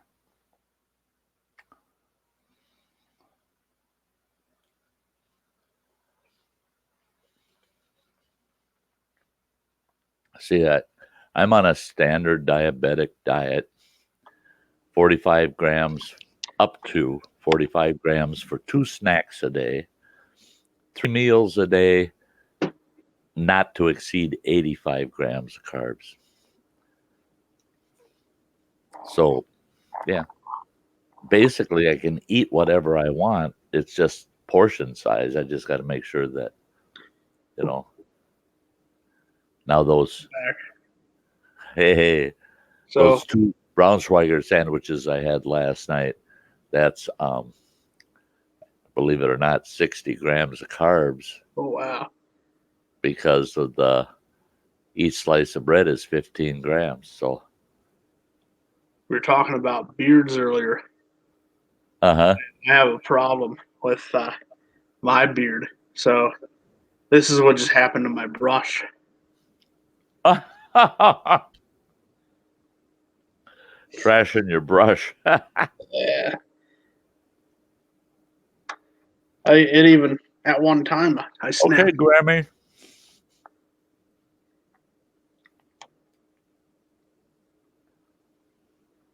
I snapped the handle off of this a year ago. Come on, get back in there. I keep telling myself I'm going to buy a new brush. I'm going to get a new brush. I'm going to get a new brush. And I keep stuffing the thing back in there. Keep using it, right? Well, maybe if I use it in a different way. Good night, Hey. Canoe Hound. Canoe Hound's got to head out. Good night, Canoe Hound. I'll try to have a great weekend. You too, bud. You too. You make sure to have a good one. Our Conklin's saying, yeah, Doc told me a month ago, graduated to type 2 and fatty liver tissue and gallstones. Oh, gallstones. Yeah, when they removed my gallbladder in April, that surgeon, he said, I couldn't believe it. That day, I was number 6, the 6th gallbladder removal he had done that day. And it's a huge hospital. And he says, I do about 30 gallbladder removals a week. And he said, and I've been doing this for 17 years. And he said, yours was the largest gallstone I ever seen without a ruptured gallbladder. Oh, wow. I said, oh, thanks a lot. And he said, you've been sick for a long time, man. I said, I didn't feel sick until all of a sudden I had that severe pain. And he said, yeah. He says, once you recover from the surgery and the removal, and you get used to what you can and can't eat without your system going nuts on you, basically what it is some foods will just go in this end and they go right out the other end. Oh. And I've been very fortunate, very fortunate. Everything I like to eat sits well on me. I don't have that problem. But he was right. Oh my God, I feel so much different now that it's gone. That gallbladder's gone. Yeah, gallstones. Gallstones can be all different sizes, and you can have more than one. I mean, I've known people that have 2 or 3 gallstones, and they could be anywhere from smaller than a pea. Mine was, what the heck is it? Had to have been. Well, there it is. There's a tape measure.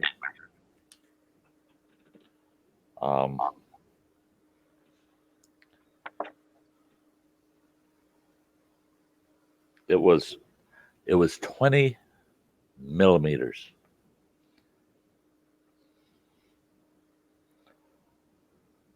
So what is that?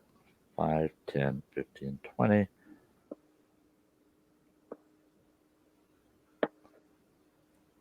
That's 7/8 of an inch. He said it was as big as the end of my thumb. Wow. And it just the one. But it didn't matter because they just removed the gallbladder. Just got rid of it. The old man says, fix it with Gorilla Glue.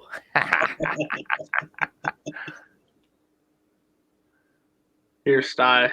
I just found this book the other day that my mother had bought me a few years ago, and you were making me think of it earlier.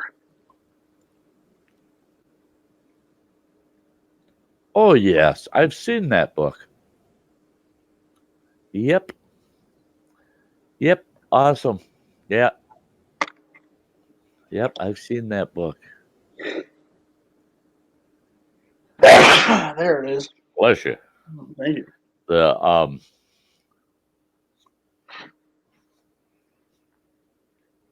somebody loaned me that book when I was up in camp. My first year up in camp, so that's about 7.5 years ago.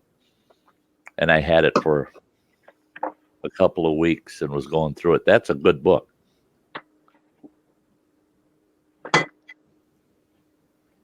Yeah, there's a lot of good information in there. Yeah. I used to have it was a collection of military manuals all in one book. Oh, yeah. Neat. And it had everything from basic training manuals to firearms manuals citing in your M16, all the way up to biological and nuclear warfare. Mm-hmm. There's a complete collection, including special operations manuals. Yeah. And you know what? I can't find that book anywhere now. And I can't find it in my house. It's got to be around here somewhere. I was going to go buy another copy of it, but guess what? I can't find it anywhere online either. Right. I looked. I had one out at camp, and it's been lost. Yeah. Same situation. I tried looking for it.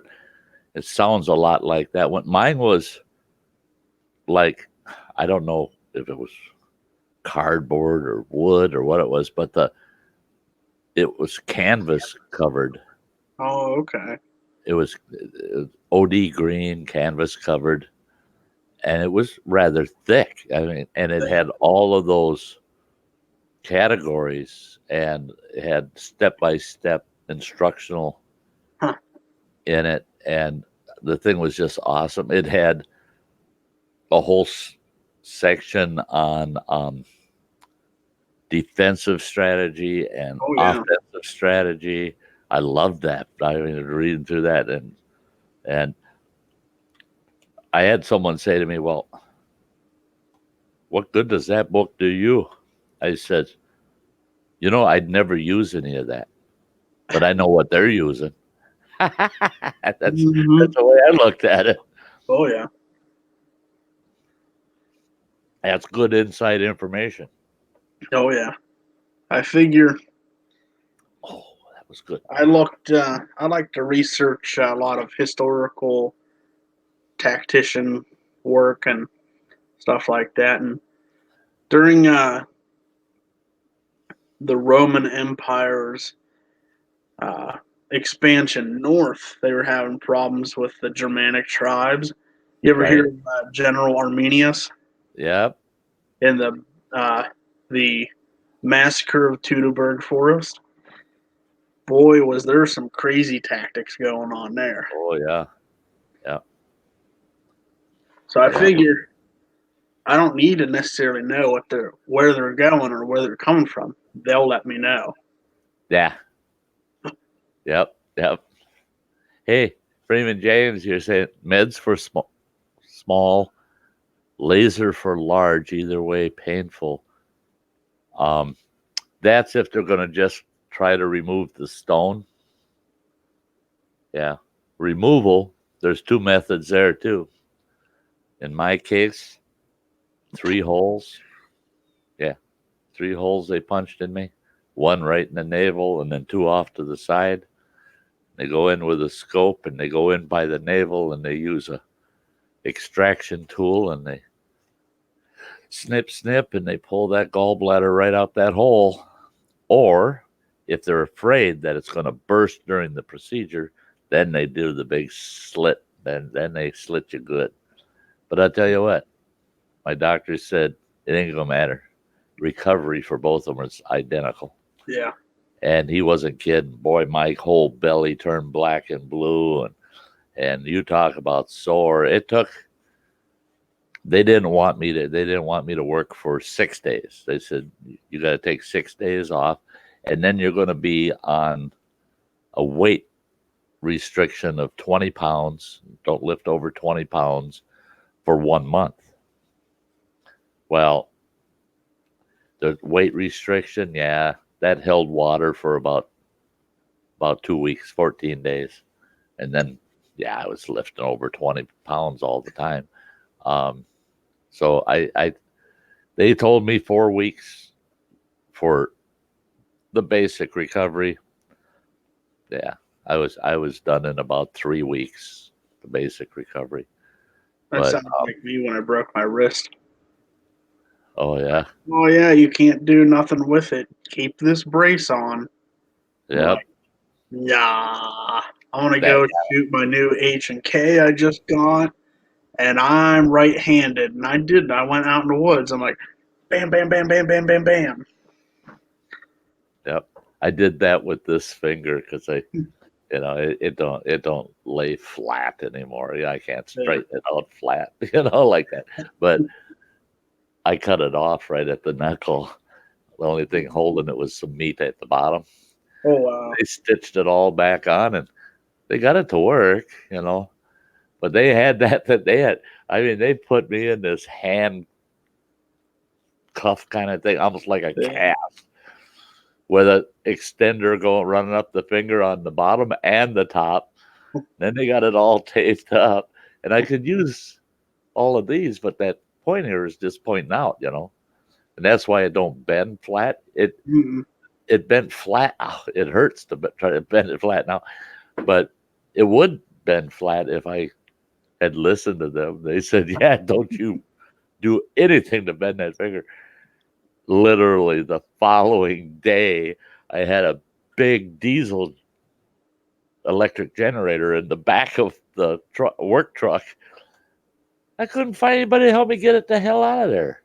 So I grabbed it and drug it out of the truck, and it started to slip. So, I got a hold of it with 3 fingers and a thumb, and sure enough, I just went,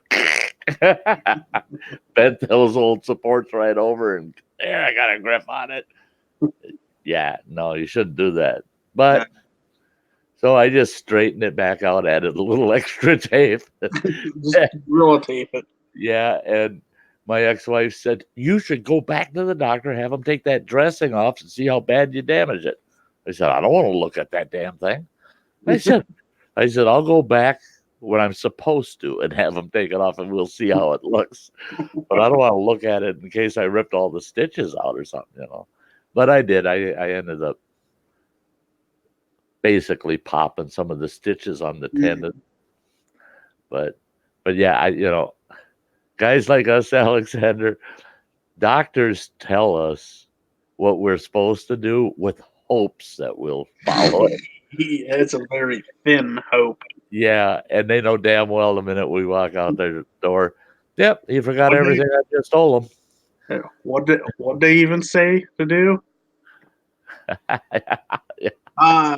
James, no, but I did get to experience what the Star Wars stormtroopers go through with my aim.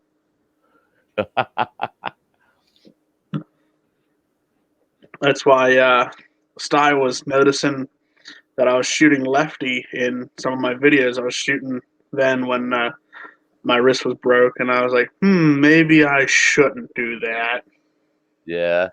See, Alexander, because when I saw that you were shooting lefty, I didn't notice your hand, that. So I just assumed, yeah, he's a lefty. But that's one of the issues I have is I'm I'm contemplating getting another 9 mil, and I've got a great shoulder harness, and it's rigged for dual holster, you know. And right now I just got the right-handed on it, and I'm going to buy a lefty holster for it and get a second 9 mil so I can carry a match set of 9 mils. Oh yeah. And but I keep telling myself, here you go again, Sty. You, you you're stuck on doing this, but you know damn well, Sty, it's going to cost you a bundle in the ammo because you're going to have to be out on that range, becoming ambidextrous with those 9 mils. You know, true, true. What good is a double draw if you can't shoot with a trap with your left hand? You know. Yeah. So Yeah. yeah. But I will tell you the gun that made me Thanks, switch Jordan. hands. I'll tell you the gun that did make me switch hands.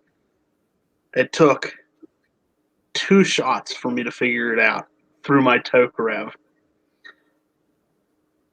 My 7.62 Tokarev.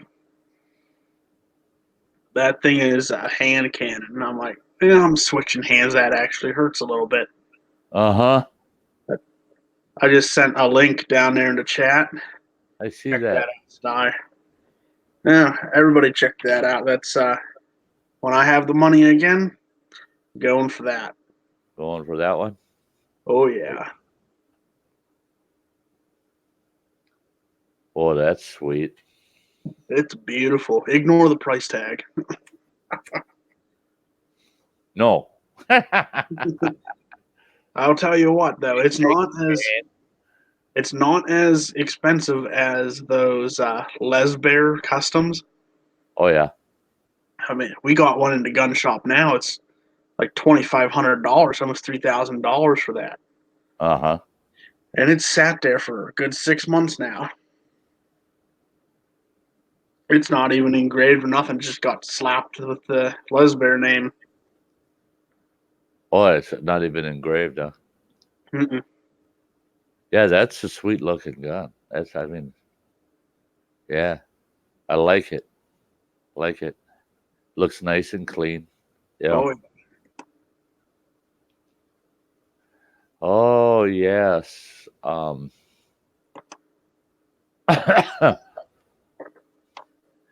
Yeah.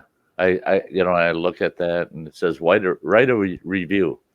I did that once on a couple of gun sites. uh-huh. I didn't even own the gun, never had, and I wrote a review. You people ought to, you people ought to be ashamed of yourselves, tempting us folks that have to eat bologna for the next 3 years just to buy that beautiful gun. You know, and I've gotten some responses from folks that laughing, saying, "Glad you enjoyed the gun and this and that," and yeah, we feel for you. You know, it is quite the investment. You know, but they're good about it. You know. Think about how much bologna you can hunt with that gun. Well, that's yeah, yeah. With the right, with the right guns, it's Oh, eating speaking bologna of is bologna. Now I understand how you feel, Sty. I need something to munch real quick. that's yeah, that's par for the course. The it's awesome, folks. I see 14 folks around the campfire. We don't have a lot of you chatting, but there's a lot of folks hanging out. That's wonderful. That's wonderful. It's great to see y'all. Um, I'm glad you think they're peaceful, Yorin. I love Yorin streams too. I I feel right at home with Yorin over there. Yeah, yeah. The I think I'm gonna do on the round the campfires on Thursday nights. What I'm gonna do is I'm gonna nab one of you folks. I'm gonna talk you guys into it. I'm gonna nab one of you folks Yeah, 45, James. Um, and put you up here with me for the stream. And you can add to my content and interact with the folks in the chat. Folks can ask you questions directly, and you can just answer them instead of trying to type things out. I'll be able to ask you a few questions, and it's kind of what Dennis is doing for his channel on Tuesday nights. He's going to have a guest that he interviews, and then he's going to bring a couple people up on the panel and let them kind of cross interview. And he's going to have like a wide assortment of different guests from all different aspects of the outdoors and stuff. And what I want to do here is just like I said, what I'm doing with Alexander, pull one of you up and have you be on my panel with me for the night. And, as long as you can stay, I'm not expecting you to stay 4 or 5 hours. If some of us can, some of us can't. So, but yeah, I want to kind of give everybody that has the capability to come up their Thursday night turn to pop up here. Yeah. It showcases each of you individually doing that.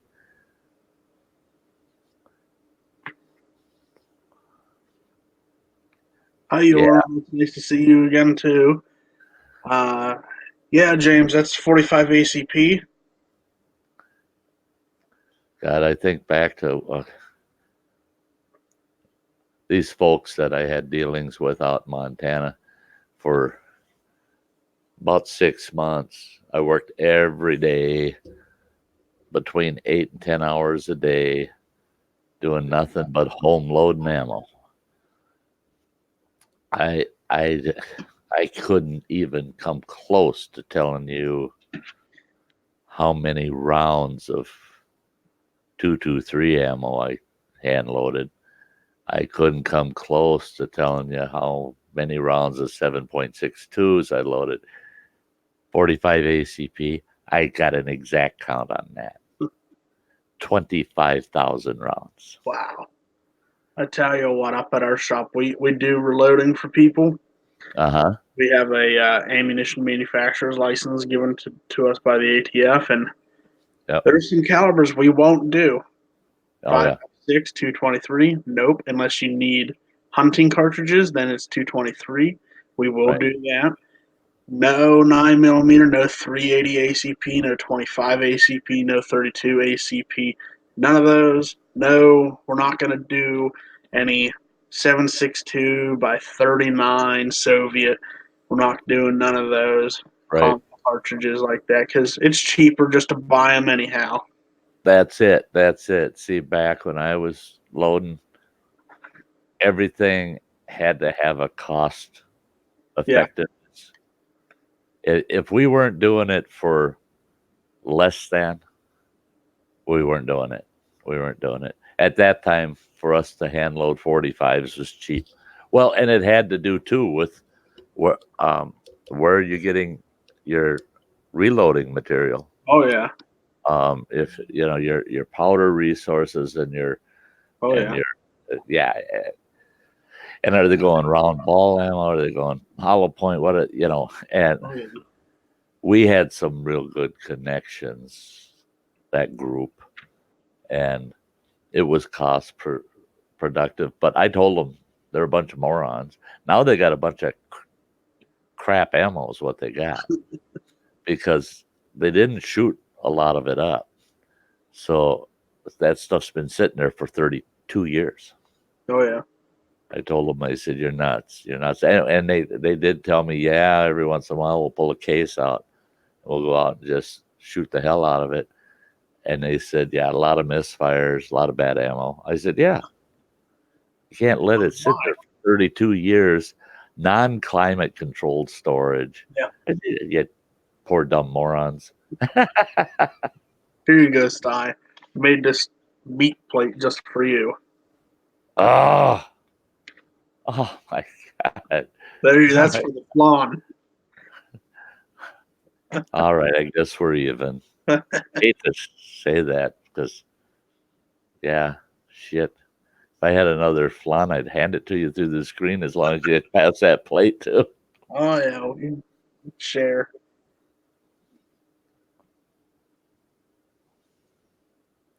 Old man, yeah. What I need is a Ruger, a falling block, and 470 Nitro Express. Oh, Sty don't. Really, all Sty needs now. I'm gonna find me. I don't give a shit if it's just a cheap off the shelf Marlin 3030. That's all I. That's all I want. That's all I need. That's all I need. I love that. I love that. Everybody goes, "Oh, you're not being prepared in case shit hits the fan." I said, "What the hell I ain't."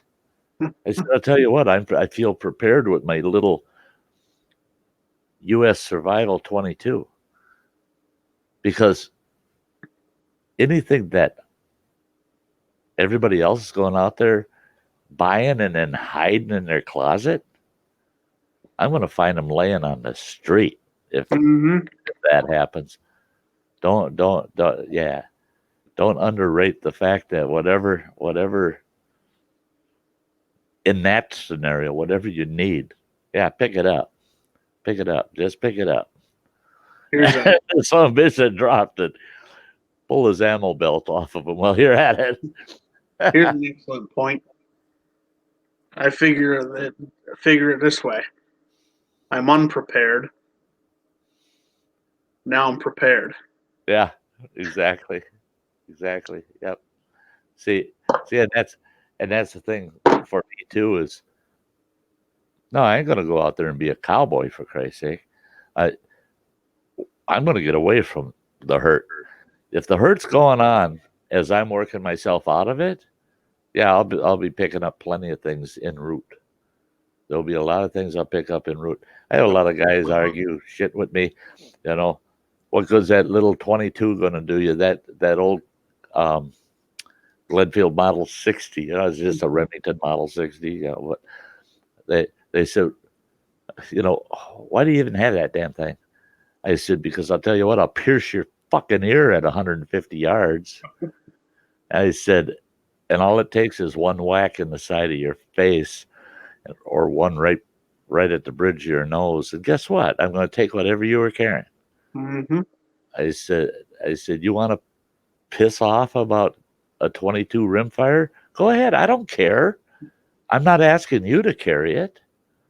No, I want it in my hands. And the reason I want it is I know what it'll do, and it'll get me what I might need without me having to invest money that I just can't afford to do when things are quiet like this. I can't afford to stash a couple grand's worth of firearms away, that are going to be virtually unused, just there in case. I could knock two grizzlies down at the same time. Yeah. I watched a video of a guy dropping a grizzly with a 375 H&H, and he smacked that bear, and that bear ran about close to 100 yards straight for them guys before that bear dropped. When they skinned out that bear, the kill shot took out the upper lobe of one lung, and it actually put about a 1/4 inch deep cut straight through the aorta of the heart. And that bear kept running. Didn't matter. On adrenaline. But then also there was a fella in Montana that dropped one, and he had 5 witnesses right there. They all had the exact same story. I mean, you could tell they weren't lying because the way they told the story was a little different, but the details were the same. And he dropped a bear with a like I just said earlier, all I need is a lousy 30-30 Marlin. That's what he dropped that grizzly with, was a 30-30. And he hit it at about 65 yards from him. And he dropped it because it was trying to eat his horse. it was taking his horse down, and it was crazy because he took 3 shots, but then when they skinned that bear out, they found out that no, only one hit home. The other 2 shots went wild. So good first shot. He said that he knew that was his first shot because he said he had that bear. That bear had his right paw up and on the haunches of that horse, stretched out, just tight up on that top of that horse. And he said there he says, looked like a billboard. He says, yeah, the old proverbial, can you hit the side of a barn with that? Yeah. I don't know, but I can hit a side of a bear with that.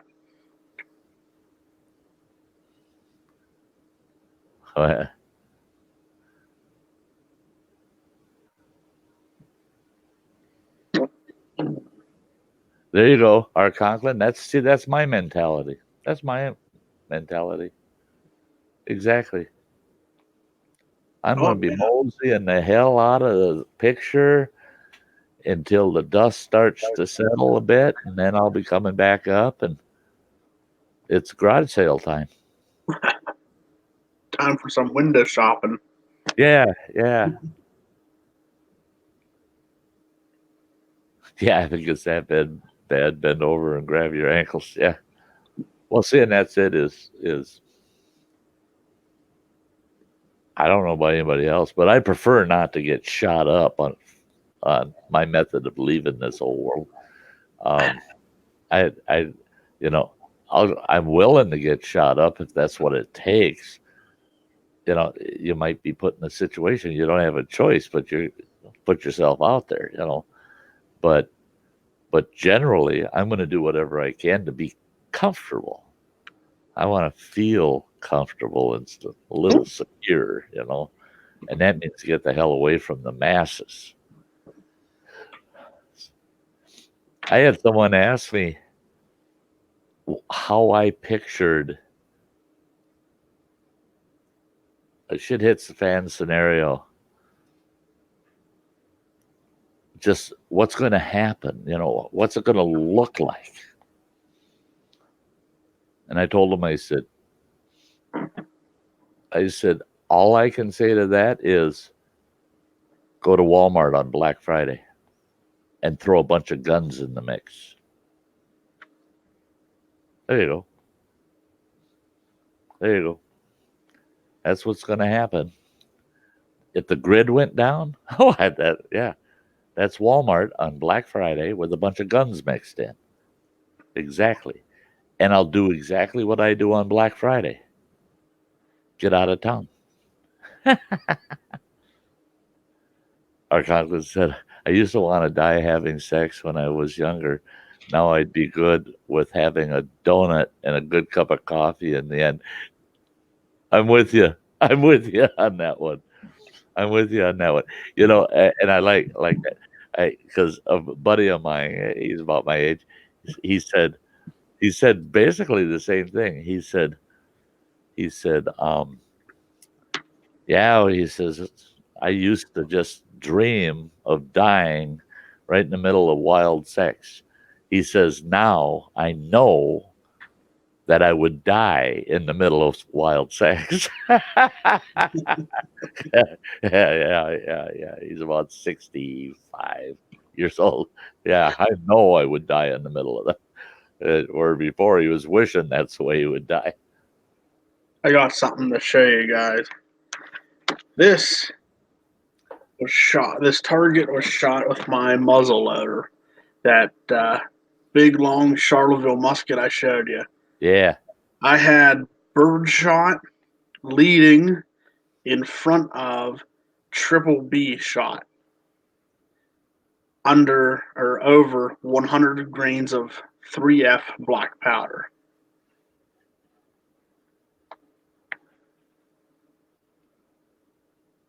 Woofda. Oh yeah. Woofda. Here's the exit side. Uh-huh. How many yards out were you? That was probably at 35 to 40 yards. 35 to 40? Oh yeah. Oh, yeah. It Fun, doesn't fun. matter what I have for when crap hits the fan. It matters if I have it in my hands or not. That's it. That's it. That was these guys I was doing all that loading for. They've got stashes of firearms all over the place out there where they live. Stashes of ammo all over the place. And I told them, I told them, I said, yeah.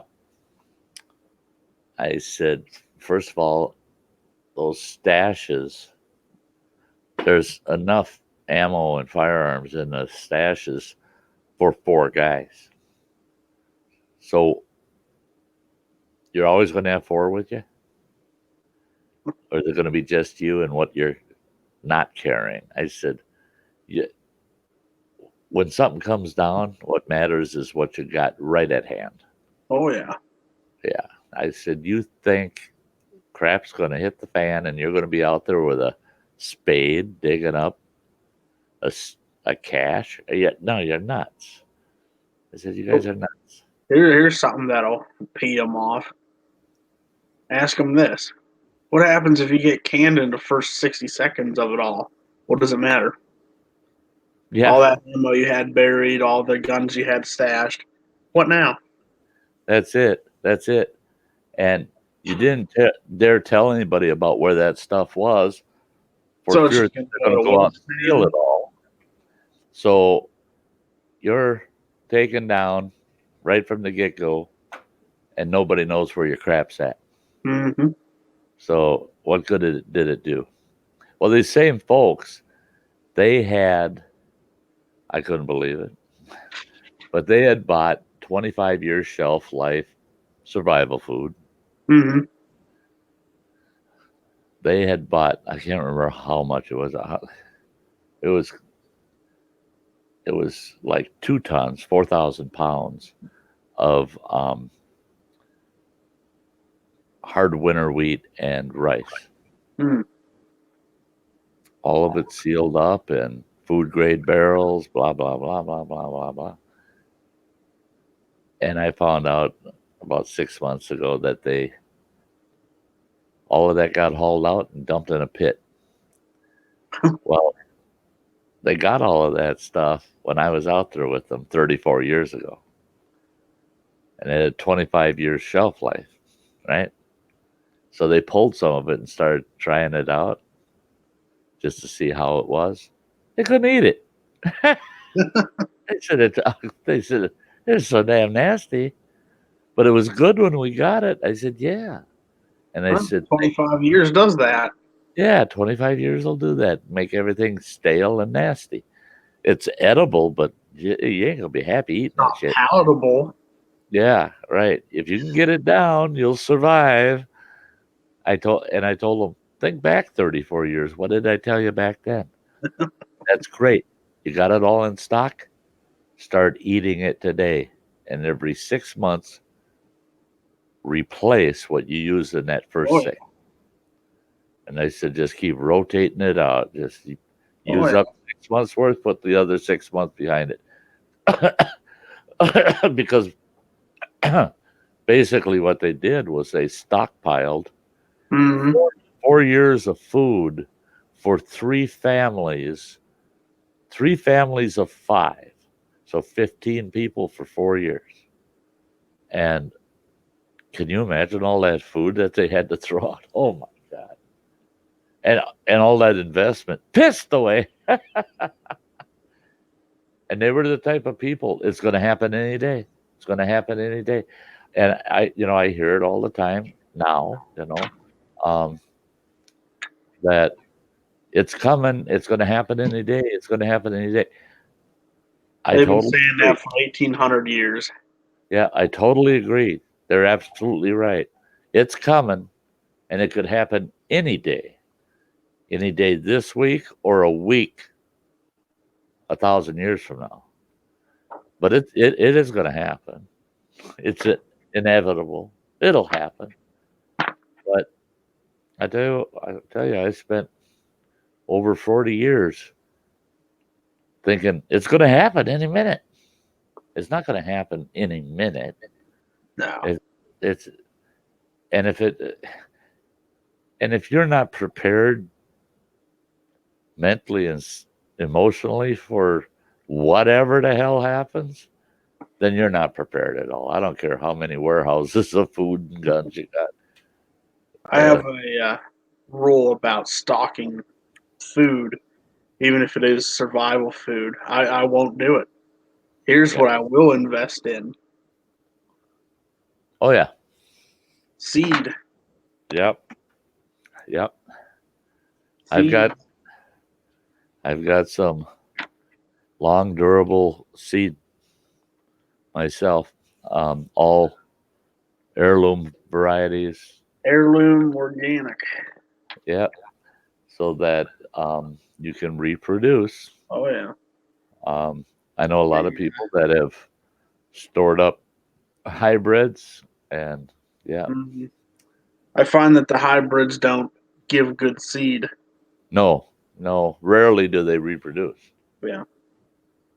Good for 1 year and done.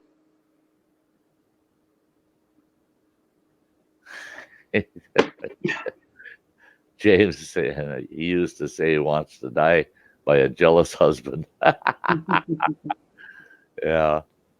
And they were talking about California, how they'd go nuts there if the grid went down.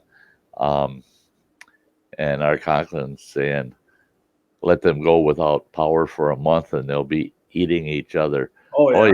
Oh yeah, they will. They will.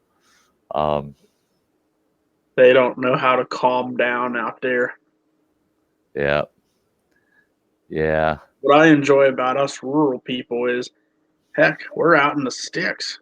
It's a good day if you got electric anyhow. Yeah. I'm outside all the time anyhow. I don't need it. Are you aware of that, Alexander? They shut down a big portion of Northern California. The power grid's down. Because of that wildfire out there? Well, they're doing I can't remember what all it had to do with. And yeah, our Conklin's saying 500,000 folks, 500,000 people without power. And they're talking, no, I didn't hear about that. They're talking at least a week or two. Huh. And they're finding out that, there's no generators. Nobody can get their hands on a generator out there.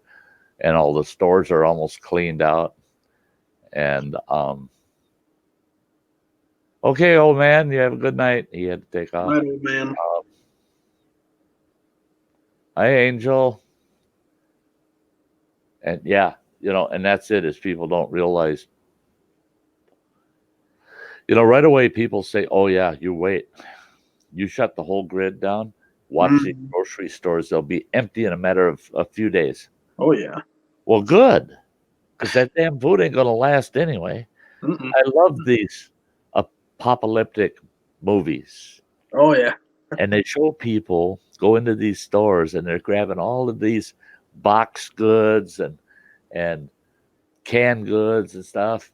Hey bud, you need milk for that stroganoff mix. Yeah. And then you find out, and then you realize, no, wait a minute. This is post-apocalyptic. So how many years have passed? Yeah. And then you start realizing, wait a minute. People don't get it. Those store shelves, if they still have food on them, you don't want to eat it. Because if that store's still got food in it, there's a you reason. want to get the hell out of that town, because something killed them people before they could get that food. Whether it was biological or nuclear. That's it. There should not be any food on the shelves post-apocalyptic. There shouldn't be food on any shelf anywhere. And yeah, I always get a kick out. I watch those and I go, oh yeah, right. Look at this full grocery store, and it's a year after the event, Yeah. and that grocery store is full. The pharmacy is full. Everything's full. Oh, bullshit. That ain't right. I was talking to local gun shop here in my area. They built their new gun shop in an underground bunker. They made it out of those trailer containers. They built a underground bunker out of containers, and Yep. they got all kinds of ammo, food, guns stored up. They're a class 3 dealer, so they got some pretty neat stuff. Uh-huh. And they were sitting there, oh yeah, if anything happens, we're gonna be good to go. We'll last here a long time. Like, no, you won't. You bet your sweet ass I'm coming up here and you ain't gonna know where I am, and I'm picking one of you off every day. Yeah. Go Slow ahead, but make a run for surely. that tank over there. That's what I'm watching. Yeah. And Yeah. guess what? Guess what? Your MG42 is mine now. That's right. Yeah. Thank you for all your work and effort. Yeah. Yeah. And Yeah. guess what? And you're gonna be awfully upset when my 6.5 by 55 Swedish Mauser did much better because Yeah. I'm a better shooter than you were. Right. Right. Yeah. You don't just own it. You know how to use it. Yeah. That's the difference. I see R. Conklin said, other news, 75-year-old grandpa gave his 14-year-old grandson an AR-15 type weapon for his birthday. Grandson shot his 13-year-old friend in the forehead with it. Grandpa and grandson both in jail right now. Who should be in jail? Well, Grandpa, maybe. Grandpa might be a little senile. Yeah. He probably doesn't belong in jail. He belongs in a In a home. senior mental institution. I want to know where the hell's Mama and Papa for that 14-year-old kid. Oh yeah. Where the hell's Mama and Papa in that story? And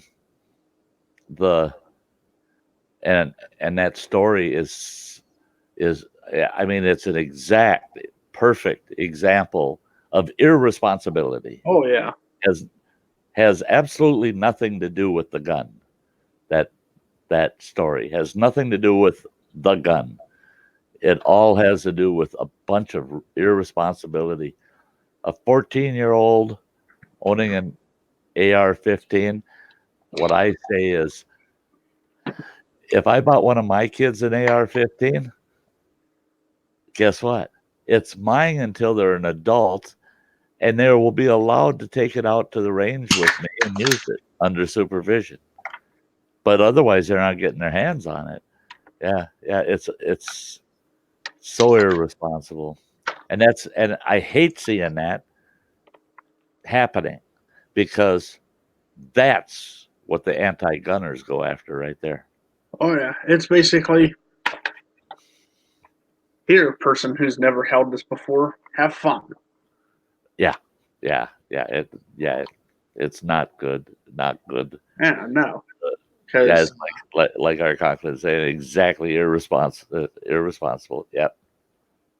granted that I'm not stupid, and I know that because you never held one before, you just might be stupid. So I'm going to show you how to use it first. Mm-hmm. I like what Freeman James, we were talking about survival and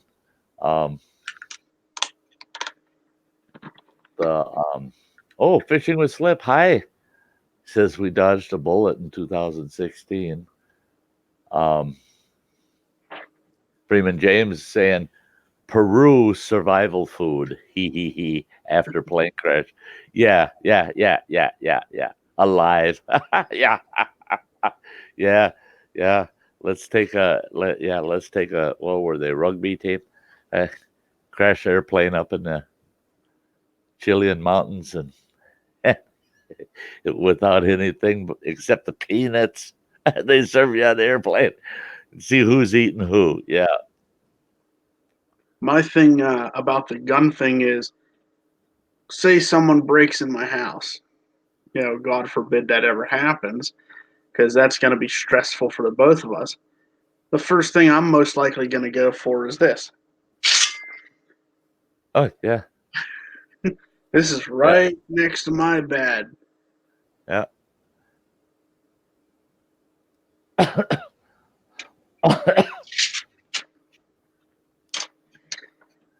I Yeah, am. goldfish. Yeah, you look in the mirror too, goldfish.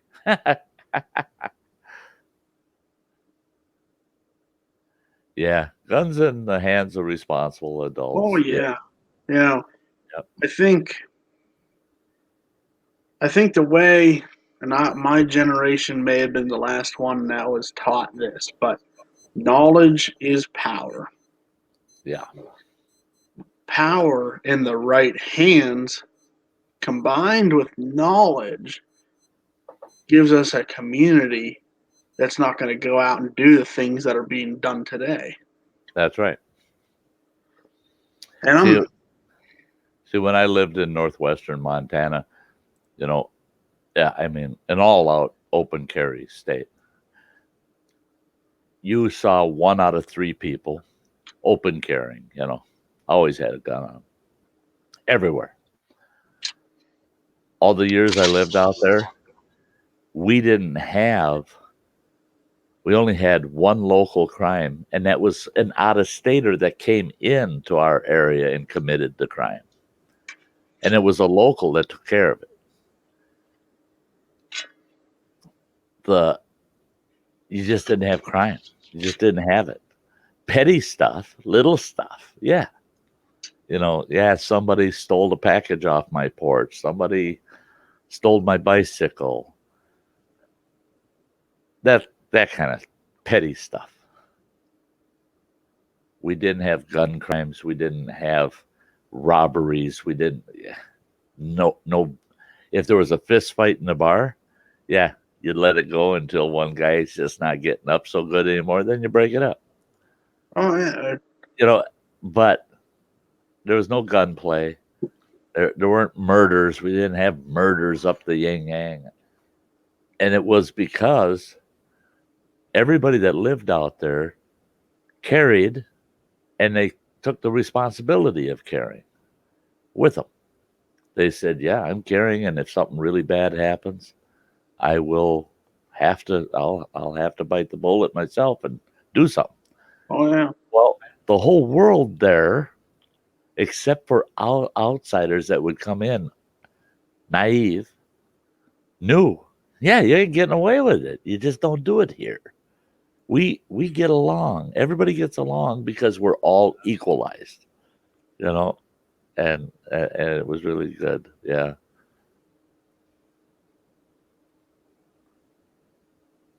Oh wow. Yeah. Conklin's 21-year-old carries and has had to use it to keep him and his girlfriend from being robbed or worse. I wouldn't wish anybody to be in that position to have to actually use their firearm. Yeah, that's not a good decision to have to make. But it Personally, for me, I figure, first of all, who am I to take a life? I don't know this man's situation. Maybe he's desperate. Maybe he needs help. Then again, is he intent on killing me or yeah, somebody else? right. See, and that's the way I am. Um, and that's where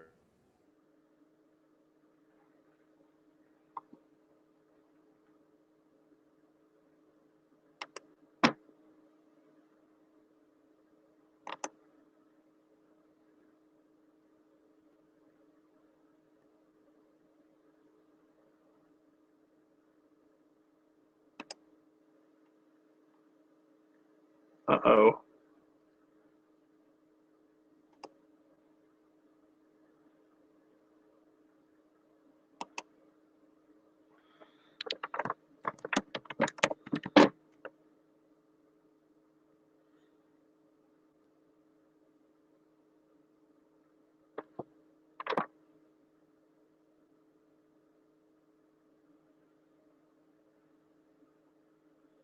Yeah. Hopefully it gets fixed on Sty's side here shortly. Uh-oh. Well then.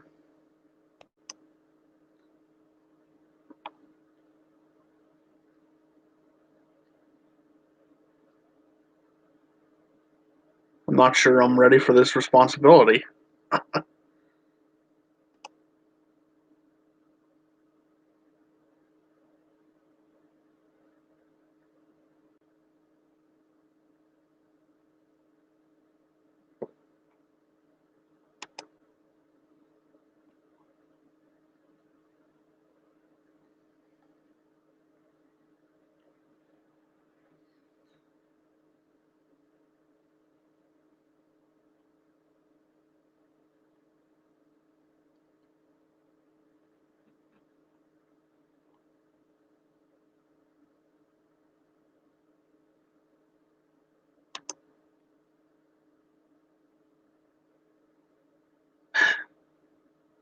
Yeah, aliens.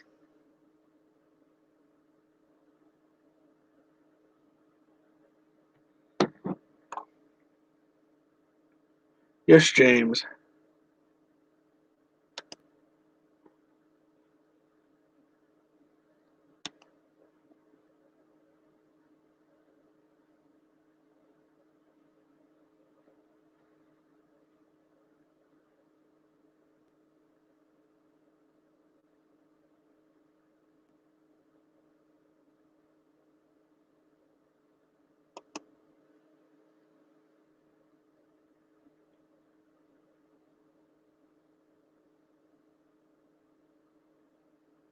Yeah. Yeah, I'm probably next.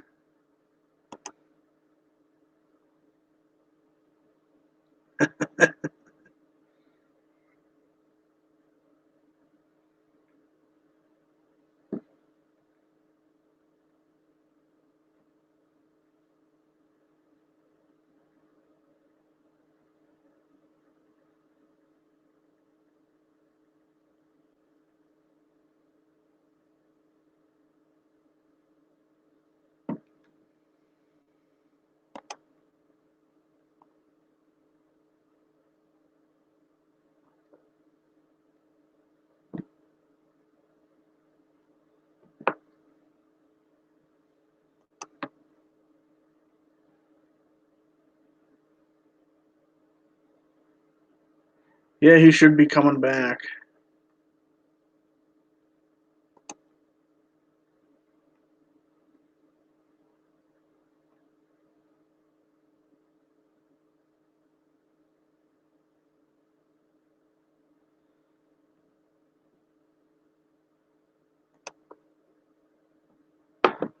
Have any of you noticed if he said anything in the Sty Shack Facebook group yet?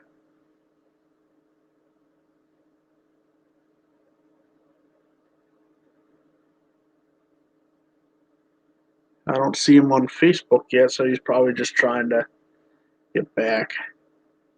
Yeah, cut and run for sure, huh? Right in the middle of a sentence, too.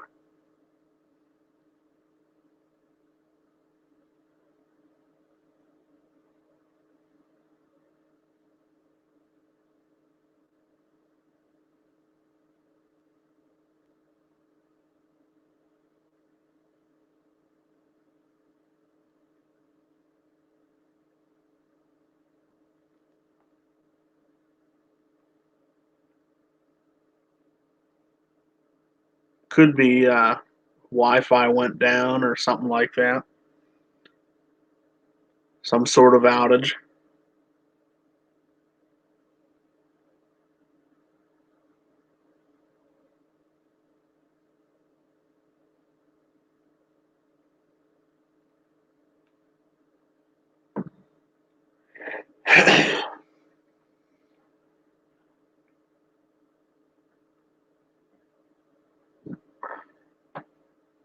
Yeah, James, if you have a way of contacting him, go ahead and call him.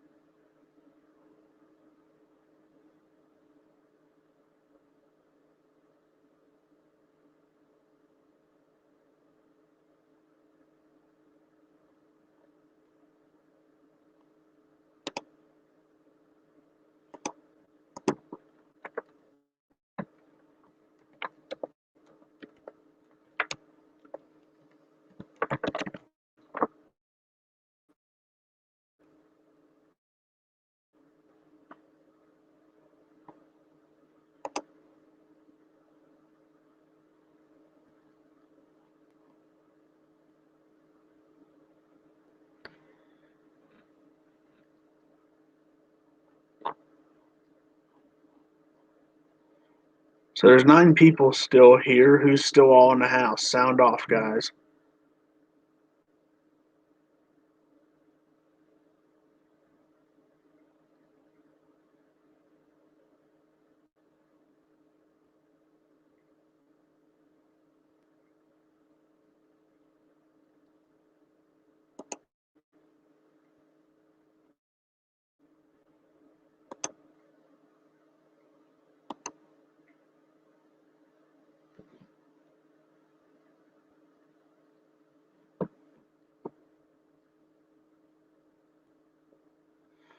I completely agree with you on that.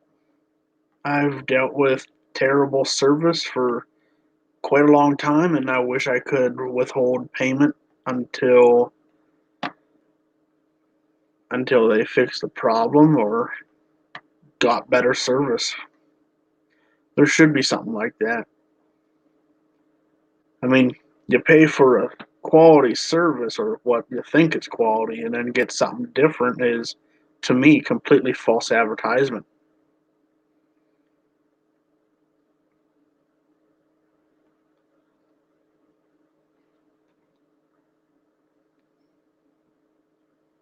Did you get a hold of him, James?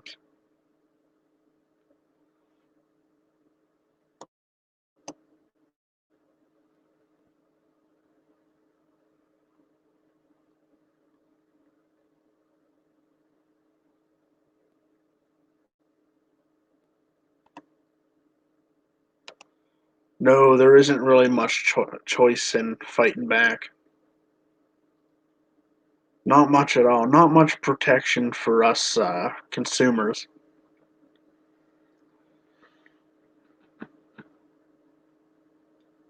James, is he okay? He's gonna be back in 15 minutes then. Okay. Did he say what the problem was or what happened? Ah, yeah, I figured it was something like that. He'll have to restart his modem.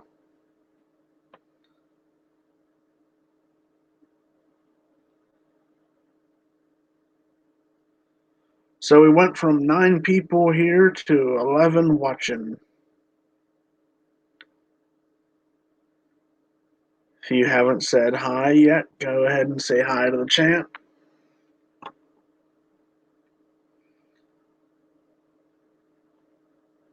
Okay, good. He is coming back.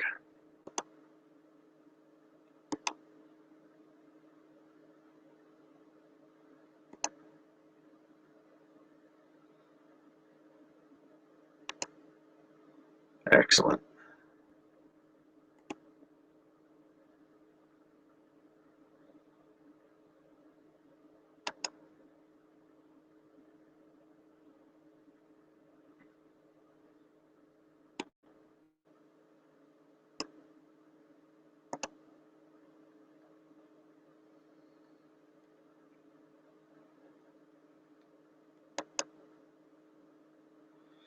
I'm doing pretty well, Go Fish. Yeah. Yeah, I've heard of those days, Conklin.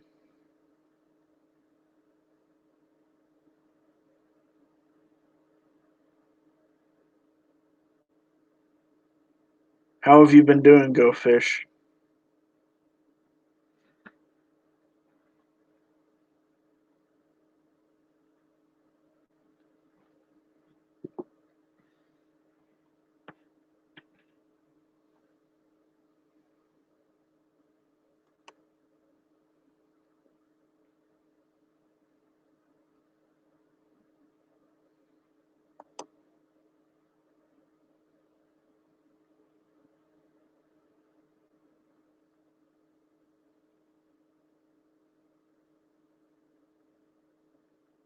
That's always good.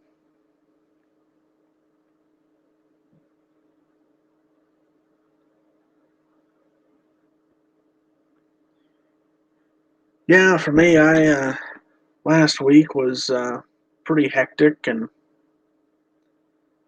I had some things going on that I had for my business. Just you know how bureaucracy can be. It's like so you're asking for a bucket of water, but you need the bucket now, and the bucket has a hole in it, and they need it filled with water, and it's the only bucket that they got. So you got to keep trying to fill the bucket while you're walking to bring them the bucket of water.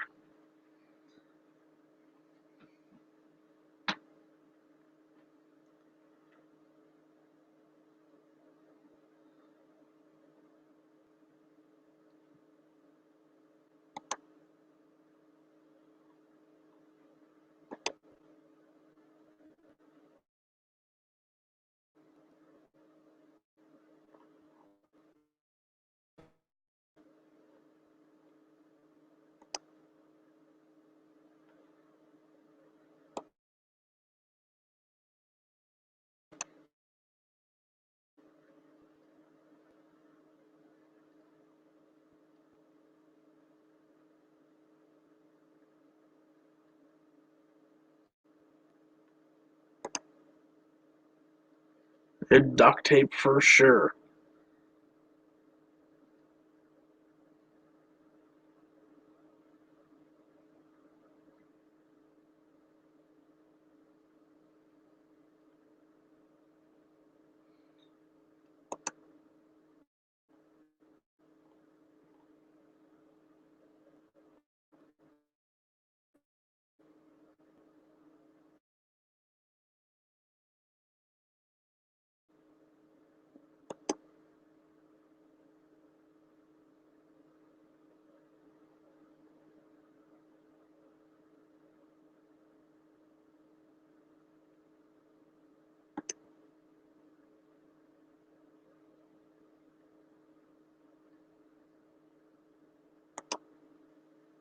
Oh yeah, duct tape is yeah, good to have. Never know what you can fix with that.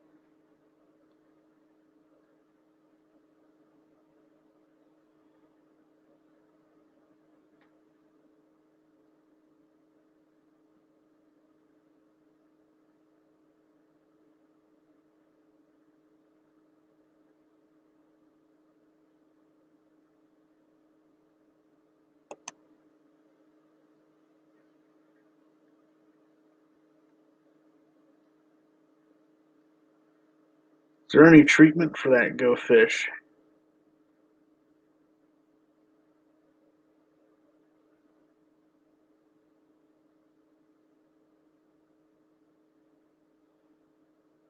Is there anything that they can do to help you out with it?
Yeah, that's the problem.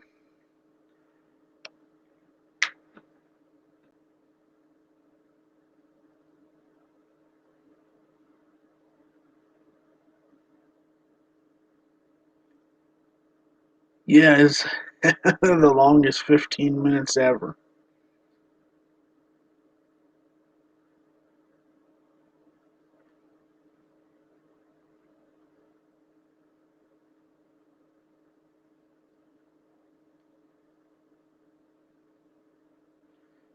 Go fish, it's tough to just rely completely on medications and stuff like that.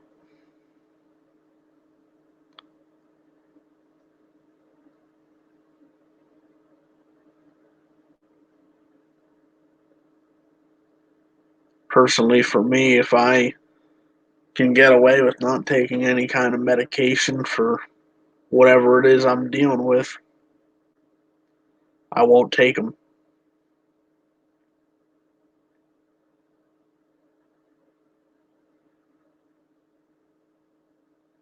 Oh, I see.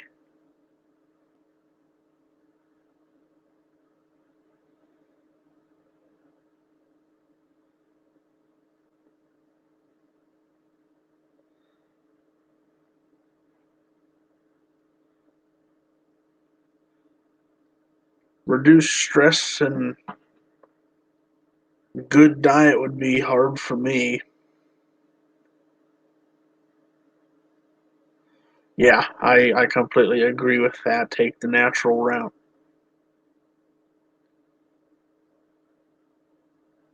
Nature knows what we need best.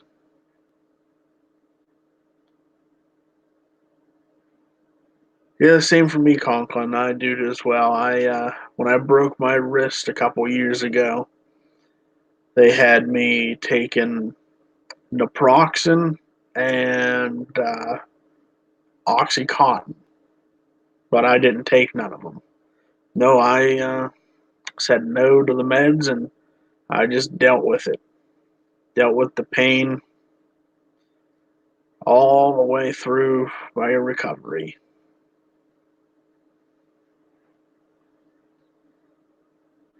That oxycontin stuff, boy, is it dangerous. It can get you addicted to pain pills.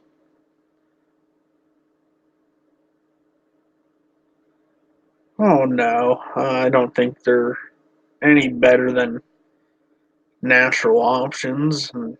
It's just some way of making money off of a 4 cent item and charge $25.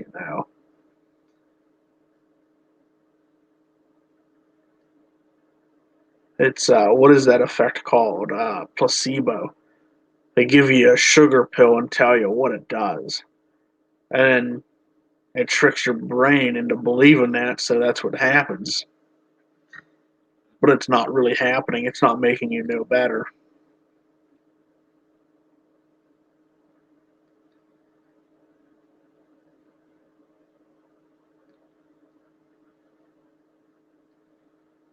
Yeah, probably Conklin. Probably 100 years from now. Oh wow, I don't know what I want to. If I would want to know what kind of medicine we have then.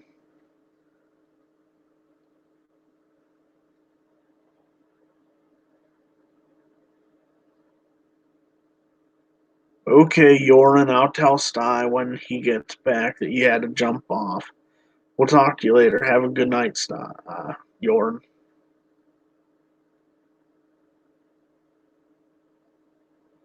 Oh yeah, go fish. My doctor was pretty surprised that I could deal with the 3/4 rotated wrist fracture that I went through.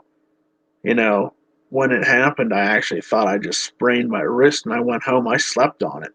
I I sleep on my face anyhow. I you know, right there, sleeping. And I went in the next day because I'm like, something feels funny. I should probably go to the doctor.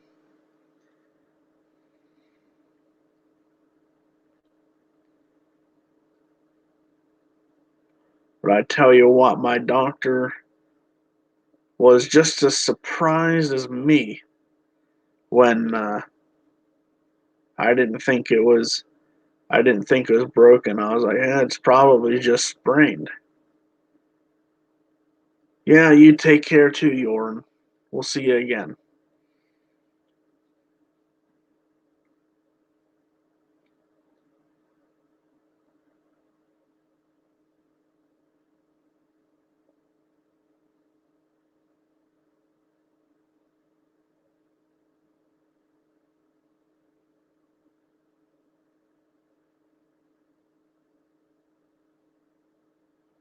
Yeah, Conklin.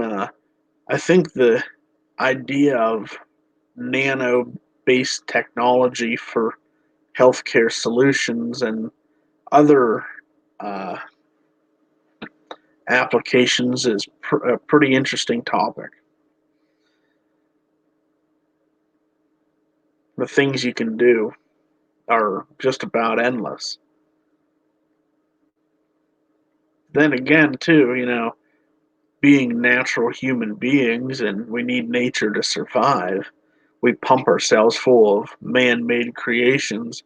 Sooner or later, hey, what happens? So everything almost has a double edged sword, I feel.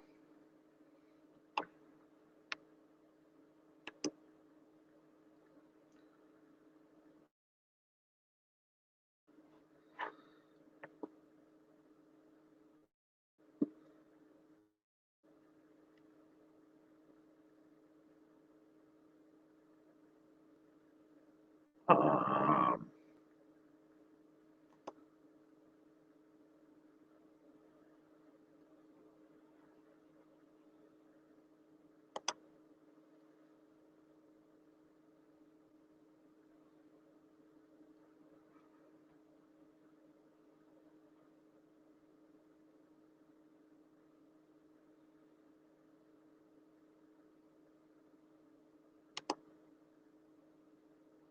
I'm sorry about that, folks. My computer started going into sleep mode. Need to move the mouse every once in a while.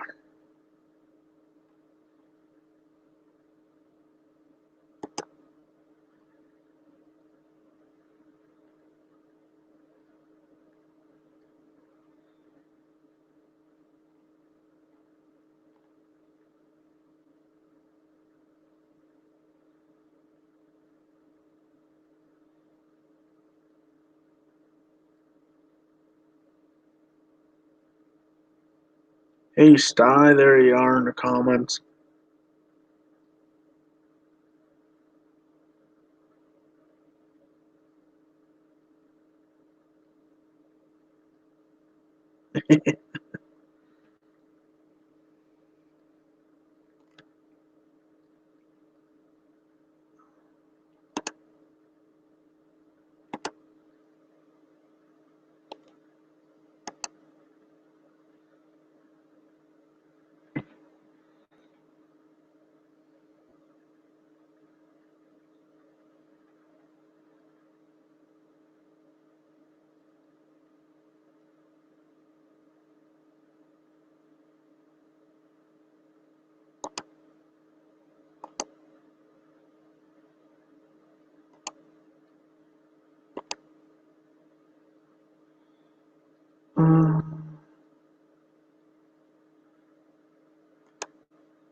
there anything I can do, Sty?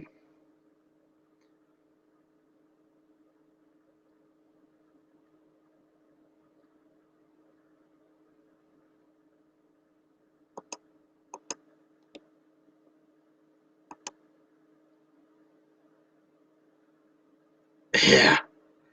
Yeah, James.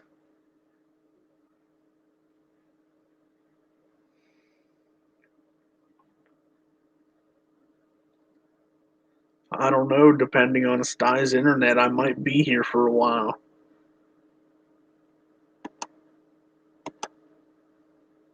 It might be an introductory speech.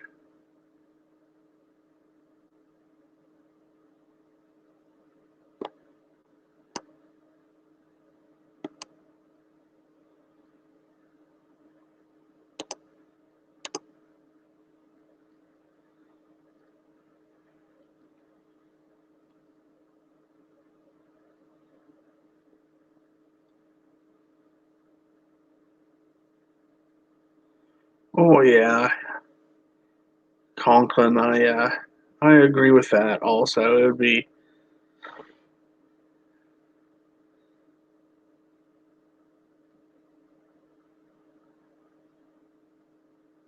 easier to alter ourselves rather than the planet.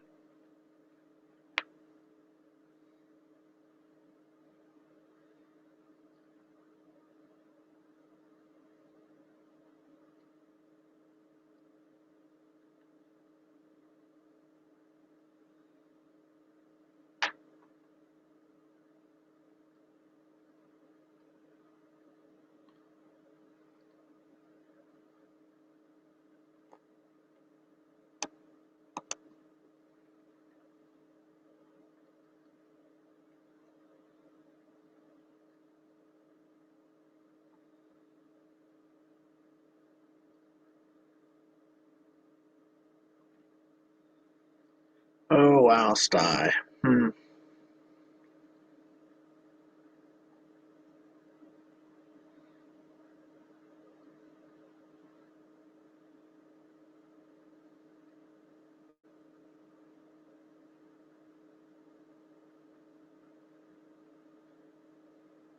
It's weird for the Wi-Fi to just go out like that.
Hey folks, I'll be right back. I gotta hit the bathroom for a moment.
Okay, folks, I'm back.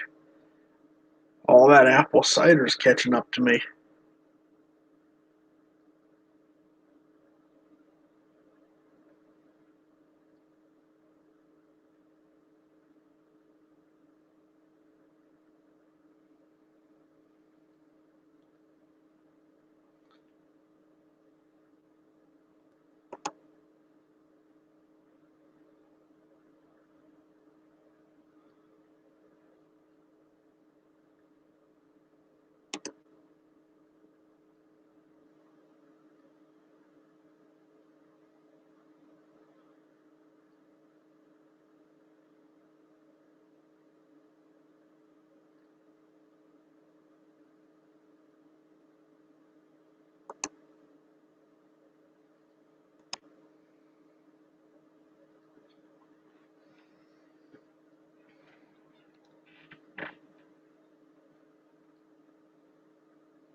Okay, Sty. Yeah, I should probably be getting off of here anyhow. It's 1:30, almost 1:40 here. It'll work tomorrow. Well, technically today now. But it was nice hanging out with you guys, and I hope to be able to come back again, talk to you more. All right, everybody. I will talk to you guys later, and we'll see you again. Bye now.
Lord have mercy, guys.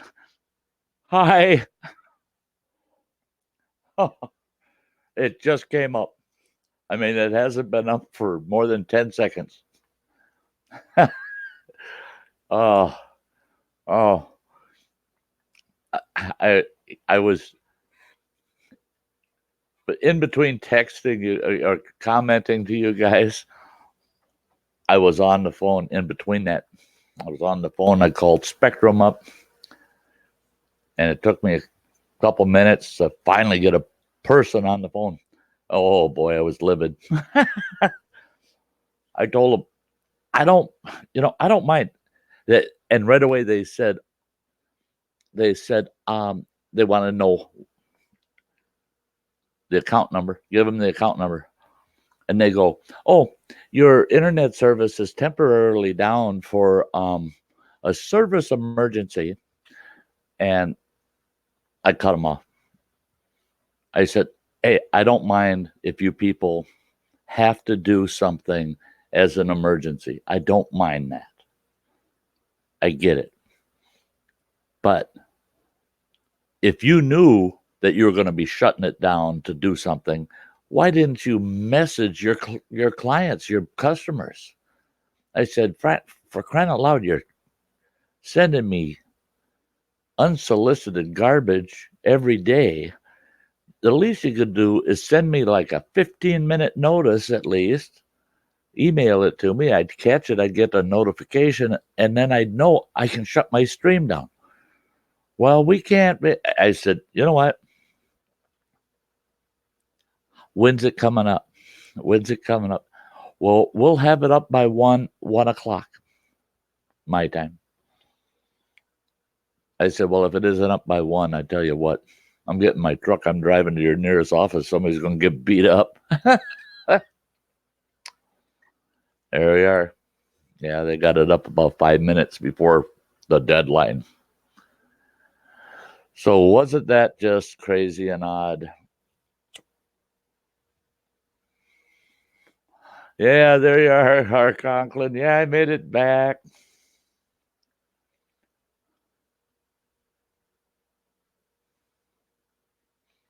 Yeah, go fish. You and James.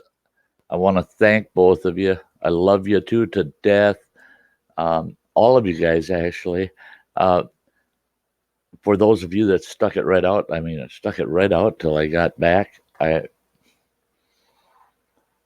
I mean that you just proved my faith in mankind is not wasted.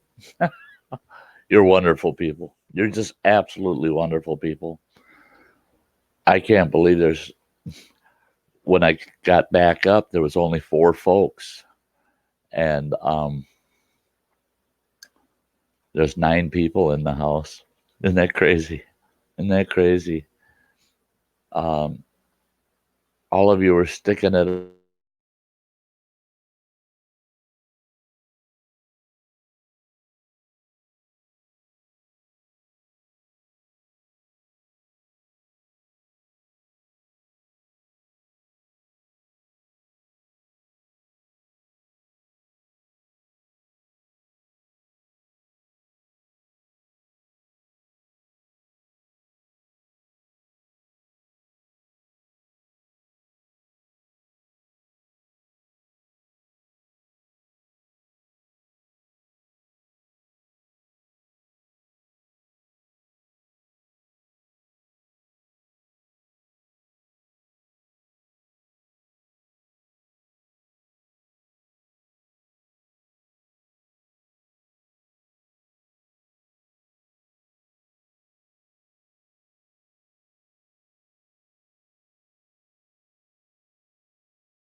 Okay, folks, right back.